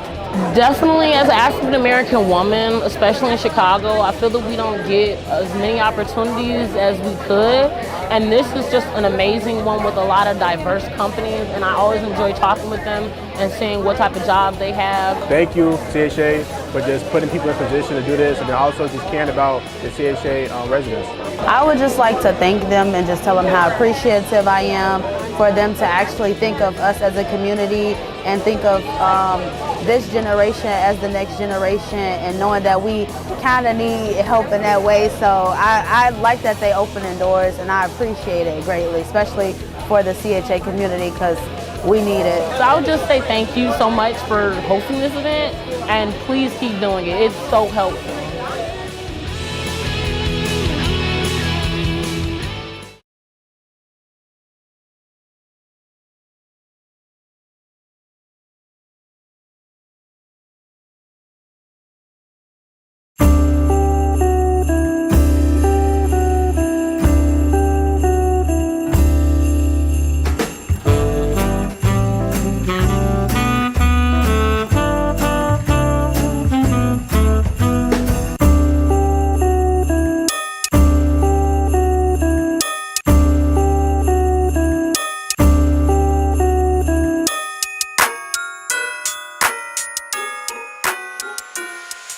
Theme this year was live on the red carpet. Everybody looks fabulous, and everybody is looking just like they're at the Oscars. Well, I live in the CHA housing at Hattie Kalner Apartments, and I'm an ambassador in the building.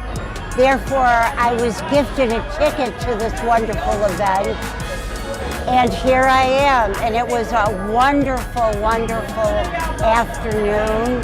And it was really nice getting together with everybody and hearing live music, and the meal was wonderful, and it was great to see the solidarity of all the people housed in CHA. What actually brought me here was to see if I can run into some legacies for when I was a shorty growing up in CHA housing. So we had legacies that helped develop people like me, so I can get to the age where I'm at. So that was a blessing, and that did happen today. Just to be able to see the foundational people who help us become the next generation of foundational people. You know, I'm a man, we all want to share a tear, but I was holding it in, but it was very emotional. And now that I have photos of that individual, I can post it and say, hey, you remember her? Do you remember what she did? Do you remember how she helped us? And this is how you pass on those legacies. I think that they did everything beautifully, and we were able to dance and eat. It was really better than I thought it would be. It's a lot better than I thought it would be. I'm very pleased. Glad we were able to still do this event. Seniors are wonderful. We all strive to be one if we're not there yet. Thank you, everyone. Happy holidays. See you in 2026. Oh, happy holidays to all of you, to everyone. And Happy New Year. CHA. Keep up the good work.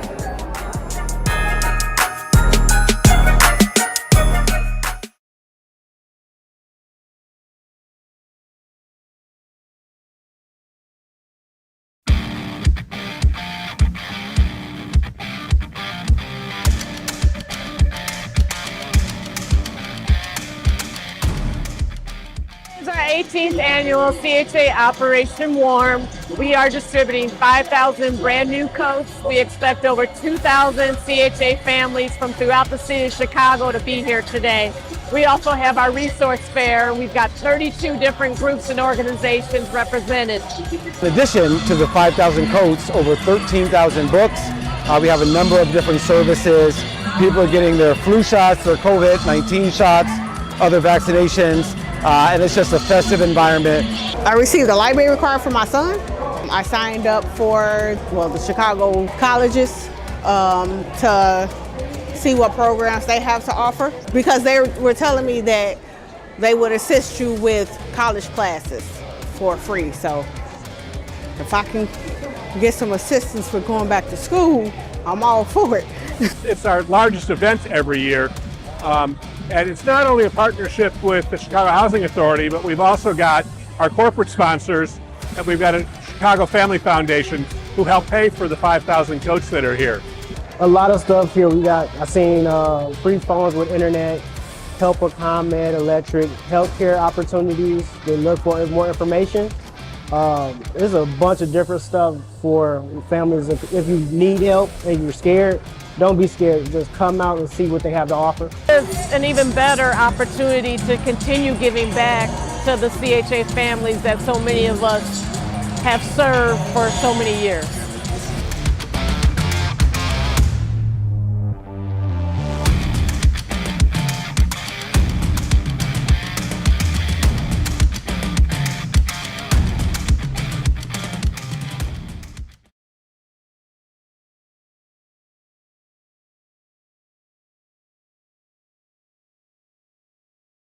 Going through the Level Up program, at first it was a little rocky because I was with different coaches, and then I finally had someone, Miss Latanya McKenzie, and just knowing that I had that support, knowing that I had an advocate, knowing that I had someone to help me through those stones and those hurdles that I was going through. The program itself is amazing. Like I spoke about earlier, I took advantage of every opportunity. I was able to achieve my goals. Never saw myself being a homeowner or transitioning off the subsidy. And I will say, like, there was a fear because I have an autoimmune condition. I had this fear, like, if I leave this subsidy behind, that I wasn't going to make it, I wasn't going to prosper, but I'm just trusting the process. And so that's what going through this program was for me. It was trusting the process. Ask questions, stick with it. The people in the program, the coaches, the Level Up staff, the managers, they are there to support you. They're not going to let you down. They're not going to steer you in the wrong path. The program is truly to support you.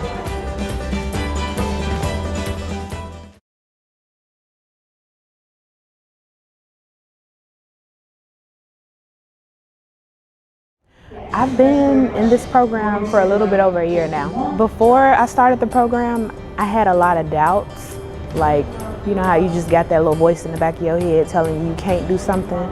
So once I got into the program, I started to get more confidence in myself and what I wanted out of life. Like, it made me kind of think a little harder about what I want and how to get there.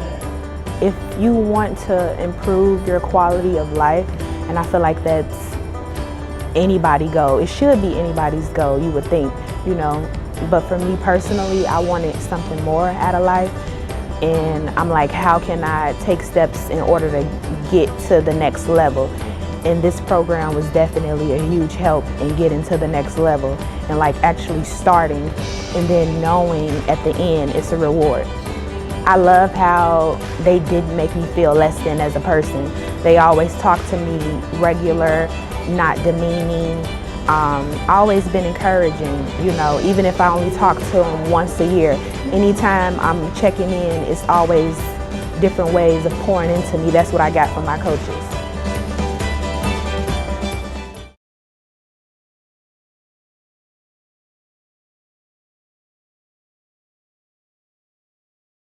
I'm very grateful for this opportunity, for the Level Up program, and I just think everybody should get in it. The program is very beautiful, and it changed me. The challenges was, I didn't think that I had all the 5 years in me to complete, but I did it. I never thought about that I would be my own homeowner, and the Level Up program has helped me to become to my next step to doing that, and I really appreciate that. The Level Up program has helped me with saving, my financial education. It helps me. They put me in school as well, and I graduated. I was able to graduate and earn college credits for people that graduated from high school that didn't do it later on in life, never went to college or anything. But I was able to do that and get in school, and I want everyone, if they can, to please get in the Level Up program.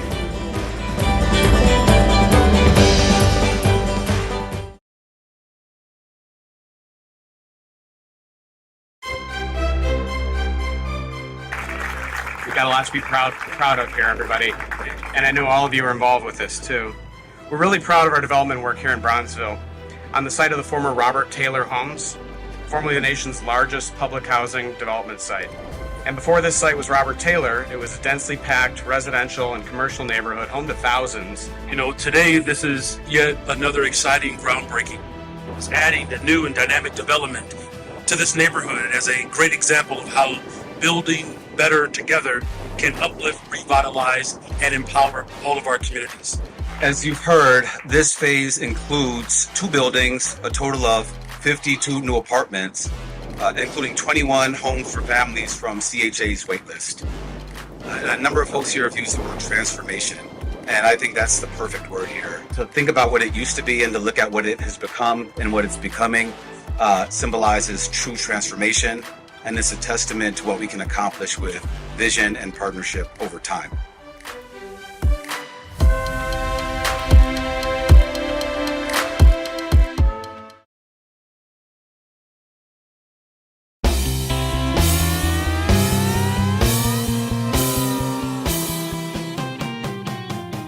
So this is our 13th Summer Music Festival. We have 800 seniors here. They're here to enjoy music, dancing, they get a lunch. We had some special entertainment. We had the 40 Plus Double Dutch Club dancers here.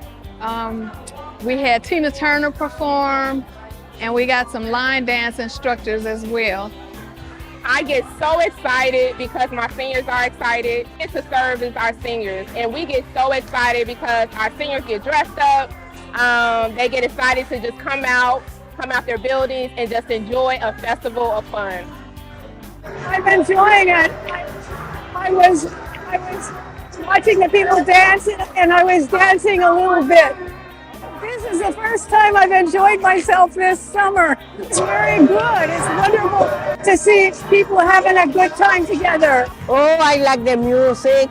I like the people, beautiful people, and I like the place. It's a beautiful place. Yeah, I like it. Thank you very much for everything.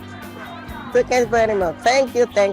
This keeps me coming to work every day, but moments like this keep us going, and we remind us of why we're here.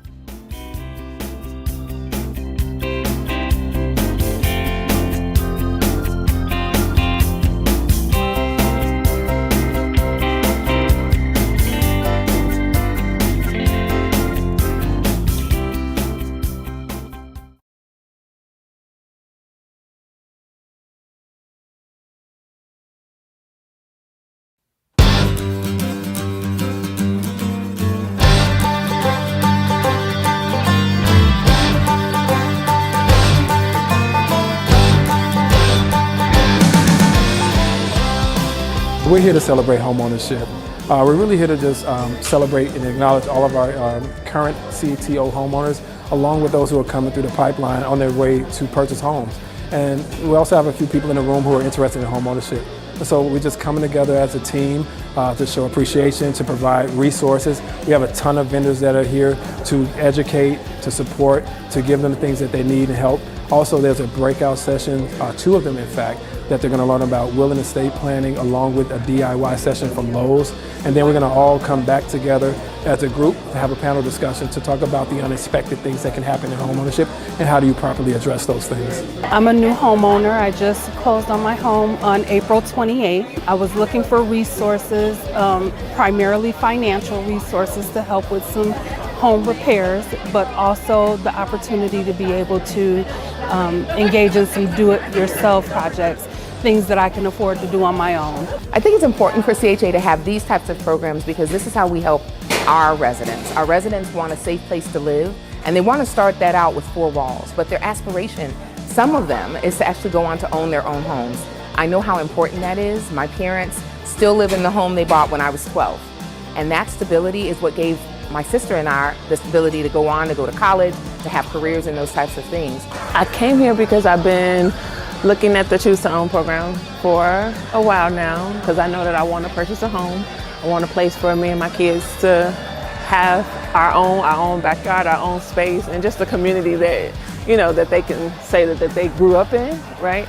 But I wasn't sure if CTO was the track for me.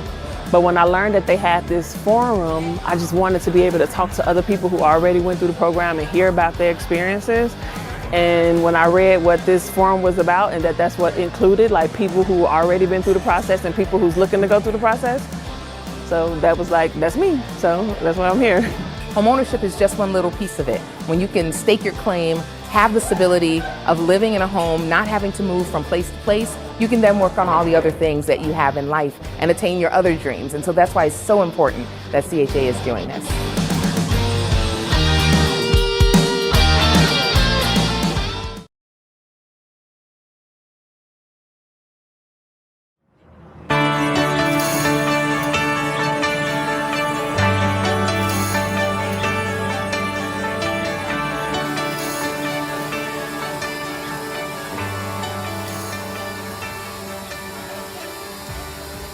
That experience is the best experience I ever had.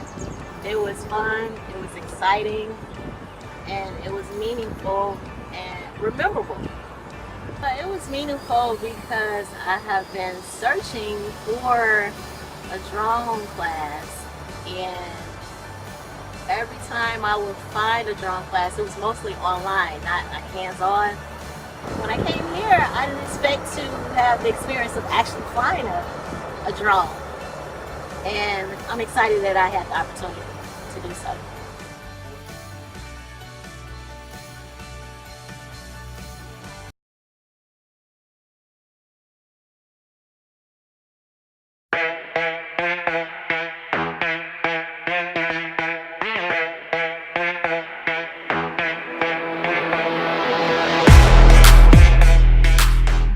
This is the final phase of what will be almost 800 units of rental and for sale housing on what was called the extension north of Cabrini Green. Today we are taking another step forward, bringing more affordable options to residents and bringing restoration and revival to the name Cabrini Green.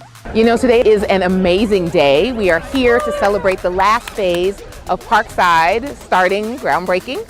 And we're so excited about the new units that will come online, bringing back families who have waited for so long to come back to this land. So I started at CHA 25 years ago. So that's how far back I've known about Cabrini and Peter's involvement in this project. And then I started becoming involved as a project manager on this 10 years ago.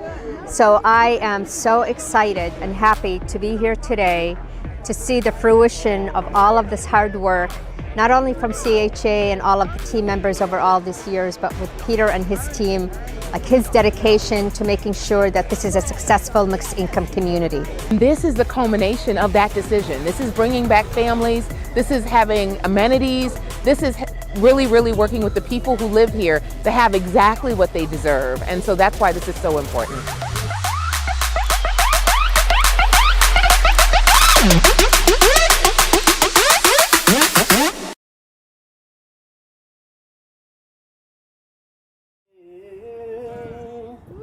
It's been a long time coming, but I know a change has come.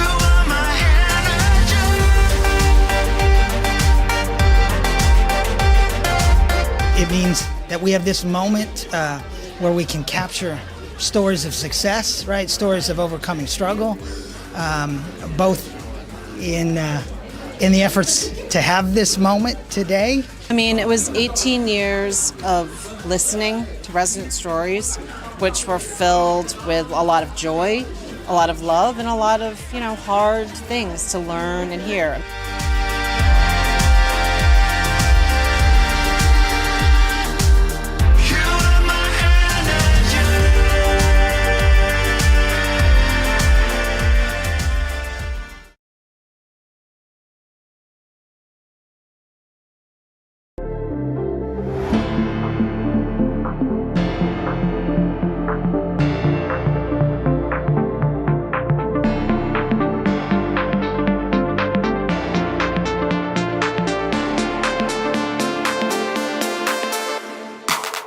We are partnering once again with the Daisy Foundation to provide a day of pampering for nearly 200 CHA moms.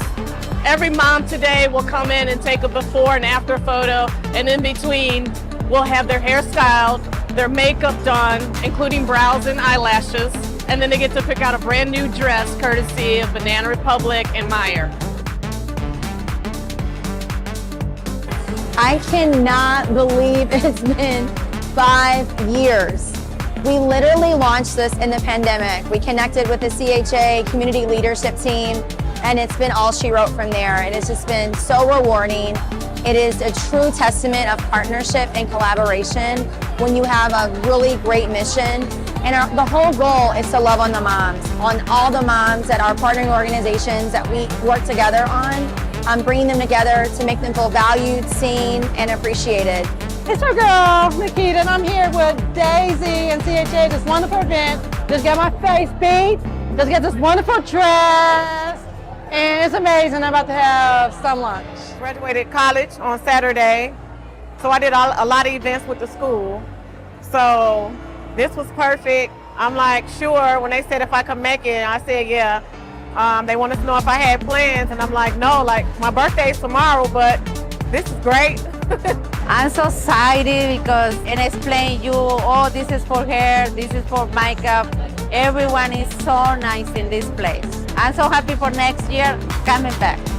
And it's just been very, very rewarding. Our goal is really to make sure that we fill their cups and that they're smiling from the inside out. And every year we elevate, it gets bigger and grander, and next year we will top this one.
successful, I would say, because the students or the participants who attended have given us feedback that this was great. The format was great. There were 4 different workshops throughout the day. And then the resource fair, of course, was the opportunity for them to utilize what they learned in some of the workshops and then apply it here when they introduced themselves, when they talked about themselves to our recruiters, right? So I think today was a great day because we were able to provide participants with the tools that they needed. The goal was met. Strongly encourage you to lean in, be a sponge, take notes, talk to each other, reflect, because moments like this, the people that you meet, the things that you learn, can truly be a springboard and change each of your trajectories. The workshops that they have you do, what does that be like? The workshops towards how to improve our network, and then like how to broaden our network span. I actually found it beneficial. I feel like I got a lot of great experiences out of it so far, whether it was the professional dress presentation and also the opportunity that I just got to be able to get styled by Dress to Impress, and as well as the vendors that they had here. So I feel like they were great. This is my 3rd time attending this event, and every time I come here, I always get some type of new information as well as a reinforcement of the really essential basics. So I always find it very interesting and worthwhile. Definitely, as an African American woman, especially in Chicago, I feel that we don't get as many opportunities as we could. And this is just an amazing one with a lot of diverse companies, and I always enjoy talking with them and seeing what type of jobs they have. Thank you, CHA, for just putting people in position to do this, and then also just caring about the CHA residents. I would just like to thank them and just tell them how appreciative I am for them to actually think of us as a community and think of this generation as the next generation, and knowing that we kind of need help in that way. So I like that they opening doors, and I appreciate it greatly, especially for the CHA community, because we need it. So I would just say thank you so much for hosting this event, and please keep doing it. It's so helpful.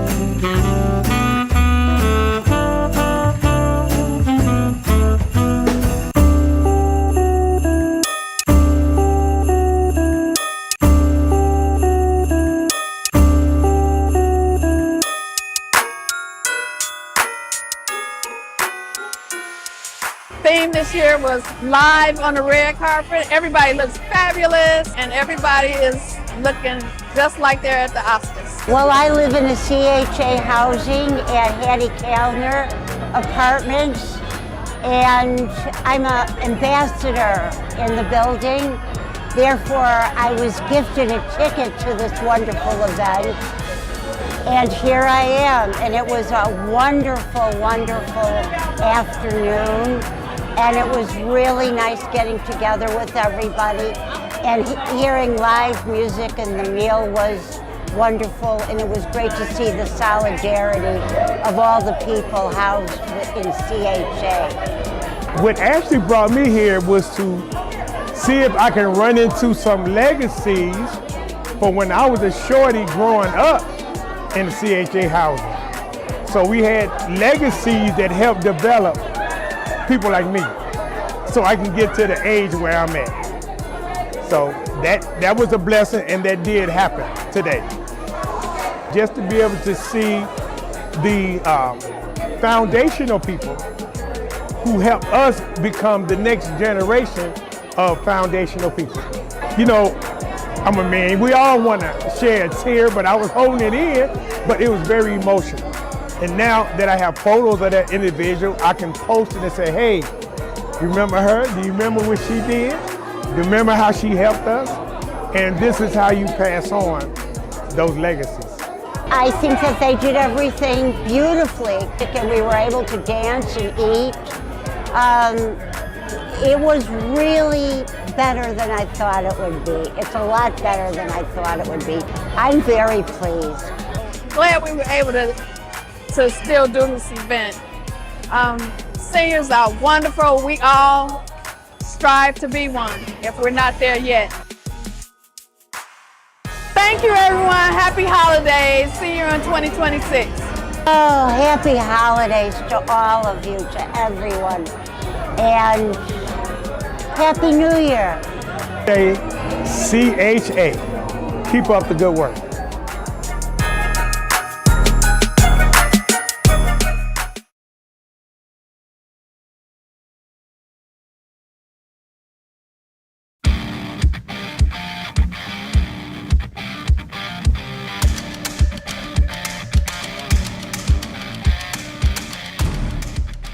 This is our 18th annual CHA Operation Warm. We are distributing 5,000 brand new coats. We expect over 2,000 CHA families from throughout the city of Chicago to be here today.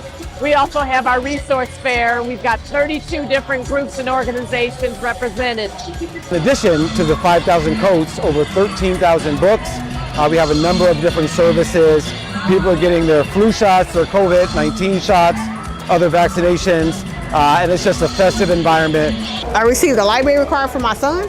I signed up for, the Chicago colleges to see what programs they have to offer, because they were telling me that they would assist you with college classes for free. So if I can get some assistance for going back to school, I'm all for it.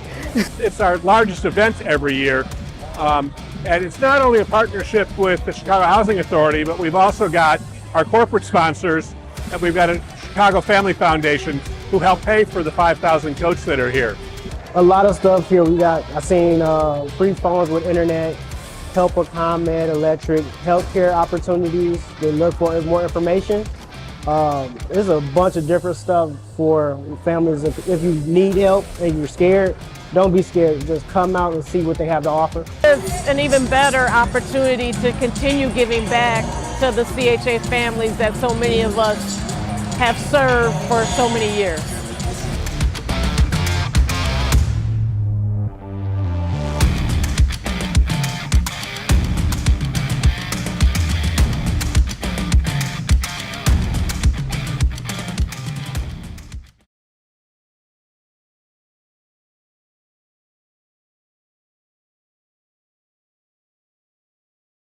Going through the Level Up program, at first it was a little rocky because I was with different coaches, and then I finally had someone, Miss Latanya McKenzie, and just knowing that I had that support, knowing that I had an advocate, knowing that I had someone to help me through those stones and those hurdles that I was going through.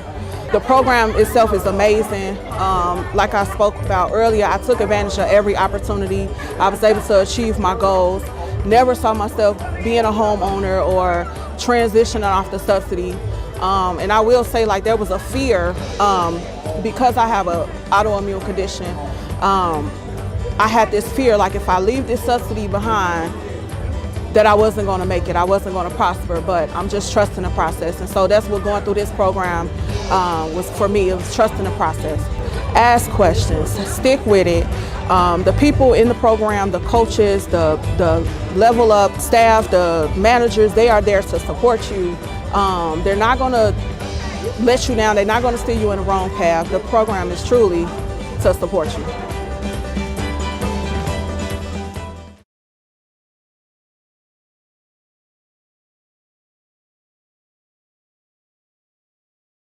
I've been in this program for a little bit over a year now. Before I started the program, I had a lot of doubts. You know how you just got that little voice in the back of your head telling you can't do something. So once I got into the program, I started to get more confidence in myself and what I wanted out of life. It made me kind of think a little harder about what I want and how to get there. If you want to improve your quality of life, and I feel like that's anybody's goal. It should be anybody's goal, you would think, But for me personally, I wanted something more out of life. And I'm like, how can I take steps in order to get to the next level? And this program was definitely a huge help in getting to the next level and actually starting and then knowing at the end it's a reward.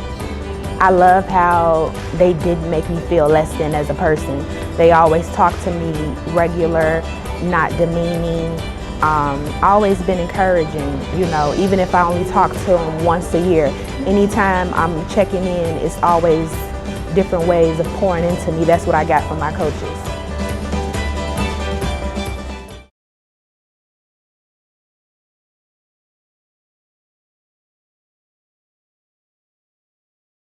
I'm very grateful for this opportunity, for the Level Up program, and I just think everybody should get in it. The program is very beautiful, and it changed me. The challenges was, I didn't think that I had all the 5 years in me to complete, but I did it. I never thought about that I would be my own homeowner, and the Level Up program has helped me to become to my next step to doing that, and I really appreciate that. The Level Up program has helped me with saving, my financial education. It helps me.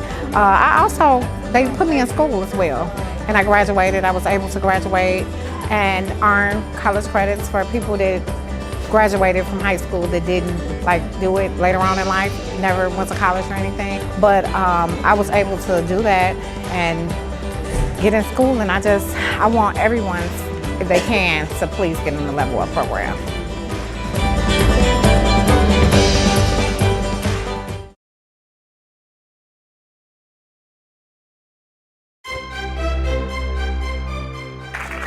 We've got a lot to be proud of here, everybody. And I know all of you are involved with this too. We're really proud of our development work here in Bronzeville, on the site of the former Robert Taylor Homes, formerly the nation's largest public housing development site. And before this site was Robert Taylor, it was a densely packed residential and commercial neighborhood home to thousands. You know, today this is yet another exciting groundbreaking.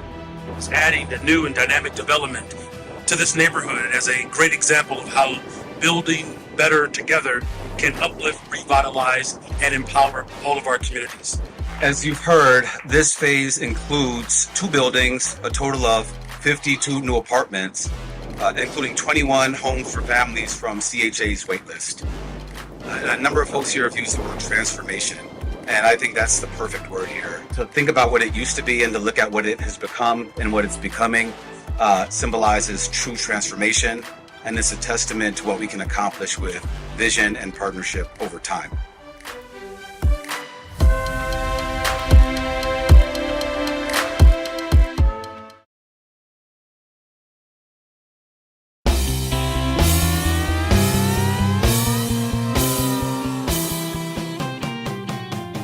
So this is our 13th Summer Music Festival. We have 800 seniors here. They're here to enjoy music, dancing, they get a lunch. We had some special entertainment. We had the 40 Plus Double Dutch Club dancers here. We had Tina Turner perform, and we got some line dance instructors as well. I get so excited because my seniors are excited. It's to serve as our seniors, and we get so excited because our seniors get dressed up.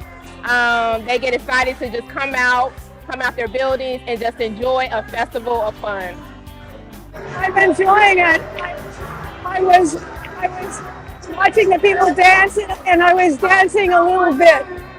This is the first time I've enjoyed myself this summer. It's very good. It's wonderful to see people having a good time together. Oh, I like the music. I like the people, beautiful people, and I like the place. It's a beautiful place. Yeah, I like it. Thank you very much for everything. Thank you very much. Thank you. This keeps me coming to work every day, but moments like this keep us going, and we remind us of why we're here.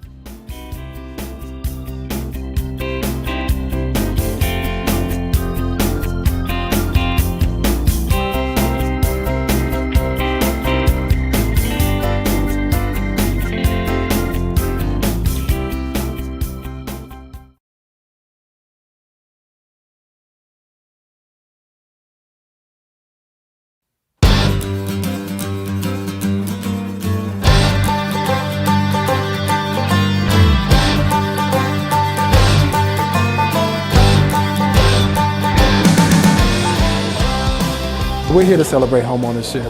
We're really here to just celebrate and acknowledge all of our current CTO homeowners, along with those who are coming through the pipeline on their way to purchase homes. And we also have a few people in the room who are interested in home ownership. And so we're just coming together as a team to show appreciation, to provide resources. We have a ton of vendors that are here to educate, to support, to give them the things that they need and help. Also, there's a breakout session, 2 of them in fact, that they're going to learn about will and estate planning along with a DIY session from Lowe's. And then we're going to all come back together as a group to have a panel discussion to talk about the unexpected things that can happen in home ownership and how do you properly address those things. I'm a new homeowner. I just closed on my home on April 28th. I was looking for resources, primarily financial resources to help with some home repairs, but also the opportunity to be able to engage in some do-it-yourself projects, things that I can afford to do on my own. I think it's important for CHA to have these types of programs because this is how we help our residents. Our residents want a safe place to live, and they want to start that out with 4 walls, but their aspiration, some of them, is to actually go on to own their own homes.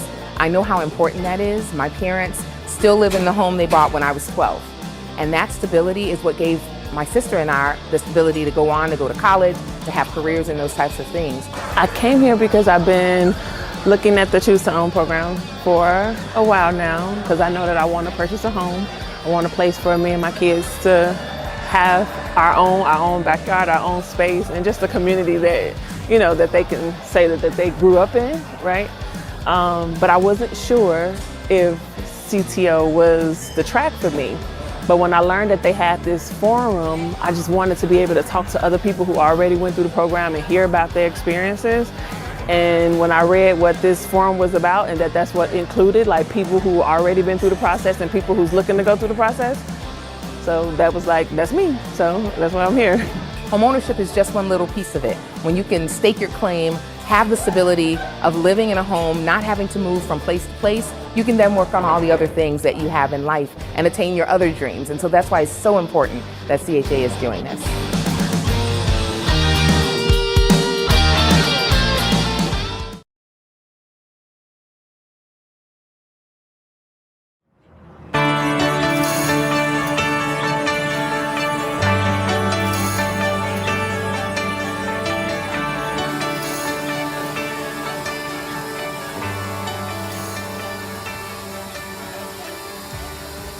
That experience is the best experience I ever had. It was fun, it was exciting, and it was meaningful and rememberable.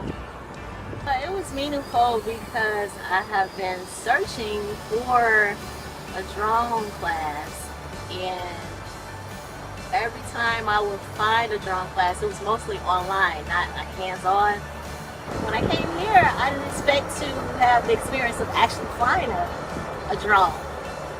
And I'm excited that I had the opportunity to do so.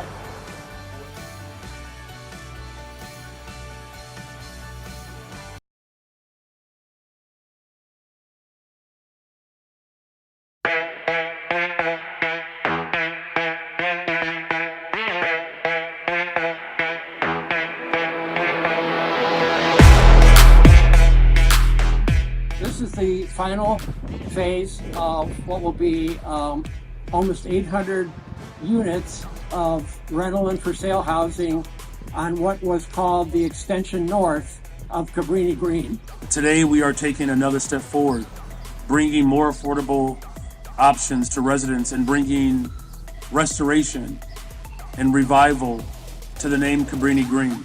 You know, today is an amazing day. We are here to celebrate the last phase of Parkside, starting groundbreaking. And we're so excited about the new units that will come online, bringing back families who have waited for so long to come back to this land. So I started at CHA 25 years ago. So that's how far back I've known about Cabrini and Peter's involvement in this project. And then I started becoming involved as a project manager on this 10 years ago.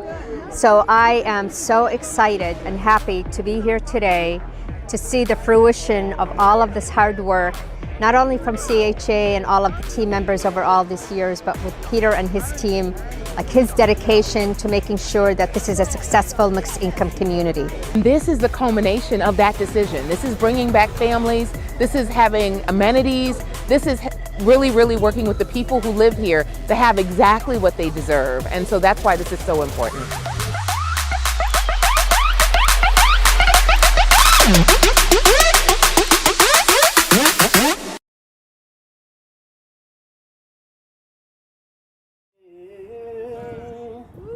It's been a long time coming, but I know a change has come.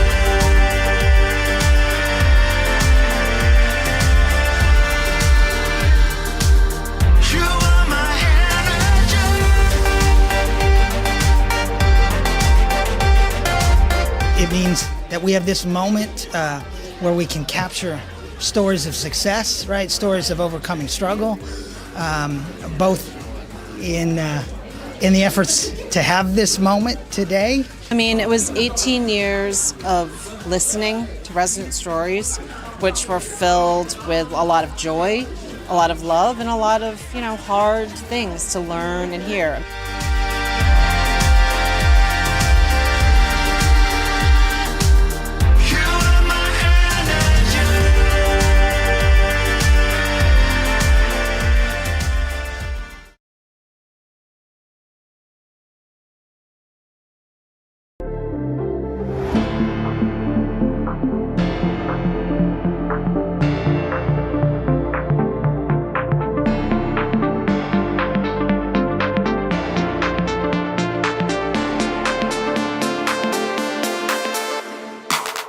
We are partnering once again with the Daisy Foundation to provide a day of pampering for nearly 200 CHA moms. Every mom today will come in and take a before and after photo, and in between we'll have their hair styled, their makeup done, including brows and eyelashes, and then they get to pick out a brand new dress courtesy of Banana Republic and Meyer. I cannot believe it's been 5 years. We literally launched this in the pandemic. We connected with the CHA community leadership team, and it's been all she wrote from there. It has just been so rewarding. It is a true testament of partnership and collaboration when you have a really great mission. And the whole goal is to love on the moms, on all the moms at our partnering organizations that we work together on, bringing them together to make them feel valued, seen, and appreciated. It's your girl, Nikita, and I'm here with Daisy and CHA, this wonderful event. Just got my face beat, just got this wonderful dress, and it's amazing. I'm about to have some lunch. Graduated college on Saturday, so I did a lot of events with the school. So this was perfect. I'm like, sure, when they said if I could make it, I said yeah. They wanted to know if I had plans, and I'm like, no, like my birthday's tomorrow, but this is great. I'm so excited because and explain you, oh, this is for hair, this is for makeup. Everyone is so nice in this place. I'm so happy for next year coming back. And it's just been very, very rewarding. Our goal is really to make sure that we fill their cups and that they're smiling from the inside out. And every year we elevate, it gets bigger and grander, and next year we will top this one.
Give me a C, H, A.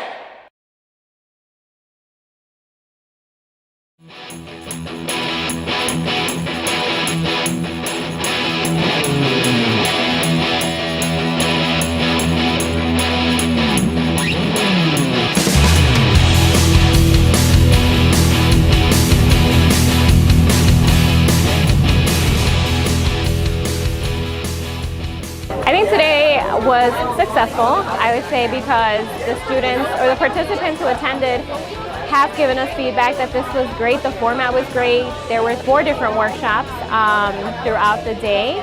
And then the resource fair, of course, was the opportunity for them to utilize what they learned in some of the workshops and then apply it here when they introduced themselves, when they talked about themselves to our recruiters, right? So I think today was a great day because we were able to provide participants with the tools that they needed.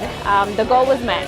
Strongly encourage you to lean in, be a sponge, take notes, talk to each other, reflect, because moments like this, the people that you meet, the things that you learn, can truly be a springboard and change each of your trajectories. The workshops that they have you do, what does that be like? The workshops towards how to improve our network, and then like how to broaden our network span. I actually found it beneficial. I feel like I got a lot of great experiences out of it so far, whether it was the professional dress presentation and also the opportunity that I just got to be able to get styled by Dress to Impress, and as well as the vendors that they had here. So I feel like they were great.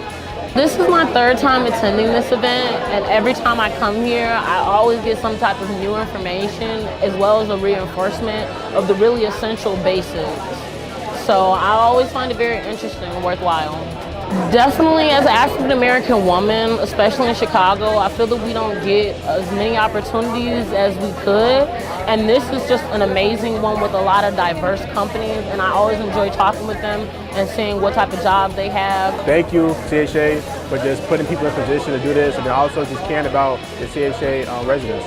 I would just like to thank them and just tell them how appreciative I am for them to actually think of us as a community and think of this generation as the next generation, and knowing that we kind of need help in that way. So I like that they opening doors, and I appreciate it greatly, especially for the CHA community, because we need it. So I would just say thank you so much for hosting this event, and please keep doing it. It's so helpful.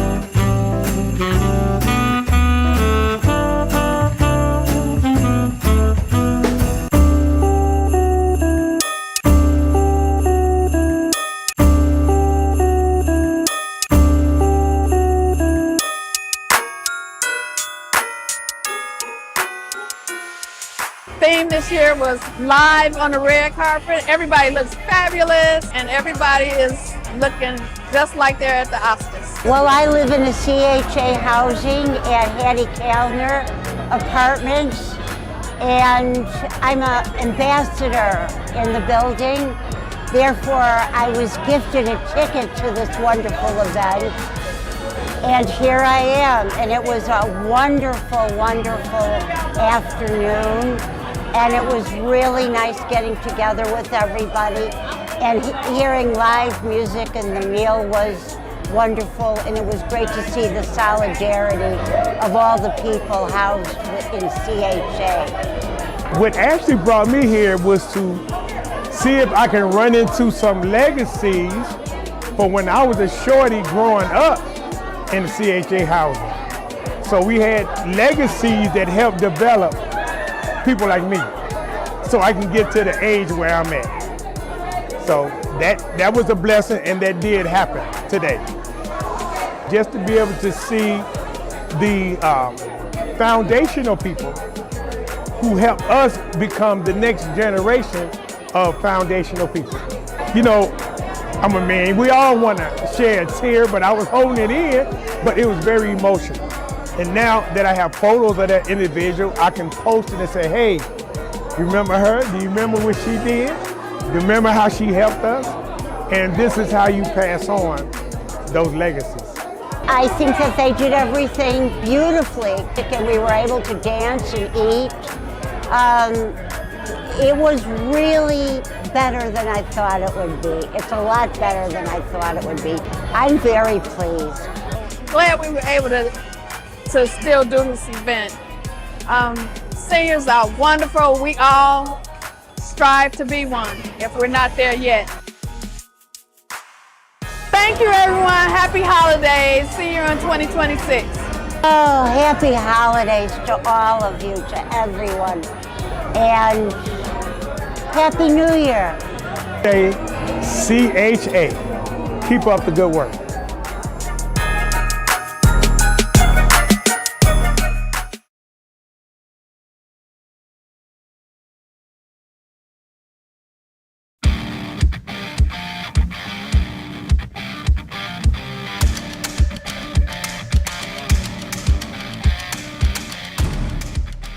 This is our 18th annual CHA Operation Warm.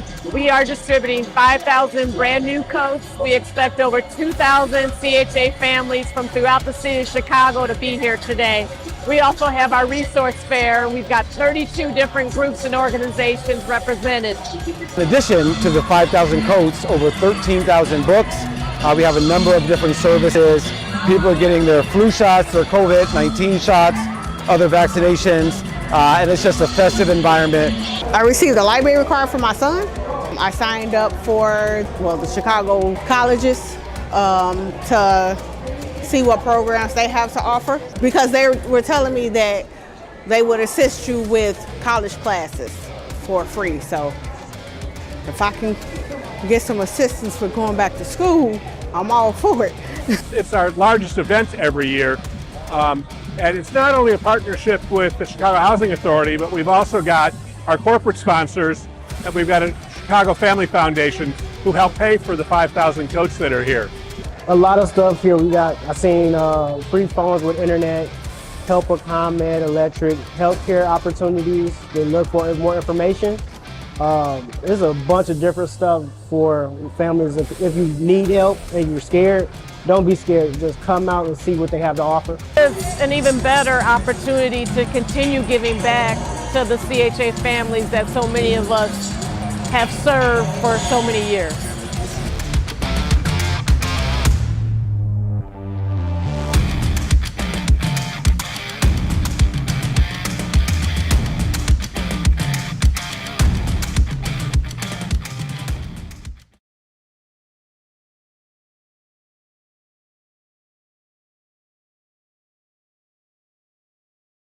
Going through the Level Up program, at first it was a little rocky because I was with different coaches, and then I finally had someone, Miss LaTanya McKenzie, and just knowing that I had that support, knowing that I had an advocate, knowing that I had someone to help me through those stones and those hurdles that I was going through.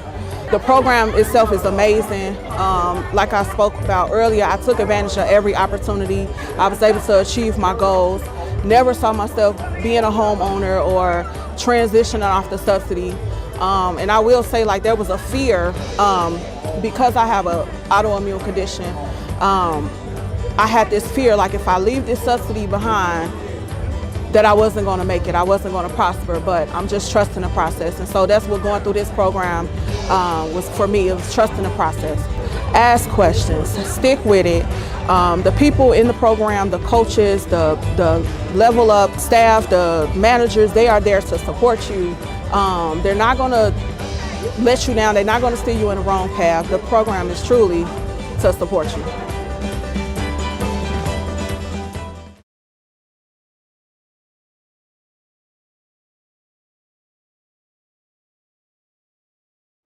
I've been in this program for a little bit over a year now. Before I started the program, I had a lot of doubts.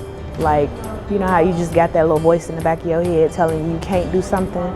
So once I got into the program, I started to get more confidence in myself and what I wanted out of life. Like, it made me kind of think a little harder about what I want and how to get there.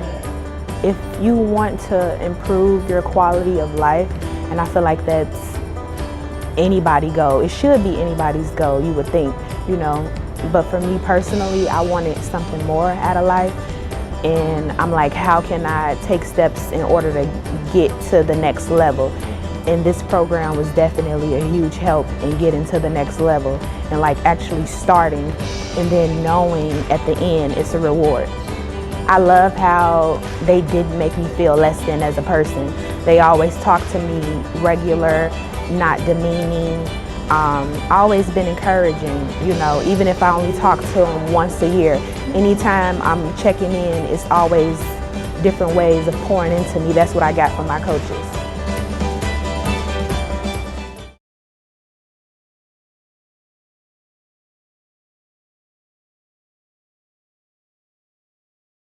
I'm very grateful for this opportunity, for the Level Up program, and I just think everybody should get in it. The program is very beautiful, and it changed me.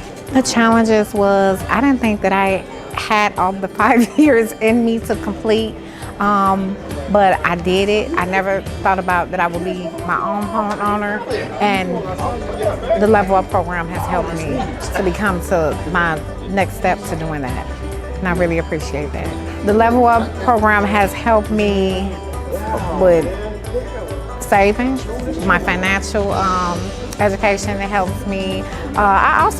They put me in school as well, and I graduated. I was able to graduate and earn college credits for people that graduated from high school that didn't do it later on in life, never went to college or anything. But I was able to do that and get in school, and I want everyone, if they can, to please get in the Level Up program.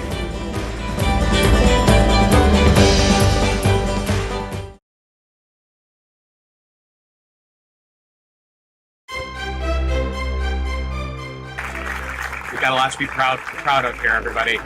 And I know all of you are involved with this too. We're really proud of our development work here in Bronzeville, on the site of the former Robert Taylor Homes, formerly the nation's largest public housing development site. And before this site was Robert Taylor, it was a densely packed residential and commercial neighborhood home to thousands. You know, today this is yet another exciting groundbreaking. It's adding a new and dynamic development to this neighborhood as a great example of how building better together can uplift, revitalize, and empower all of our communities. As you've heard, this phase includes 2 buildings, a total of 52 new apartments, including 21 homes for families from CHA's waitlist. A number of folks here have used the word transformation, and I think that's the perfect word here. To think about what it used to be and to look at what it has become and what it's becoming symbolizes true transformation, and it's a testament to what we can accomplish with vision and partnership over time.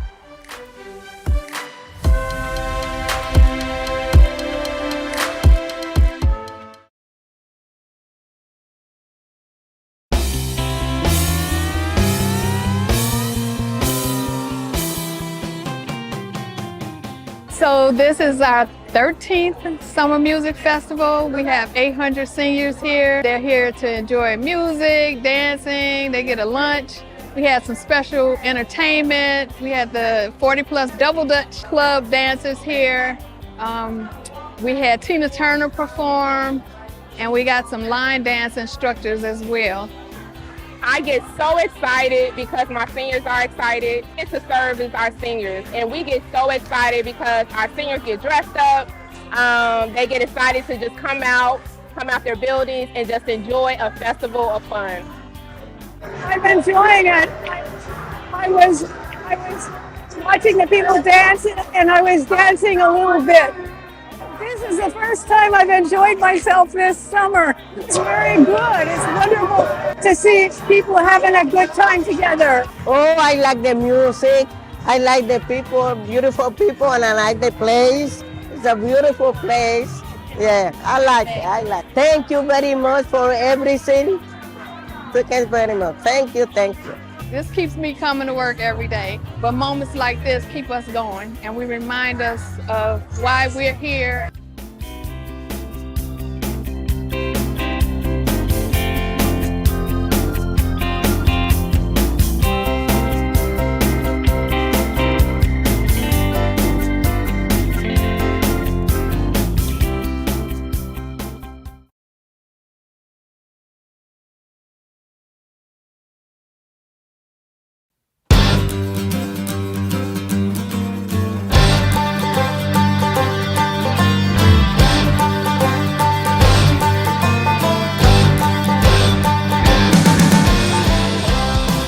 We're here to celebrate homeownership.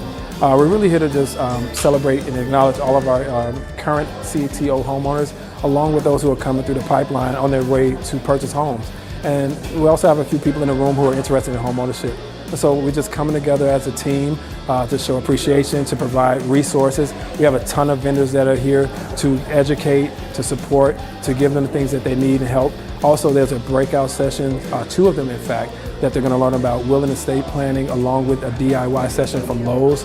And then we're going to all come back together as a group to have a panel discussion to talk about the unexpected things that can happen in homeownership and how do you properly address those things. I'm a new homeowner. I just closed on my home on April 28th. I was looking for resources, primarily financial resources to help with some home repairs, but also the opportunity to be able to engage in some do-it-yourself projects, things that I can afford to do on my own. I think it's important for CHA to have these types of programs because this is how we help our residents. Our residents want a safe place to live, and they want to start that out with 4 walls, but their aspiration, some of them, is to actually go on to own their own homes. I know how important that is. My parents still live in the home they bought when I was 12, and that stability is what gave my sister and I the stability to go on, to go to college, to have careers and those types of things. I came here because I've been looking at the Choose to Own program for a while now because I know that I want to purchase a home. I want a place for me and my kids to have our own backyard, our own space, and just a community that, you know, that they can say that they grew up in, right? But I wasn't sure if CTO was the track for me. But when I learned that they had this forum, I just wanted to be able to talk to other people who already went through the program and hear about their experiences. And when I read what this forum was about and that that's what included, like people who already been through the process and people who's looking to go through the process, so that was like, that's me. So that's why I'm here. Homeownership is just one little piece of it. When you can stake your claim, have the stability of living in a home, not having to move from place to place, you can then work on all the other things that you have in life and attain your other dreams. And so that's why it's so important that CHA is doing this.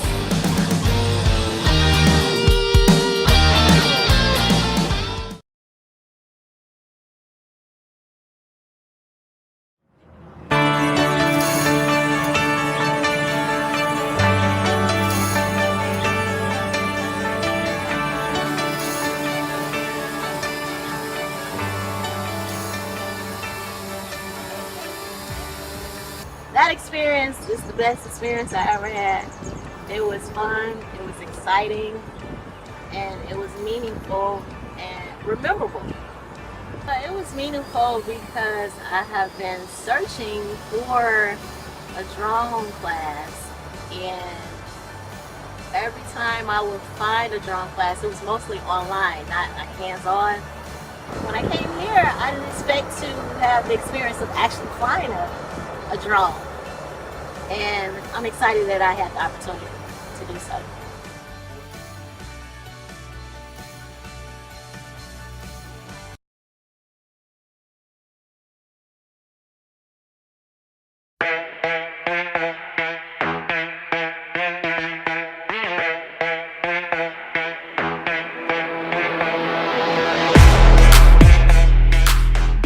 This is the final phase of what will be almost 800 units of rental and for sale housing on what was called the extension north of Cabrini Green. Today we are taking another step forward, bringing more affordable options to residents and bringing restoration and revival to the name Cabrini Green.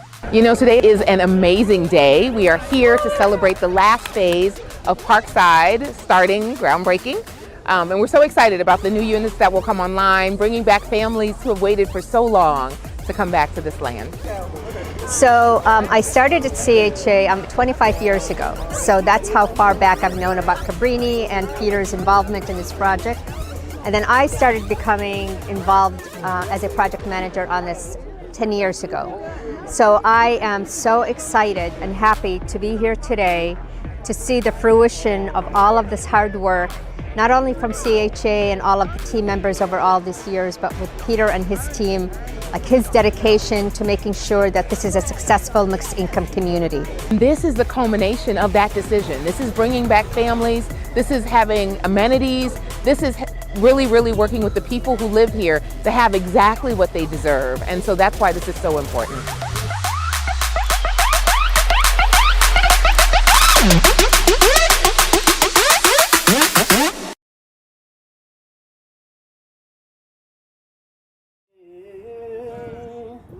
It's been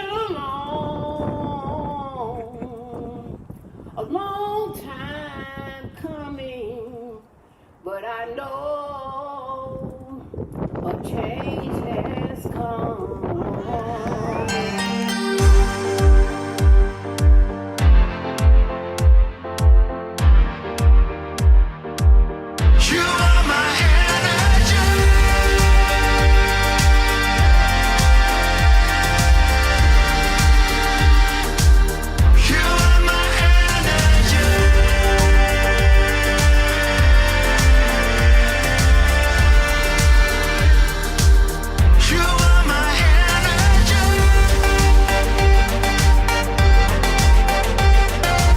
It means that we have this moment where we can capture stories of success, right? Stories of overcoming struggle, both in the efforts to have this moment today. I mean, it was 18 years of listening to resident stories, which were filled with a lot of joy, a lot of love, and a lot of, hard things to learn and hear.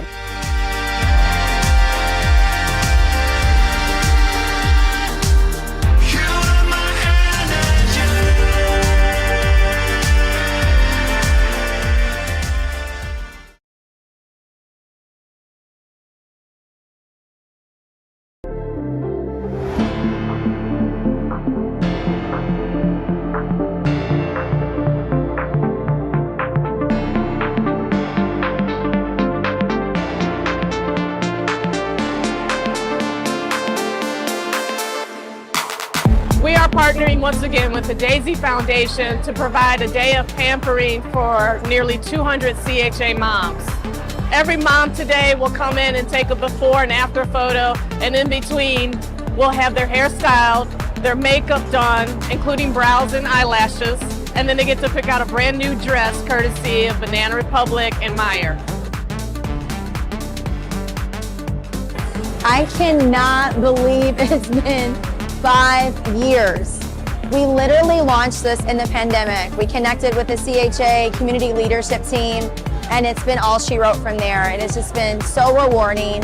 It is a true testament of partnership and collaboration when you have a really great mission.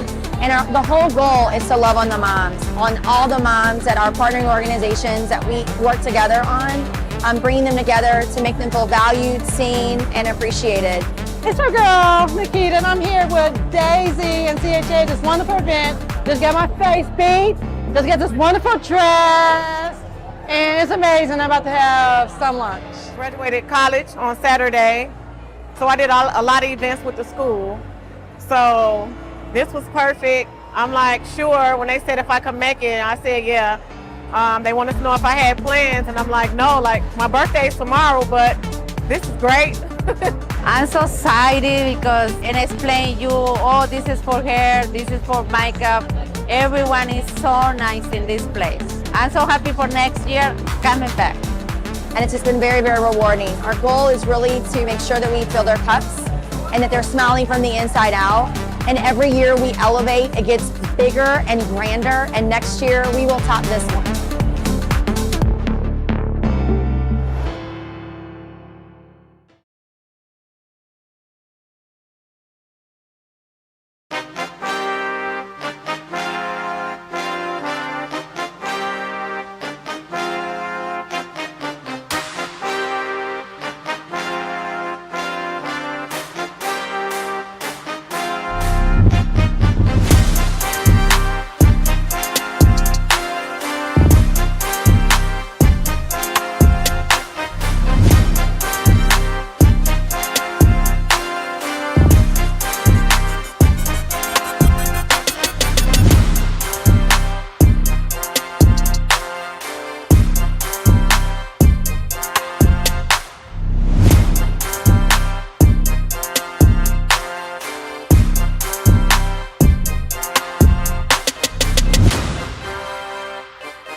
was successful, I would say, because the students or the participants who attended have given us feedback that this was great. The format was great. There were 4 different workshops throughout the day. And then the resource fair, of course, was the opportunity for them to utilize what they learned in some of the workshops and then apply it here when they introduced themselves, when they talked about themselves to our recruiters, right? So I think today was a great day because we were able to provide participants with the tools that they needed. The goal was met. Strongly encourage you to lean in, be a sponge, take notes, talk to each other, reflect, because moments like this, the people that you meet, the things that you learn, can truly be a springboard and change each of your trajectories. The workshops that they have you do, what does that be like? The workshops towards how to improve our network, and then like how to broaden our network span. I actually found it beneficial. I feel like I got a lot of great experiences out of it so far, whether it was the professional dress presentation and also the opportunity that I just got to be able to get styled by Dress to Impress, and as well as the vendors that they had here. So I feel like they were great. This is my 3rd time attending this event, and every time I come here, I always get some type of new information as well as a reinforcement of the really essential basics. So I always find it very interesting and worthwhile. Definitely, as an African American woman, especially in Chicago, I feel that we don't get as many opportunities as we could. And this is just an amazing one with a lot of diverse companies, and I always enjoy talking with them and seeing what type of jobs they have. Thank you, CHA, for just putting people in position to do this, and then also just caring about the CHA residents.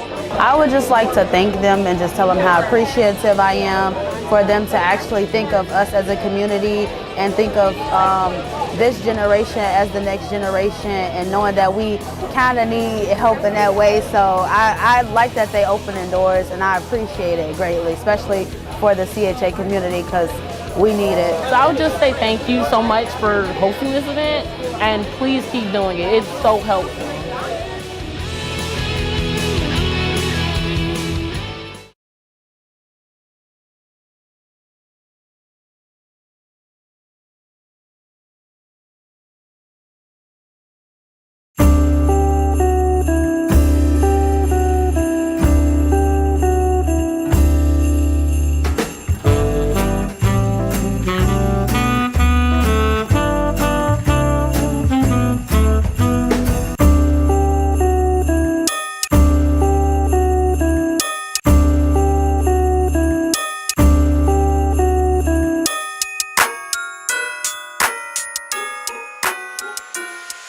Theme this year was live on the red carpet. Everybody looks fabulous, and everybody is looking just like they're at the Oscars. Well, I live in a CHA housing at Hattie Kalner Apartments, and I'm an ambassador in the building.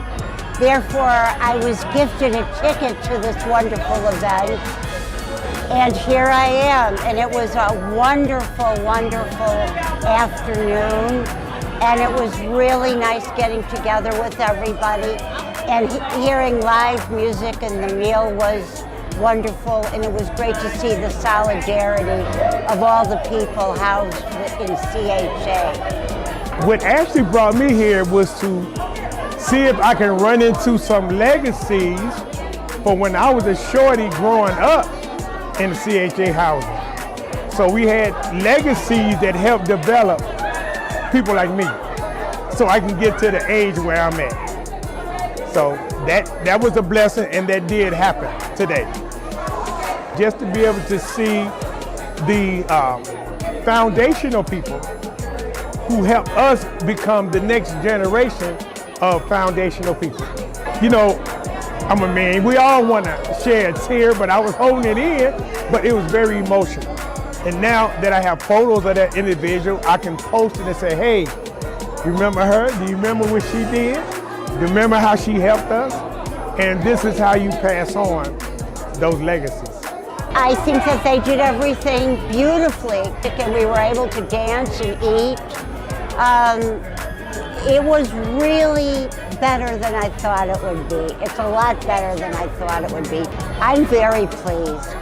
glad we were able to still do this event. Seniors are wonderful. We all strive to be one if we're not there yet. Thank you, everyone. Happy holidays. See you in 2026. Oh, happy holidays to all of you, to everyone. And Happy New Year. CHA. Keep up the good work.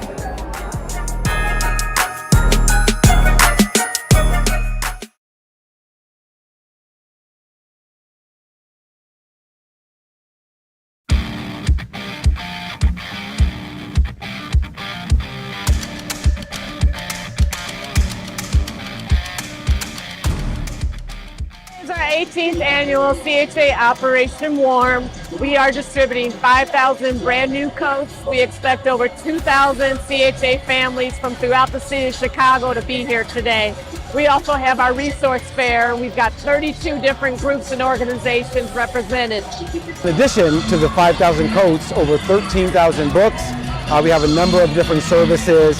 People are getting their flu shots, their COVID-19 shots, other vaccinations, and it's just a festive environment. I received a library card for my son.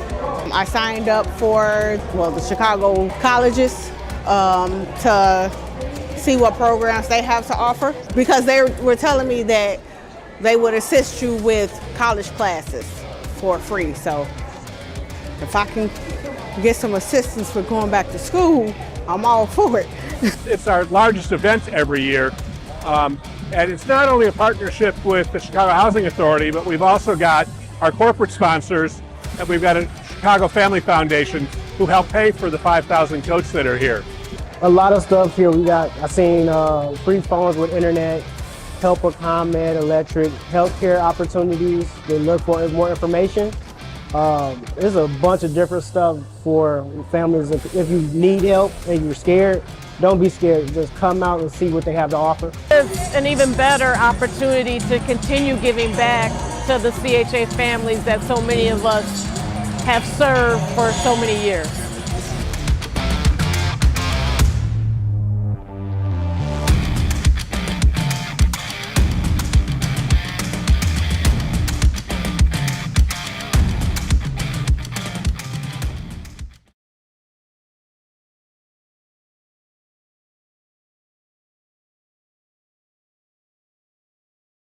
Going through the Level Up program, at first it was a little rocky because I was with different coaches, and then I finally had someone, Miss Latanya McKenzie, and just knowing that I had that support, knowing that I had an advocate, knowing that I had someone to help me through those stones and those hurdles that I was going through.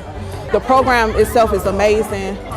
Like I spoke about earlier, I took advantage of every opportunity. I was able to achieve my goals.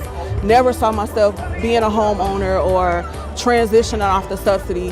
And I will say, like, there was a fear because I have an autoimmune condition. I had this fear, like, if I leave this subsidy behind, that I wasn't going to make it, I wasn't going to prosper, but I'm just trusting the process. And so that's what going through this program was for me. It was trusting the process. Ask questions, stick with it.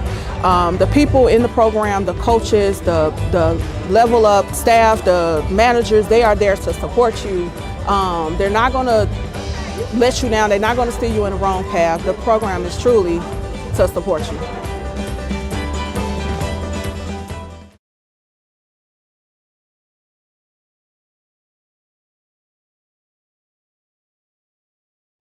I've been in this program for a little bit over a year now. Before I started the program, I had a lot of doubts. Like, you know how you just got that little voice in the back of your head telling you can't do something? So once I got into the program, I started to get more confidence in myself and what I wanted out of life. Like, it made me kind of think a little harder about what I want and how to get there. If you want to improve your quality of life, and I feel like that's anybody's goal. It should be anybody's goal, you would think, you know. But for me personally, I wanted something more out of life. And I'm like, how can I take steps in order to get to the next level? And this program was definitely a huge help in getting to the next level and like actually starting and then knowing at the end it's a reward. I love how they didn't make me feel less than as a person. They always talked to me regular, not demeaning, always been encouraging, you know, even if I only talk to them once a year. Anytime I'm checking in, it's always different ways of pouring into me. That's what I got from my coaches.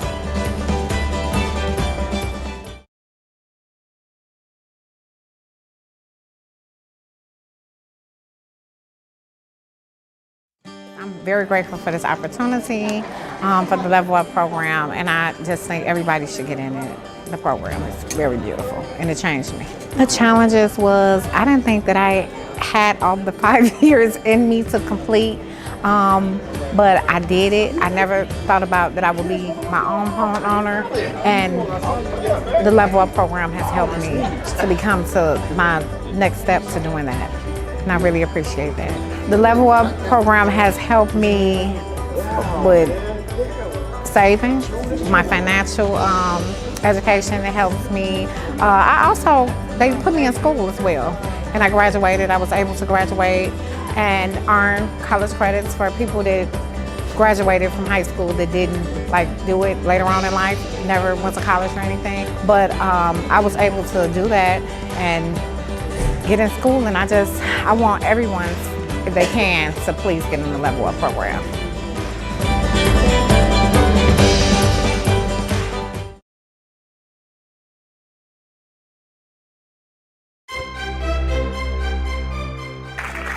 We've got a lot to be proud of here, everybody. And I know all of you are involved with this too. We're really proud of our development work here in Bronzeville, on the site of the former Robert Taylor Homes, formerly the nation's largest public housing development site.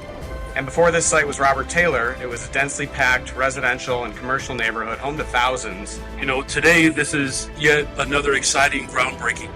It's adding a new and dynamic development to this neighborhood as a great example of how building better together can uplift, revitalize, and empower all of our communities. As you've heard, this phase includes 2 buildings, a total of 52 new apartments, including 21 homes for families from CHA's waitlist. A number of folks here have used the word transformation, and I think that's the perfect word here. To think about what it used to be and to look at what it has become and what it's becoming symbolizes true transformation, and it's a testament to what we can accomplish with vision and partnership over time.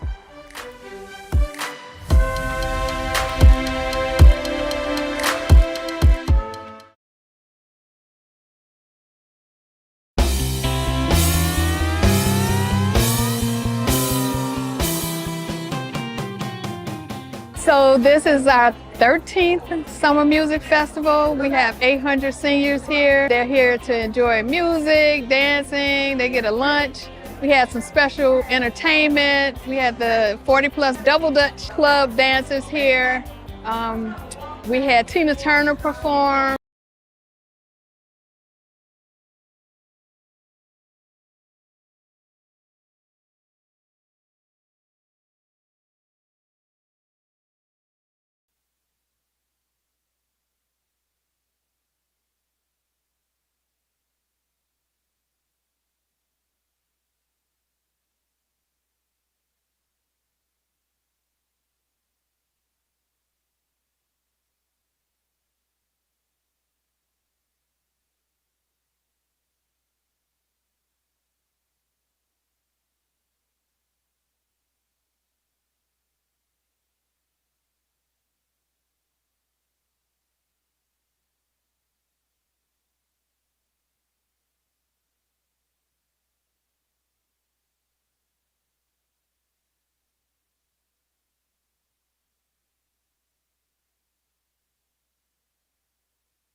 Like the bad kids in detention.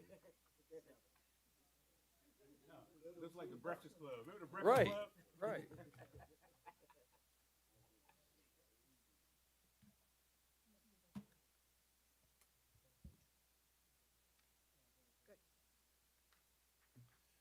All right, good afternoon again, everybody. Room full of people here. Thank you for rejoining today's meeting in person and via our live stream video broadcast. Commissioners just finished meeting in closed session where items number 14 in addition to other matters under the closed meeting exceptions were discussed. Our board secretary will take the roll. Commissioner Brewer, Commissioner Cobb, Commissioner Gonzalez Cruzy, Commissioner Gutierrez. Here. Commissioner Harris, Commissioner Herlock, Commissioner Matenke, Commissioner Parker, Commissioner Washington, Commissioner Malone. Here. Chairman, you have a quorum. All right, thank you. I want to clarify a point before we continue. In our real estate committee earlier, Commissioner Washington recused herself from item number 12. She is not a member of that committee, so she doesn't have a vote there, but it doesn't affect the vote in the committee. Draft minutes for the regular and closed meetings of May 26th were included in your meeting materials. May I have a motion to approve the minutes? So moved. Is there a second? All in favor say aye. Any opposed, recusals, or abstentions? Hearing none, the minutes for May 26 are hereby approved as submitted. During closed session, board members discussed item number 14, personnel actions. I'll present the board with a motion to approve item number 14. Is there a second? All in favor say aye. Any opposed, abstentions, or recusals? Hearing none, item number 4 is approved. If there is no more business to come before this board, may I have a motion to adjourn? So moved. Oh. Is there a second?